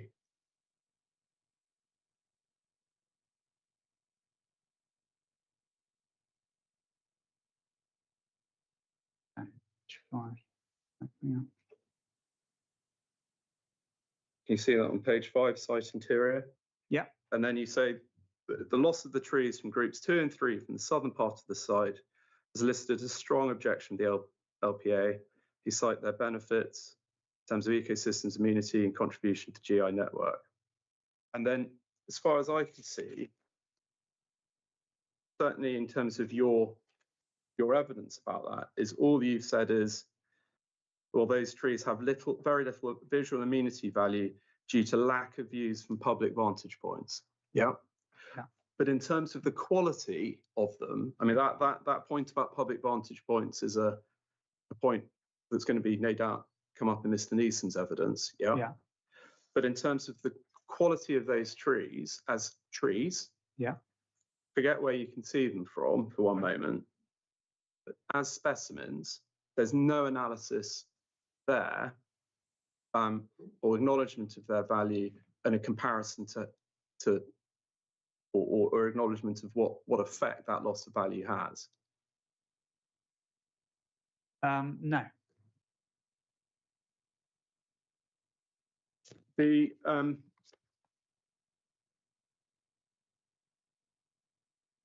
if I can speed up a bit.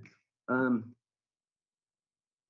you would agree, I mean, I think you'd agree, I mean, that those 30 group C trees, group B trees that are going, and I haven't got the breakdown of what's on the perimeter in the middle.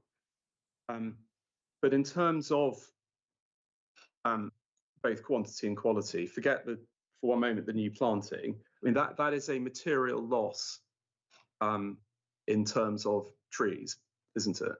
Yes, it's a material loss which we're seeking to mitigate with the new planting.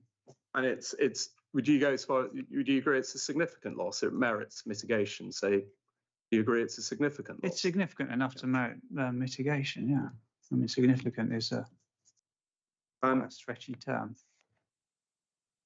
So, given that you accept it's a significant loss,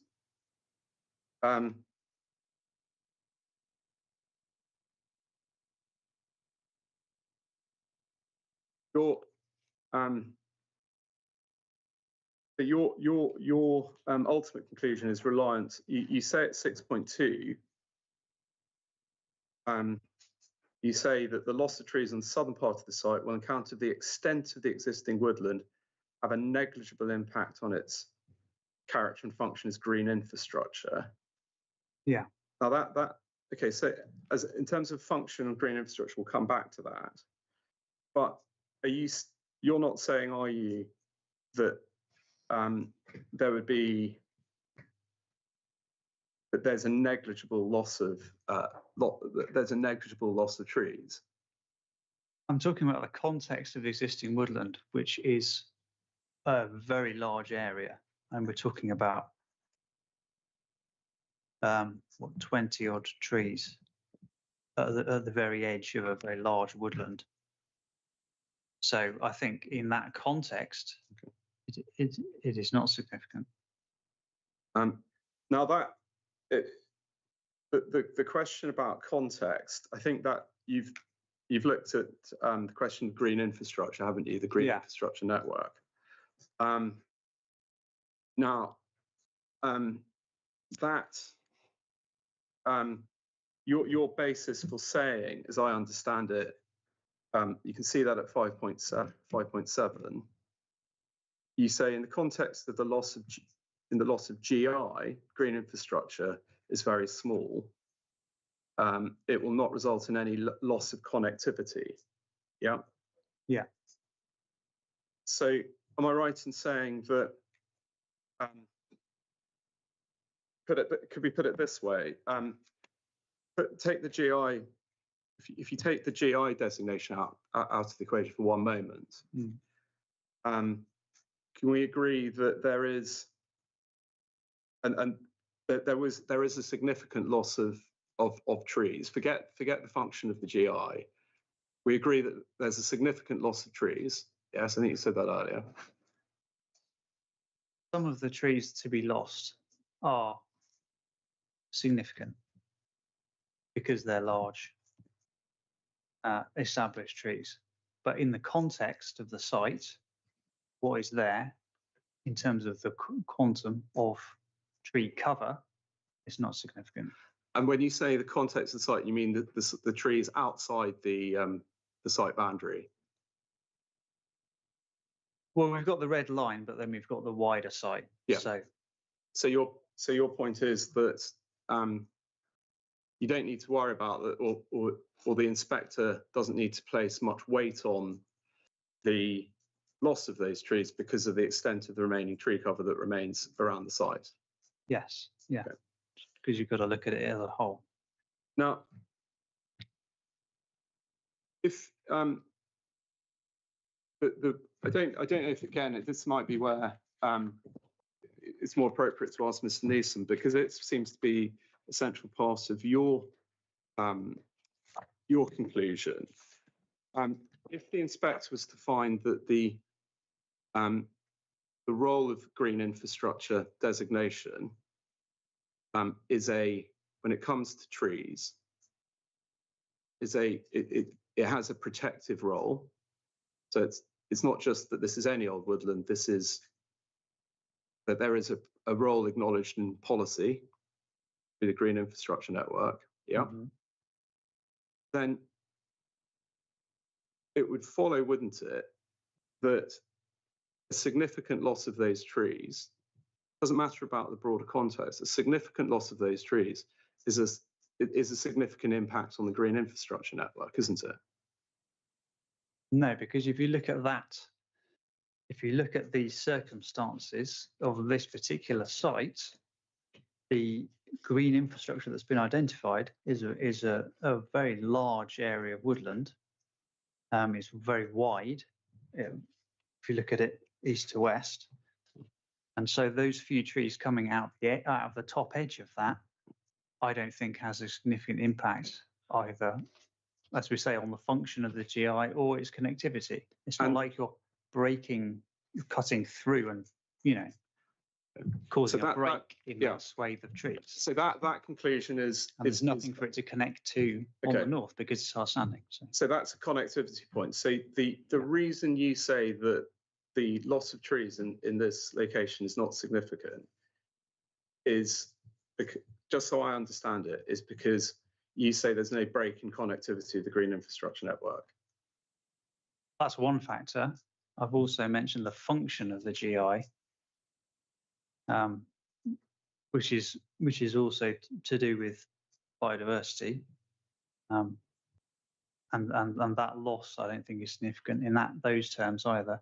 And as I've said, there's mitigating measures going to be taken to improve the state of the woodland and that area. And so do you say that the GI network is limited to just ecology, that ecology function and that connectivity function? Are there any other functions you want to refer to? I'd have to look back at the definition of GI.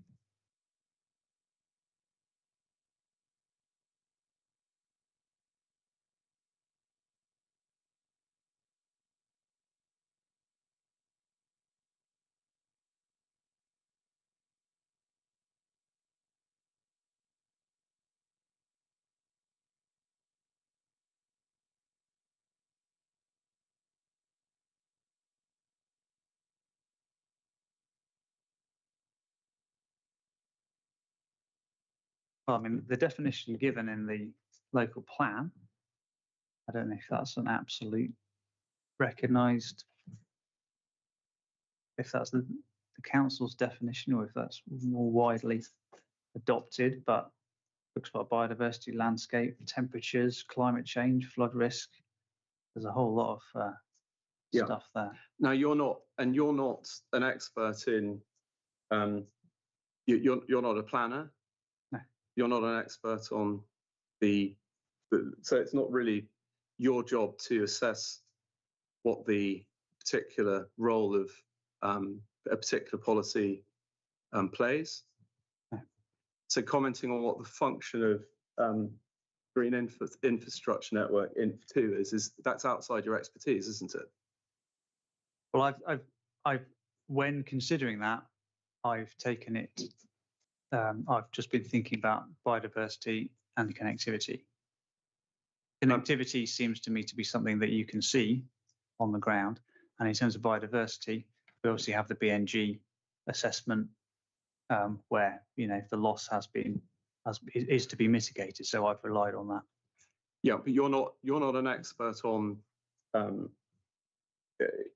planning policy, and what you're commenting there is effectively on a policy designation. Yeah. Yeah. And when we go back to your conclusions at 6.2, that there's a negligible impact on character and functions of green infrastructure. That is not the conclusion that you're qualified to reach, are you?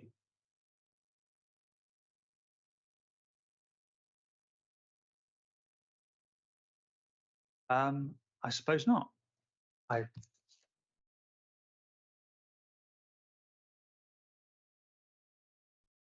On everything that's been said in relation to trees, and the GI matter has been framed in terms of tree loss.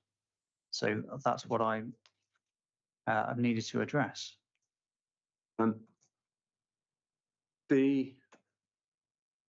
think just to save time, you make some comments. I think you, Miss Sargent, very fairly acknowledged that the way the tape accepts the point about the appropriateness of you commenting on matters that are covered by Mr. Neeson. So there is a section on the gateway entrance and the street scene of your proof. Those are matters, just to be clear, those are matters dealt with in Mr. Neeson's evidence, aren't they? Yeah. So we agree, therefore, when you come to your conclusion at the end of 4.4, where you say the loss of trees from the northern boundary will be permanent, the tree cover is more porous, less of a continuous screen to the west, so this will not be out of keeping with the general character. Now, so far as that's a conclusion on the impact on character and street scene, that is your own conclusion, but it's one that also Mr. Neeson addresses, isn't it? So it's more appropriate that I ask him about that. Yeah. Yeah. Well, my use of the word character is to do with the character of the tree cover specifically.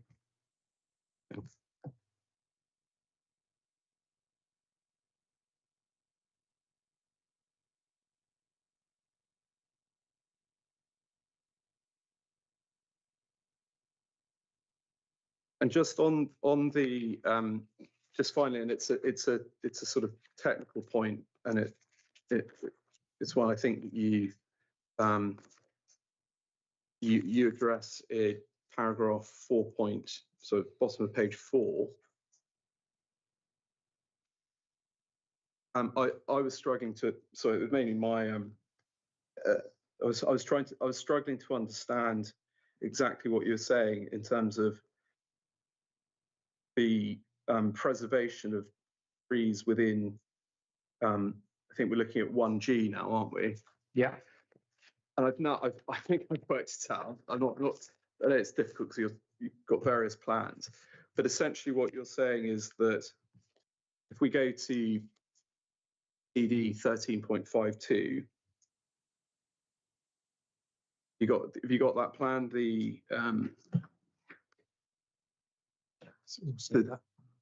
there's two, right? Let's stick to 13.52, but that's the tree protection plan, and it's got various you can see various sort of tree protection areas in red on those plans. Yeah. Yeah.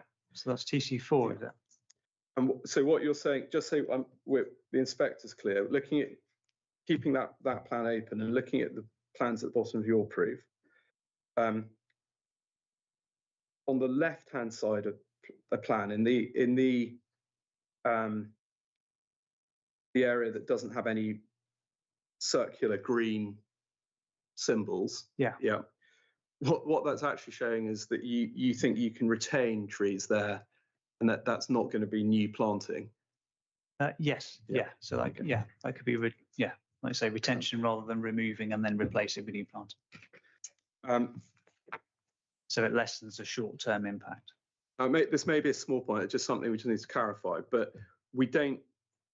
The root protection areas are not for those small trees. I think you call them shrubs, but we don't have individual root protection areas for those. No. And this may be a small point, but how can you be sure that you only need to remove the trees from the back of that group, and that you can retain those trees? I mean, what you heard Mr. Raper's evidence that he wasn't sure how you could reach that conclusion without RPAs. So my suggestion was to leave a 5-metre gap to the rear of the building to give working space, and based on the sizes of the trees, I would expect their root protection areas to be between 1 and 2 meters. Okay. So, the building wouldn't encroach, and you would be able to use effective fencing, ground protection. Can I take you to? So these are the 1G groups. So you think 1 to 2 meter root protection areas. Could I take you to page 9 of CD 2.8? And there's you can see on page 9 root protection areas for 1G of 3.6 meters. So okay. There may be a simple explanation. I'm not trying to sort of gotcha. I just want to understand. Yes, how does that align with your? On the original topographical plan, there were some larger trees that were at the top end of T1G, basically right next to the entrance into the park and ride, which aren't there anymore.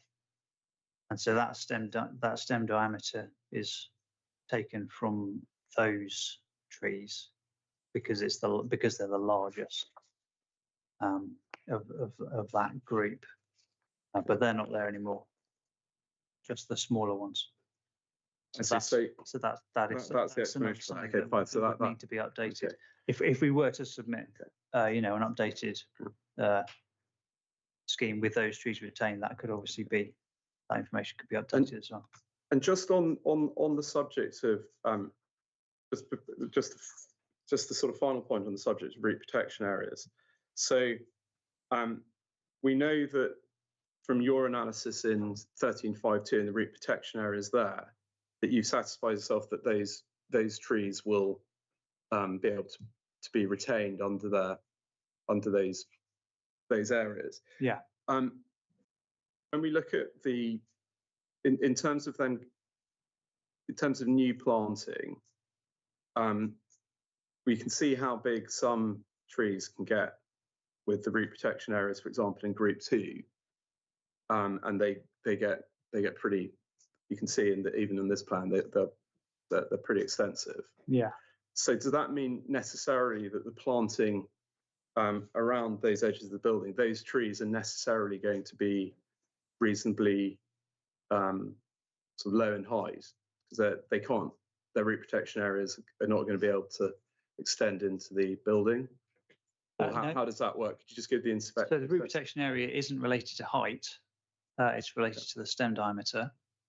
And if there's a building in the way, the roots will just stop, and they'll go elsewhere. They'll deflect left or right or down, and they'll just find whatever open ground they need, or they can go, or under a hard surface, potentially if need be. It's just it was a point of clarification. I just wanted to understand how that works. Yeah. Thank you very much. I'm just checking with Mr. Raper. Is there anything the council wants me to raise? Thank you very much. Okay. Mr. Keep, no further questions for you. Thank you, Mr. Neal. Is there any re-examination? No, sir. Thank you very much. Thank you. Okay, thank you. No further questions from me, so thank you for your contributions. Thank you.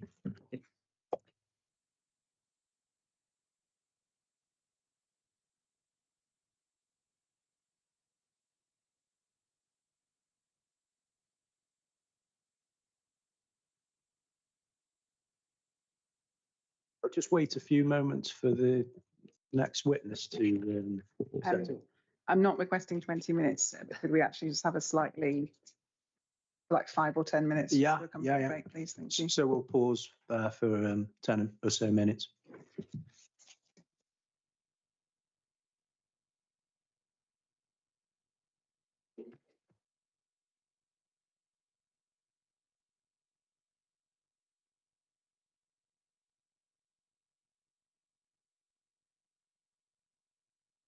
Did he get where he agrees it's confusion? It's wrong. What did he say? Said I suppose so. He'd agree that. Yeah. You're not going to reach it. So they say, yeah. Yeah, I think we got him there. That's all I want to get. Is that all right? Yeah. Slightly make it.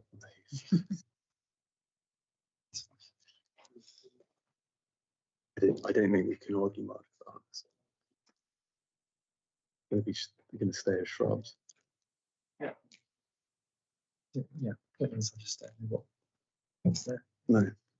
Okay.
You're okay to start this, Sergeant? Yeah. So inquiry is resumed.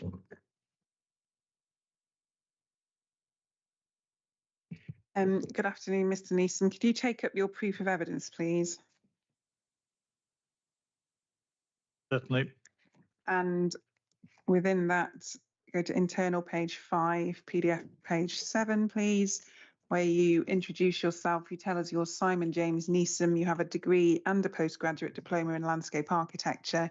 You've been a fully qualified chartered member of the Landscape Institute since 1994. And then you set out your progression through the Landscape Partnership from 1991 through to becoming a director in 2022. You summarise your experience in both private and public sector environments at 1.1.2, and then provide more detail on specific schemes that you've previously worked on, including major out-of-town retail facilities at 1.1.3, and the preparation of landscape sensitivity and capacity appraisals for local authorities. You give further detail, including at 1.1.4, experience on park and ride facilities, through down to 1.1.6, where one of your projects won an award at the Landscape Institute's Awards. You then at 1.17 summarise your expertise providing evidence as a witness, an expert witness at public inquiries and hearings like this one, acting for all forms of participants in those. And then you confirm at 1.1.8 that you've prepared your proof in accordance with the requirements of both the Planning Inspectorate and also your professional institute, the Landscape Institute.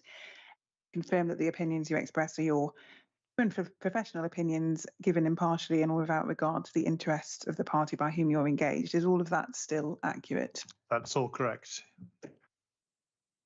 Thank you very much. Now,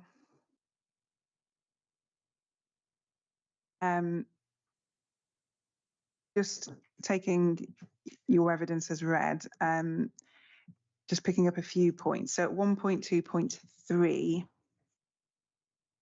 Yes.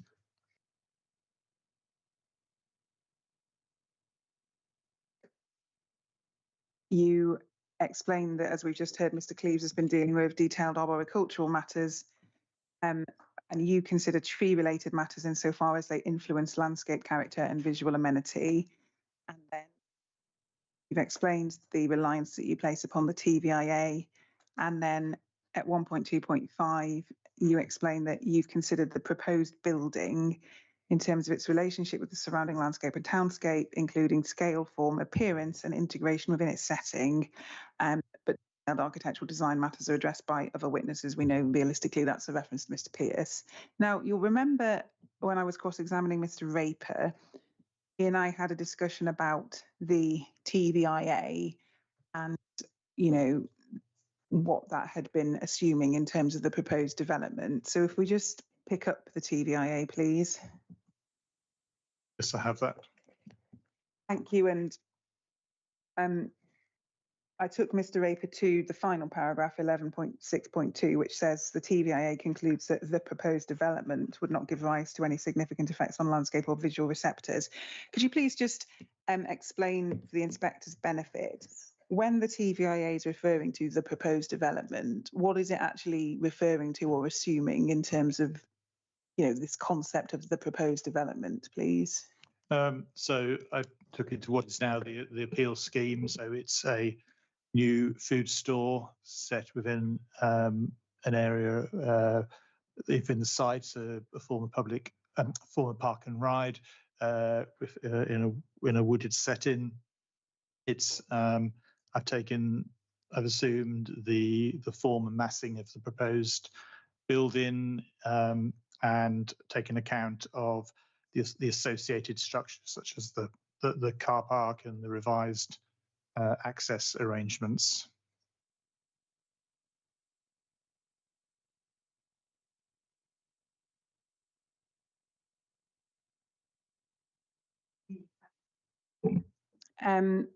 These points are unconnected to each other. I'm just taking them in as swiftly as I can to try and speed us through the afternoon. So just one point on policy, if we pick up Mr. Raper's proof, please.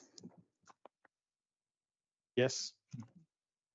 He's set out 6.6.6.65 on his page 20. He's set out saved policy con 8.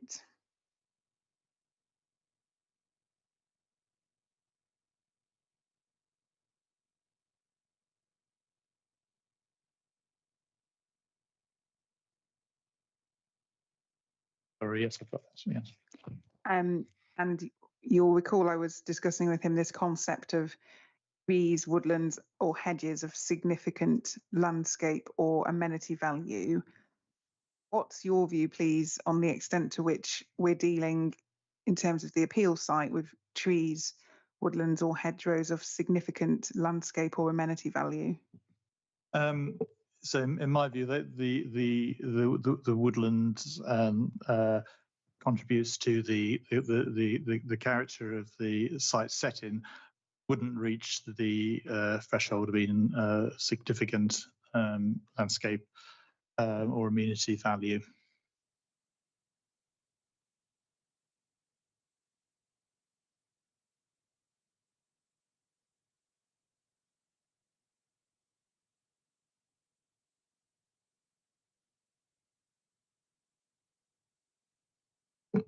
So I think actually sorry to just pause. One point that has occurred to us is we haven't, I don't think, uploaded opening statements to the internet. So I only have a sort of my hard copy of Mr. Neal's opening statement. So that might be something we can discuss afterwards. But anyway, know that I shared my copy with you subsequent to receiving it, so you have seen this before, but for the moment, Mr. Neeson, I'll just read to you what is said. So paragraph 30 of the council's opening says, where the council fundamentally disagrees with your evidence is in his assessment of the acceptability of the degree of harm to both landscape character and visual harm, his assessment of compliance with development plan policies relating to design. These are not matters for TVIA or a landscape architect, but rather the planning decision maker. And it said all of this will have to be explored with you in cross-examination. So we'll wait to hear what's said there. But in terms of development plan policies relating to design, could we find policy NBE 9, please, of the local plan, which is core document 4.1?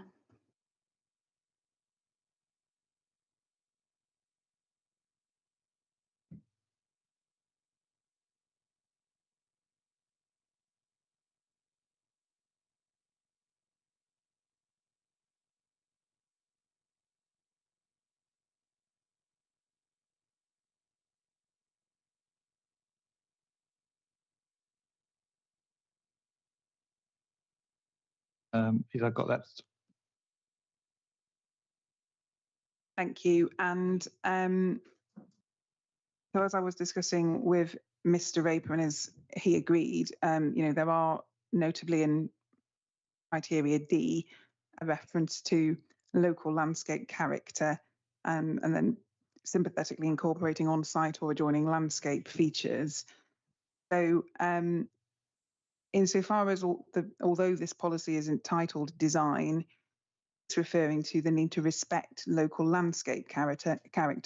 What's your view as to whether that's something that properly falls within the purview of a landscape architect and a landscape witness? Yes, that's one of the considerations to be taken into account in considering landscape, any effects on landscape character.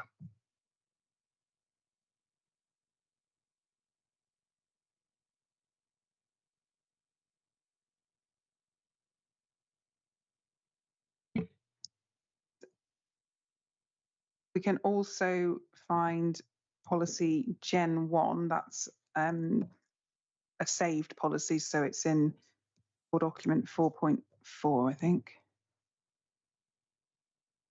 Sorry, 4.2.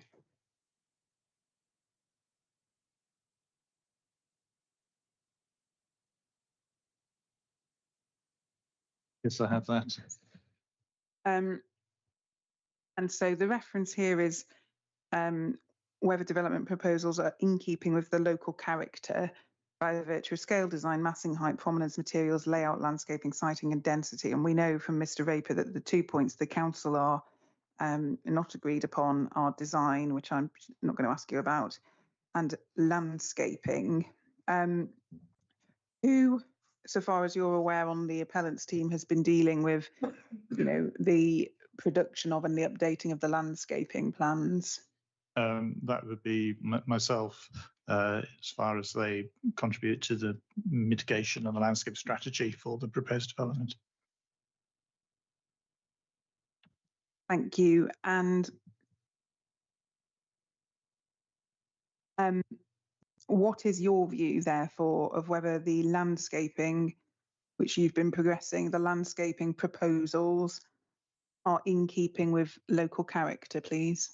My view is that the landscape strategy, the planting, trees and the understories have been designed to reflect the wider heathland character, which either currently exists or might exist in a wider manner in previous years. So I consider them to be appropriate for the conditions.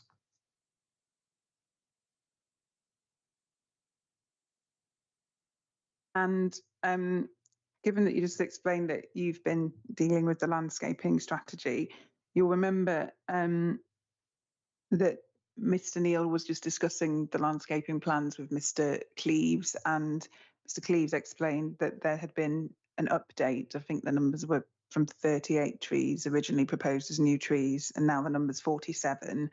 And Mr Neil asked Mr Cleves if he knew why that uplift had been introduced, and Mr Cleves, I think it's fair to say, wasn't able to assist on that point.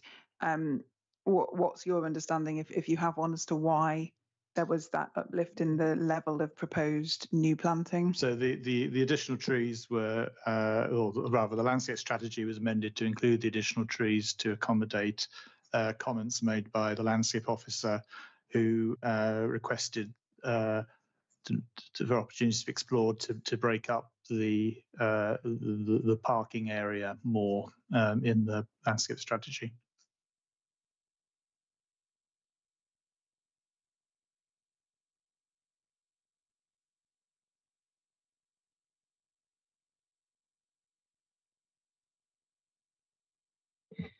Right. Thank you, Mr Neeson. Now, as I've explained, we've dispensed from sort of a more comprehensive summary progression through your evidence in the interest of time, but are there any other points that you're particularly keen to raise with the inspector in evidence in chief before you start your cross-examination?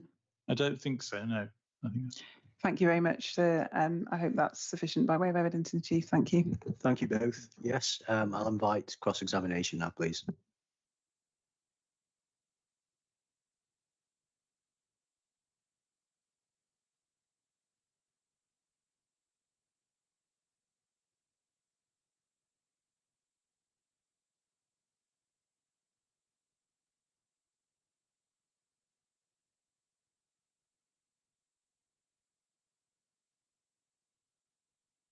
Good afternoon. Good afternoon. Neeson. Just like to ask you first of all about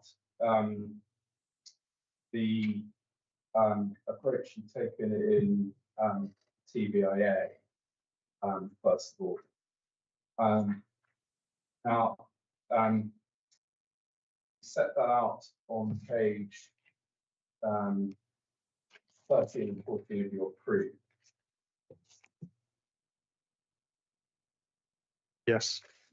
Where you say in TVA they're used the term significance of effect in accordance with the terminology set out in Livia 3. Yes. And is that, just to be clear, have you, in terms of those ratings of effects, I think you use, you start at very low, medium, moderate, major. I think I start at no effect, negligible, minor, moderate, major, minor, moderate, major, major. I see. And is that what you mean by in accordance with the terminology? Yes, I think when the TVI was written in 2023, GLVIA 3 is not particularly clear on the use of the term significance. That's been clarified in subsequent clarifications, and the recommendation now is to use the words level of effect to avoid any confusion with the word significant.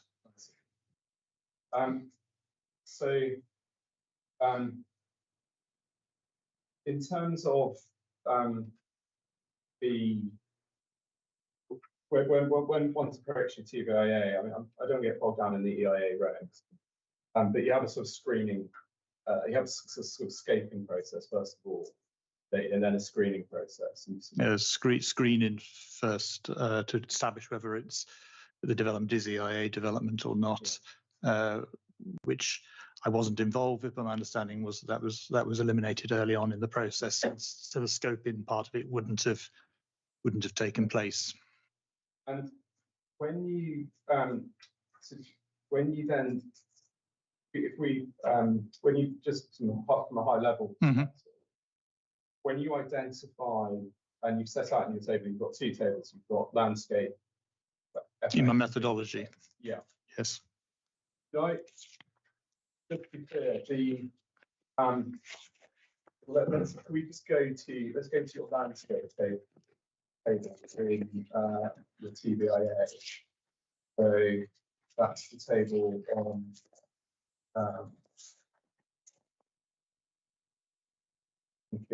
the ultimate conclusion on landscape is page 10.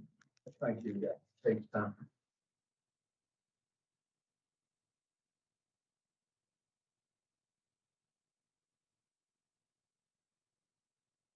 So are you in the TVIA or in your group? Sorry. No, I'm in my TVIA. Sorry, in my methodology. If that's what you're. No, I'm not. I'm in the main TVIA. So yes, that's. I think I'll just stick on. We'll come back to the methodology. Okay. Yes. Yes. Stick on the TVIA. So what you've done in terms of sorry, could you townscape character? Yes. That's set out in the summary of effects at 9.4, and that takes it all down to sort of page. Yes. And you've identified two. Because the landscape effects just go down to page 32, and then it picks up the visual effects after that. Yes. So what you've done is you've summarised the two effects, and you've identified Elvetham, Heath, and harm area as a whole, and you've got the year 15 significant effect is minor adverse at year 15. That's correct. Yes. And then on the receptor, which is the neighbourhood area in the vicinity of the site after 15 years, and you've gone to a after 15 years minor moderate adverse impact. That's correct. Yes. So in terms of the summary of those effects, those are the main effects that you've identified from the scheme. They're the main effects on landscape character that I've identified. Yes. Yeah. And you've given them a degree of significance, minor, adverse, etc. And then, as I understand it, what you've concluded, we go to page 38. Yes. You say the following, that the methodology used in this assessment has assumed that major moderate effects can be considered significant, and therefore they merit particular consideration in the planning process. Yes. And just one thing, you're not saying that the effects that you've just identified are insignificant.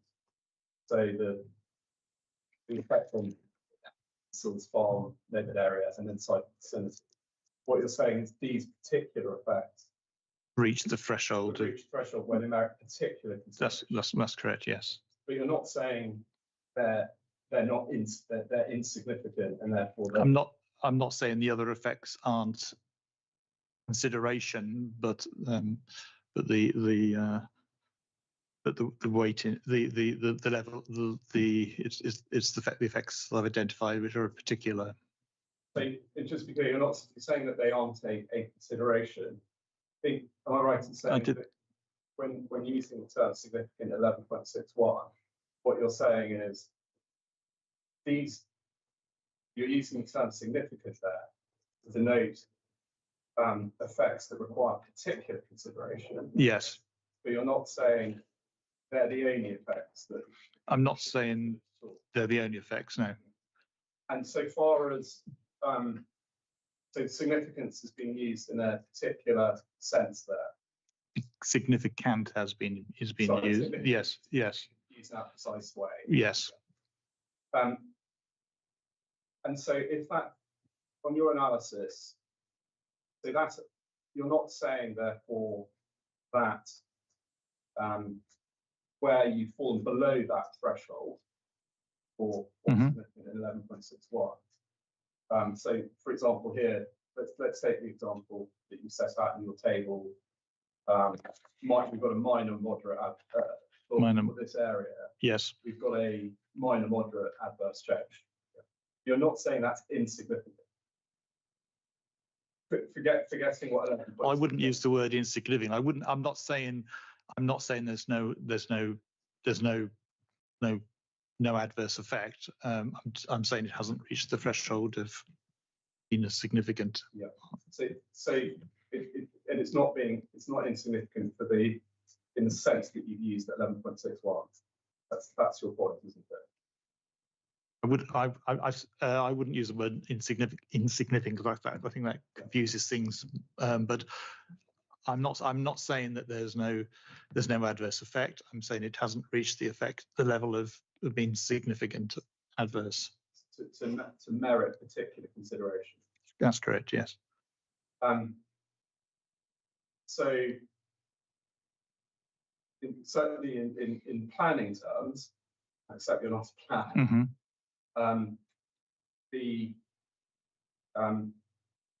One could have one could look at your assessment of your tables and say, okay, there's a minor moderate change. You've said the significant effect is minor moderate.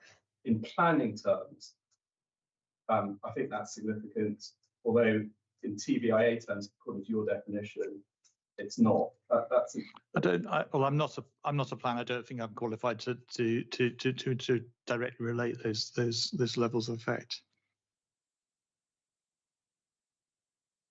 Clearly, you wouldn't have mentioned, if an effect was if we take, for example, the effect on the side on page 32, the minor moderate effect, if it was completely insignificant from a planning perspective, you wouldn't even mention it, would you? If it was completely insignificant, not worth mentioning. I think I would have done. I might have said it was negligible, or yes, because I'd have to report the effect. So, but in planning terms, you do a negligible effect would be insignificant, but anything above that would be significant. Planning terms. No, I don't. I mean, I'm not a planner, but that doesn't sound a logical equation. Okay.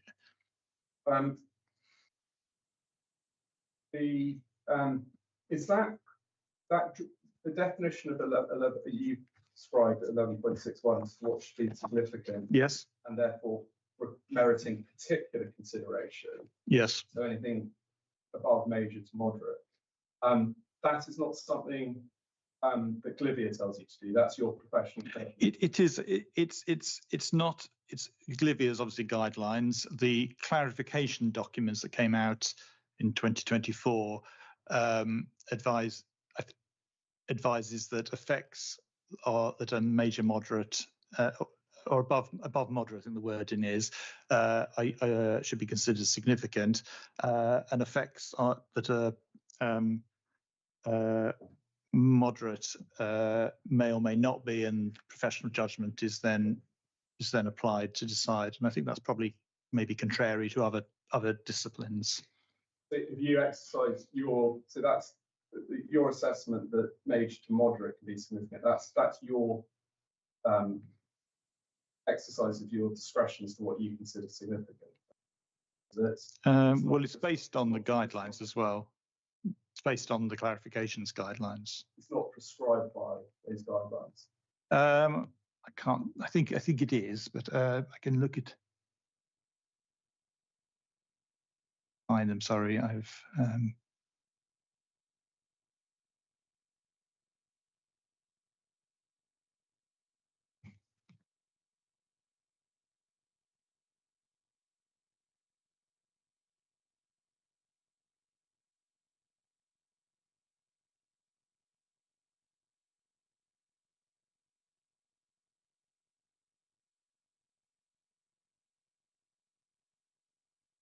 So it'll take me a little while to read through it to find the place.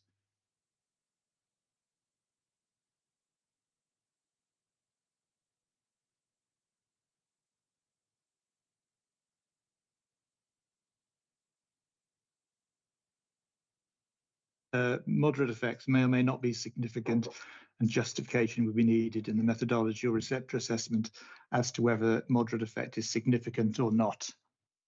Which document are you reading? That's the it's Landscape Institute Technical Guidance Note 2401, notes and clarifications on aspects of guidelines for landscape and visual impact assessment. So the reason I was asking about glibia is that you said at 2.65, the TBIA uses the term significance effect according with the terminology that's out in glibia. And I didn't see any reference to the 2024 guidance, that's why I haven't. Right. Yes. But I just wanted to say glibia doesn't tell you that anything that only major to moderate. Glibia isn't very clear on that. Yes, I don't think it says that at all.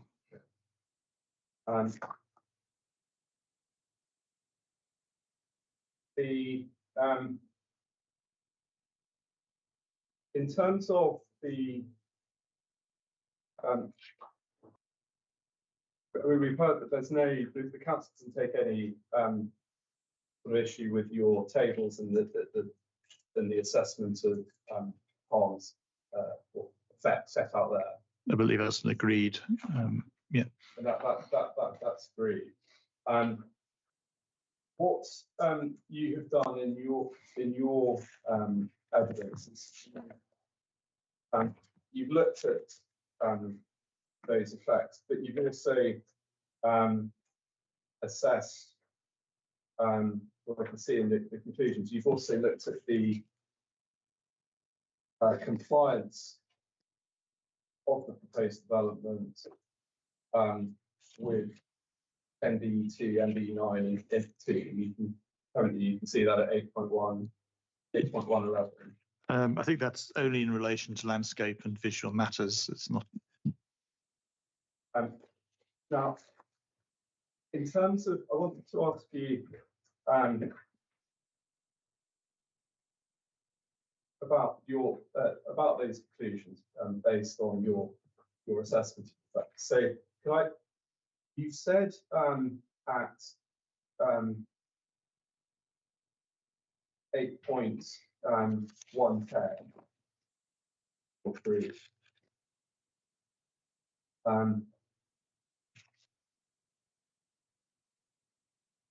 But the proposed development results in localized landscape and visual effects that would reduce over time and would not be considered materially harmful in the context of planning policy. Do you see that? I do, yes.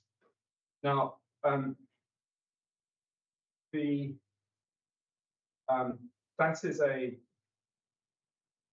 that's a planning judgment that you're reaching there, isn't it? Yes, that probably is. Yes.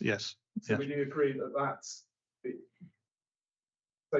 so far as your role as a landscape architect and your proof has been to present that as effect and then look at how that translates into the landscape policies?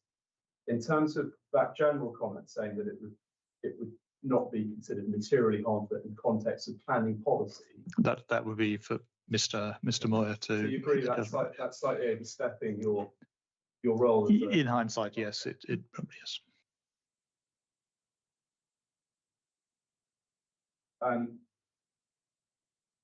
And again, this might save a lot of time, but you reference in a number of places in your proof. I don't want to take you to all the references. That your conclusion is that if we take, for example, the removal of trees, you say that would not result in unacceptable landscape harm. Yes, I mean that as a sort of a narrative spectrum rather than a planning balance matter. Well, I wanted to ask you about that because that's really where the council obviously takes issue with your analysis. So when you say it's a narrative, I mean you're performing a judgment there. You're saying whether it's acceptable or not. You're not just stating what the harms are. So you're going more than just narrative, aren't you? Yes, yes. So do you agree that as to whether something is acceptable or not, that's a matter from a planning expert? That would be better addressed by a planning expert, yes. So where you've said it wouldn't result in unacceptable harm, you're not inviting the inspector to place any particular weight on the fact that you said. I think the inspector should take the weight given in Mr. Moy's evidence related to that.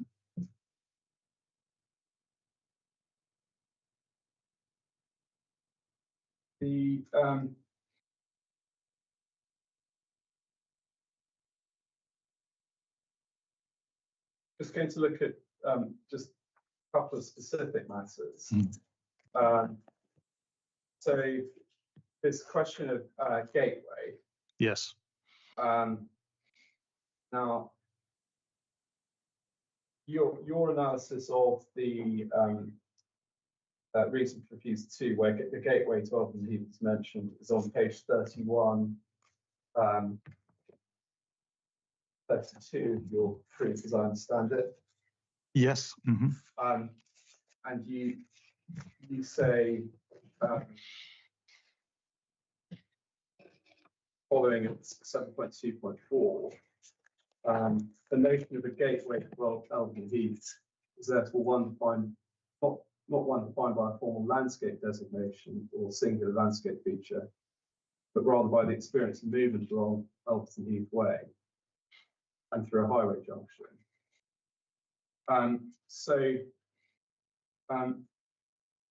What I understood there was that you were set in terms of the location of the development or proposed development in this location. I mean, that is something where there is you are getting the experience of movement along Elvetham Heath Way into Elvetham Heath, aren't you? So it's a gateway in that respect. It's a gateway in the sense that it's a movement from Fleet Road, call it Fleet Road roundabout, through along Elvetham Heath Way. But the reason for refusal refers to the gateway entrance, which I define as being a specific point which I would equate to the Fleet Road roundabout, where the brick entrance plinth is, rather than the actual movement route. So you're making the point this isn't it's not the entrance where the sign is, but we know that there's the Elvetham Heath on the wall where it says where that roundabout where the sign is, that in my view that is the gateway entrance referred to in the decision notice, and my view is that the appeal site has very limited influence on the setting of that entrance. Yes. But in terms of the gateway, I think you agree the gateway isn't limited to the gateway entrance. The gateway is a sort of diminishing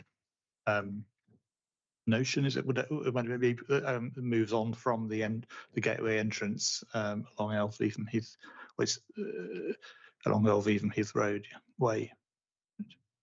And it's so it extends up to the side, doesn't it? That gateway experience. The experience extends along that section of the way, probably diminishing in its importance as it moves away from the entrance itself. And in terms of the importance of it at the site, when we get to the site, I mean, this is going to be the first, certainly on the southern side of Elvetham Heath Way, as one's coming in. It's going to be the first point one meets built form on that side, isn't it? Built form, but at the moment there's the former park and ride with its entrance aprons, etc., road markings, etc., which would be removed as part of the proposed development. So there's a number of factors to take into balance. That's there now, but post development, the first experience of built form on that side that one would see coming into the development is going to be the proposed development, isn't it? The first building, I mean, there's gateway, there's fencing, there's the entrance, another sort of engineered forms already there. And that's and to that extent, it's an important location, isn't it?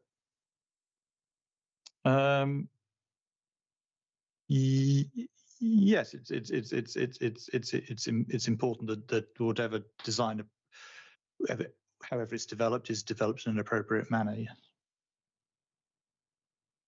Now, just to say that we're sort of clear about the not trying to go back on your assessments of visual effects, but it's right saying that the design approach to the development has been to, so far as it is possible, to maintain screening along the I'm going to call it the western edge of Elvetham Heath. Yes. Come in, and there's screening. We've seen that in the discussions I've had with Mr. Cleves, screening along that side. To retain what existing vegetation is possible, and then where appropriate to supplement that with new planting, including where the entrance way currently is, where there isn't any planting. So now I don't want to waste too much time, but you remember we looked at Mr. Raven's taken to some of the visualizations. Yes. How they, and it was put in that you'd barely be able to see the scheme as you're paraphrasing, but in those particular photo montages, couldn't really see the scheme at all. Mm-hmm. Now those photos were in full leaf, weren't they? Yes. Yes. So you'd accept that the scheme will say in winter, when those trees don't have leaves, that you're not suggesting the scheme would not be visible if we move into Elvetham Heath Way. No, there would be it would be visible, filtered glimpses through the trees, which is, I think, I've reflected in my visual assessment. And so we say filtered views, but one would certainly get a sense of that. Don't sound pejorative, but that elevation on that side, it's been described as a blank elevation. That would certainly be quite apparent to someone coming in through Elvetham. Well, there's quite in the very early years there would be some views, but the planting proposed is a mix of trees, understory, designed to have dense winter traceries, which have maintained screen properties and includes evergreen species as well in there to reduce the effect. In terms of the Yes,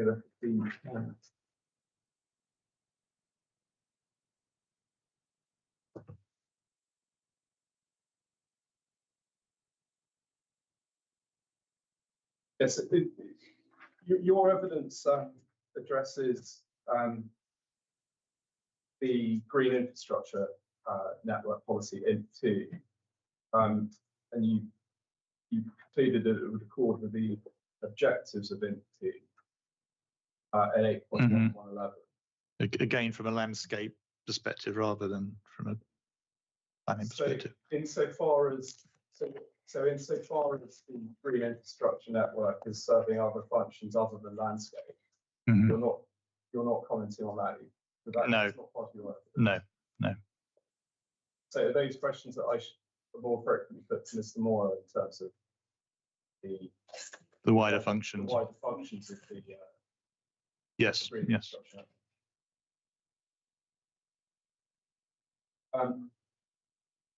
But in terms of that particular aspect that you have commented on in the green infrastructure, its landscape function.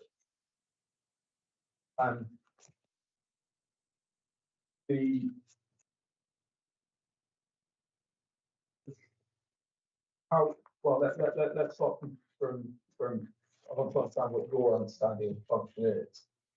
Is it your evidence that it's just function is simply one of connectivity? This part of it would be because any recreational aspect in terms of public access would not exist here. So it's about providing green connections between various different parcels and sort of avoiding. Could I just take you to the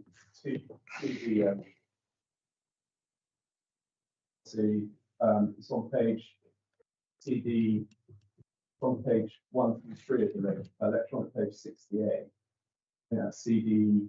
So my headings are yes, CD 4.1. I'm there. Yes.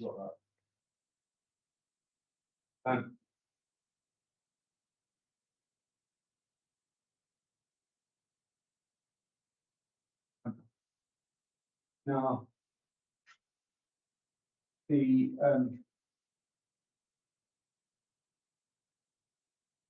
it was put to Mr.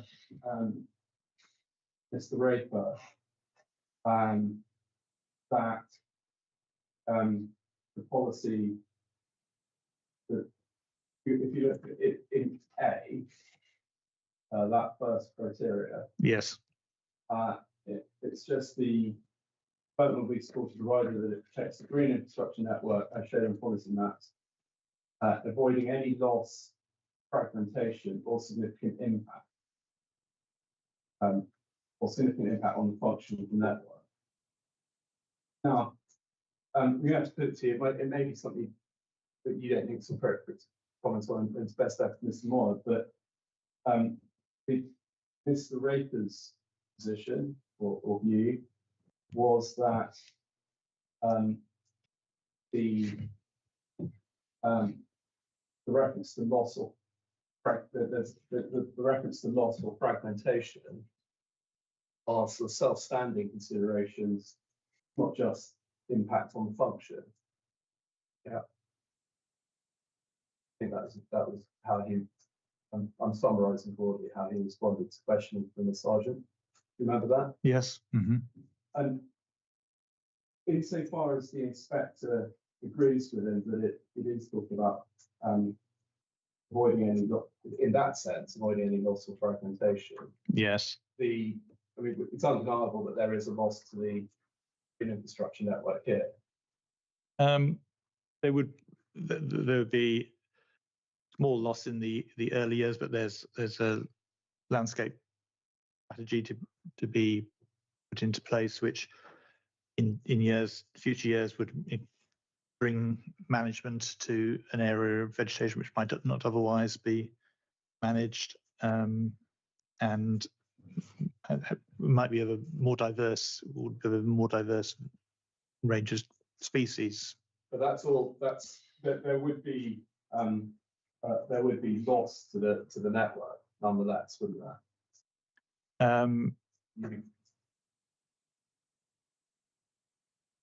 In that sense, yes. And that's for, I mean, again, we might be straying into planning policy, so I'll get corrected by Ms. Sargent if she prefer me to at least listen more. But the reason that's quite important is otherwise, for an area that has been afforded particular policy protection, if you apply the approach, well, you only need to just look at the function, and you can lose parts of it if so long as the function's preserved. You're going to be in a position of death by 1,000 cuts, aren't you? Because each development will come along and say, well, we're not having an impact on function, therefore we should be allowed to take a chunk or take or there should be some loss to the green infrastructure network, but it's not so significant to affect function. Do you see the point that there's a policy, there's a reason why one has the word any loss or fragmentation there. It's there for a reason, isn't it? I think we are now a bit more in the planning evidence thing. You agree that's I think I'll leave that to Mr. Moy. I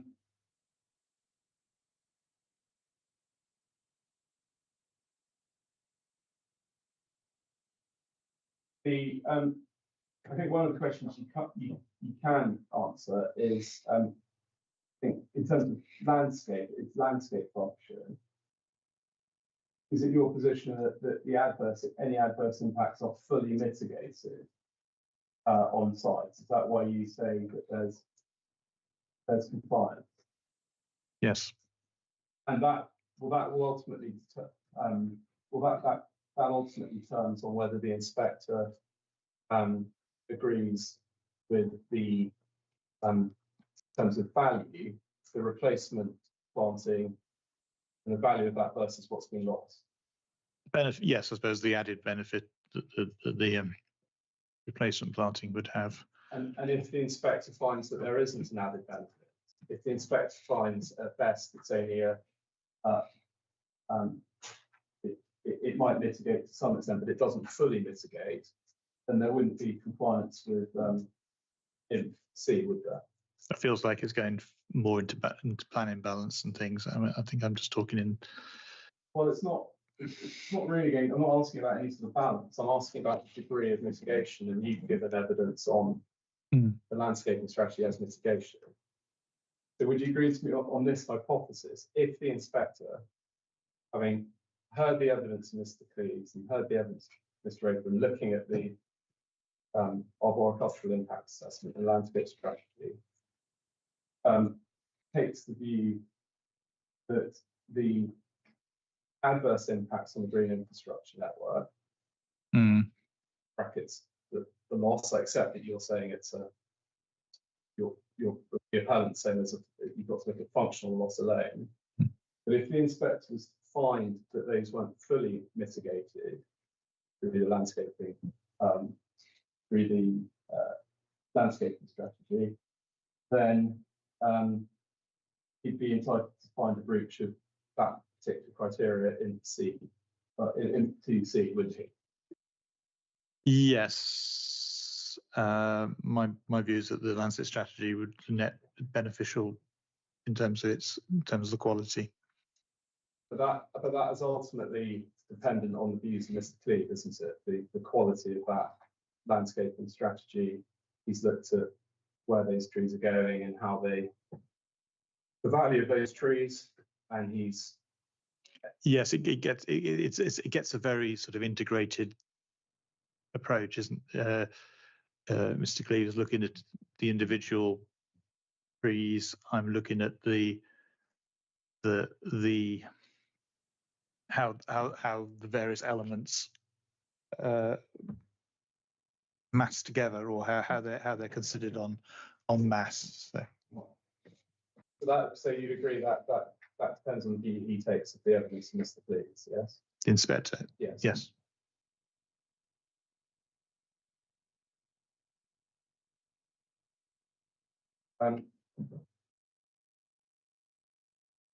Right, NB 9, please. I think that's the.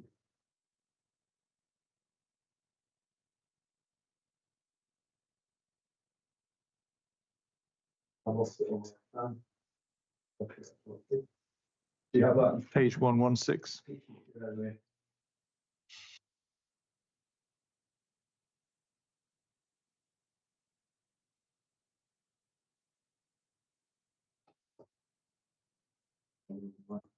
This is not. Do you have electronic numbers? Sorry, 60, I think. thank you.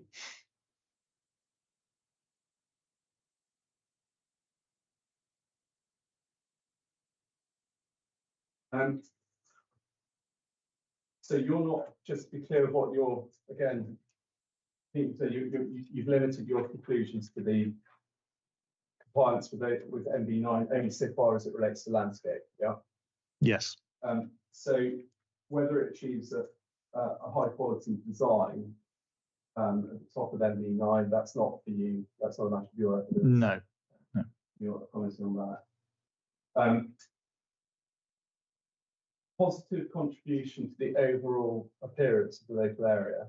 See that at the top of NB9?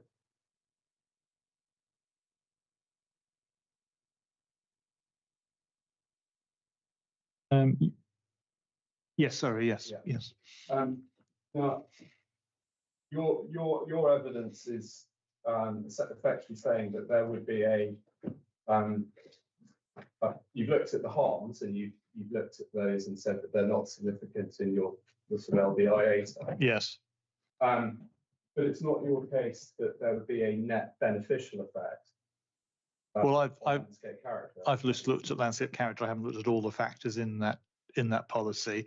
So, in terms of landscape character, I'm not claiming there'd be a net benefit. So it's not your evidence. It may be the evidence of Mr. Moyer, or but it's not your evidence, therefore, that there would be a positive contribution to the overall character of the area. That involves. I haven't weighed up all the various factors in the A2 to M or N or criteria, so I can't make that judgment. I understand those factors. Just to be clear, I'm asking about whether there'd be a positive contribution to the overall character and appearance of the area. You haven't made any drawn. No, because I haven't. My understanding of the policy is that it relies on all the sub clauses underneath to make that judgment. And I'm not going to ask you about whether that's right or wrong, but if it was a self-standing requirement, again, I'm not claiming there's a net benefit to landscape character. No, that's very fair, if I may say so. You're not saying that there is a positive contribution to the overall character and appearance. Because there's not a net from a landscape and visual perspective, no. From a landscape and visual perspective, thank you.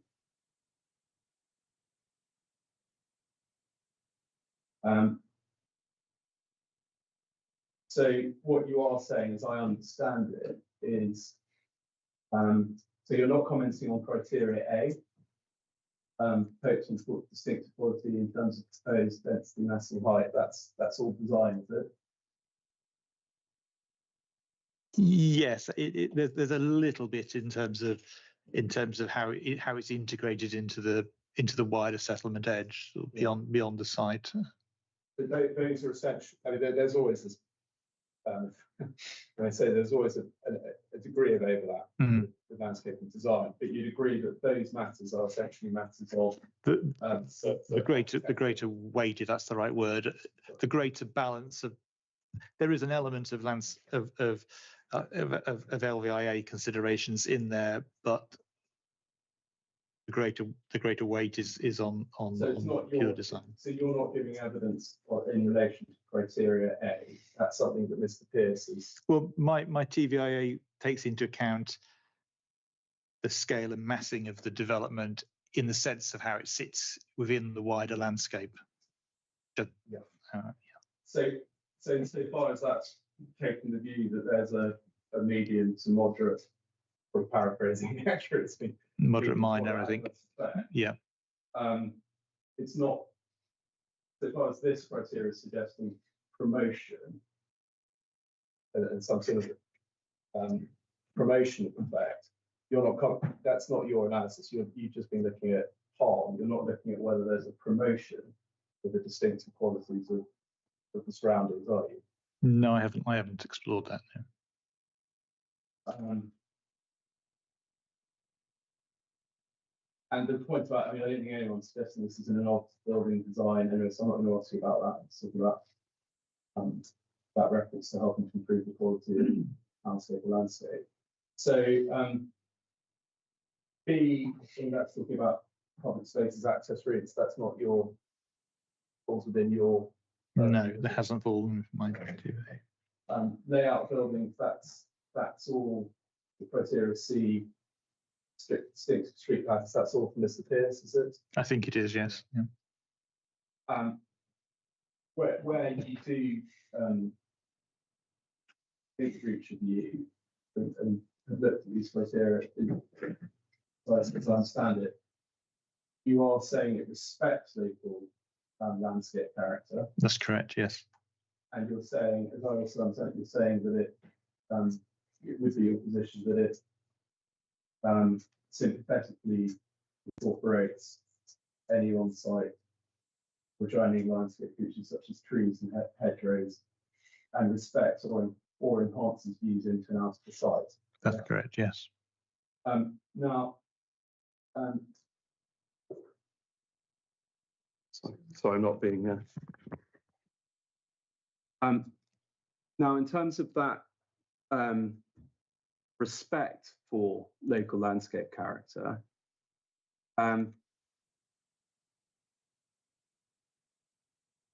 again, the in your conclusion, medium to moderate to low impact on local character. Yes. Yeah. So you are acknowledging some harm. Yes, some harm. Yeah. And so it's going to have to be for the inspector if he considers that, notwithstanding that harm, there has been sufficient respect for local landscape character. Yeah. Yes. And whether there has been sufficient respect is for local landscape character is going to be an assessment that he has to reach, not just by looking at your area, which is the effect on landscape and visual receptors. Yes. Whether it respects local landscape character is also something he has to think about design as well, and the design of the scheme. Yes. So he's not bound by any conclusion reached by you as a landscape architect that it respects local landscape character. There's a fuller analysis he that needs needs to take be carried. account of all the factors, Yeah. but it's Okay. it must be a material consideration.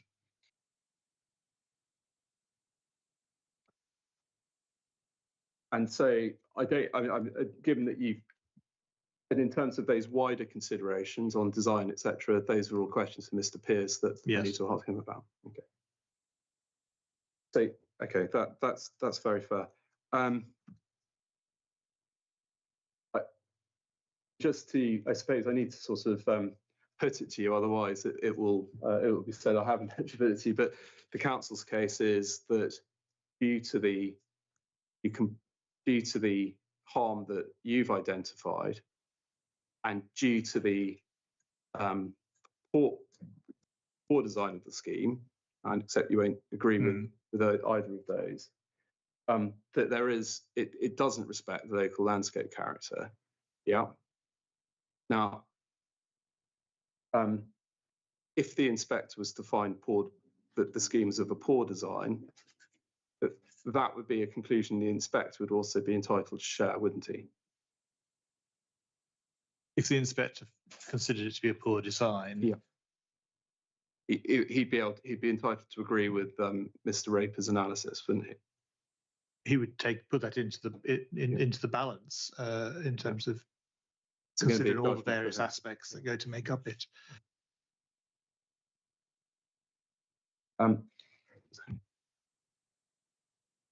Thank you very much, Mr. Neeson. No further questions for you. Thank you, sir. Okay, thank you. Before I invite any re-examination, if there is any, just a question from me. Have you given any regard to potential signage or signage on the overall site in forming your appraisal and Yes, overall assessment? yes, certainly.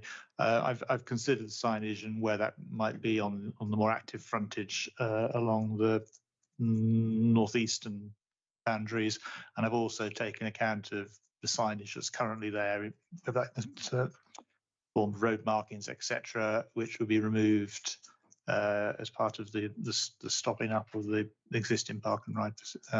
So the new, for clarity, for the new signage associated to the supermarket, have you taken into full account of, say, for instance, if there's going to be any totem signs or additional signs above that on the building itself? I've taken them into account as far as they're available in the scheme. As far as they're shown on the scheme currently? Yes. But would it be beyond the stretch of any imagination that there could be more signage associated to a supermarket use than normally? It's quite common for supermarkets want to advertise that the fact that they're there. The site at the moment's quite shielded with trees and different things. Yes. I've not been advised that there's plans for that. You've not been advised there's plans. Yeah. Okay, so but just let me understand your thinking a little bit. If there was a future change or application for more signage, yes, would that change the dynamic of your advice that you're currently giving to this inquiry? Whether it would change the thresholds of the judgments, I'd have to think about where it could it potentially do that?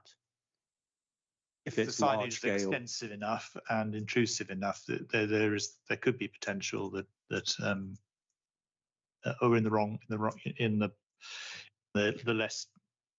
the areas where there's an ambition to keep the sort of the more woodland characters, there is the potential if signage wasn't sensitively designed or to compromise those characters. Okay, thank you. Is there any re-examination? I think I had a couple of questions there. Thank you.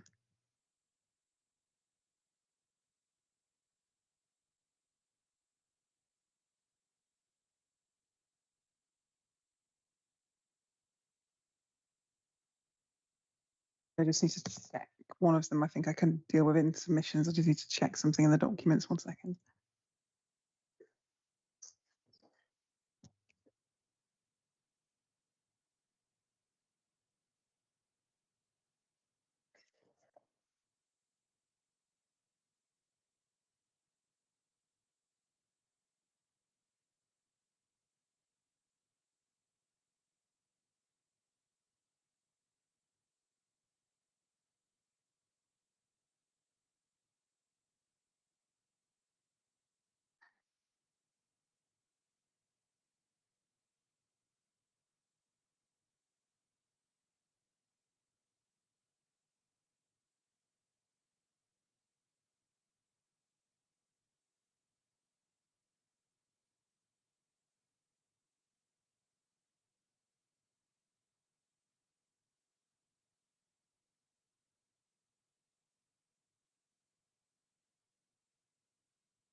Excuse me. thank you, sir. I don't actually have any re-examination. Okay, in that case, there's no further questions from me, so thank you. Thank you.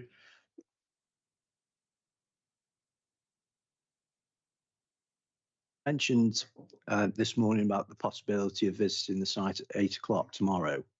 I'm going to just pass it over to the appellants whether or not that's possible. Their side, I can get access from, yeah. So my intention is to visit the site tomorrow morning at 8 o'clock. So obviously it's quite late in the day now. So in terms of other evidence and chief, the plan would be to hear that tomorrow, and then hopefully we were able to hear the rest of the evidence of retail on Tuesday. Yes, so you're saying draw stumps now. Well, it's nearly 5 o'clock. So yeah, so I mean, fair to Mr. Pearce, he's listening very patiently. As long as he's available tomorrow. I mean, I'm certainly more than happy to finish now. I mean, I can't see, that we can reasonably get through all of Mr. Pearce's evidence now today. So he'll have to, with my apologies to Mr. Pearce, but he'll just have to come back tomorrow. So. I did try to sort of accelerate my beginning to flag as well. So that would, I think that's unsensitive.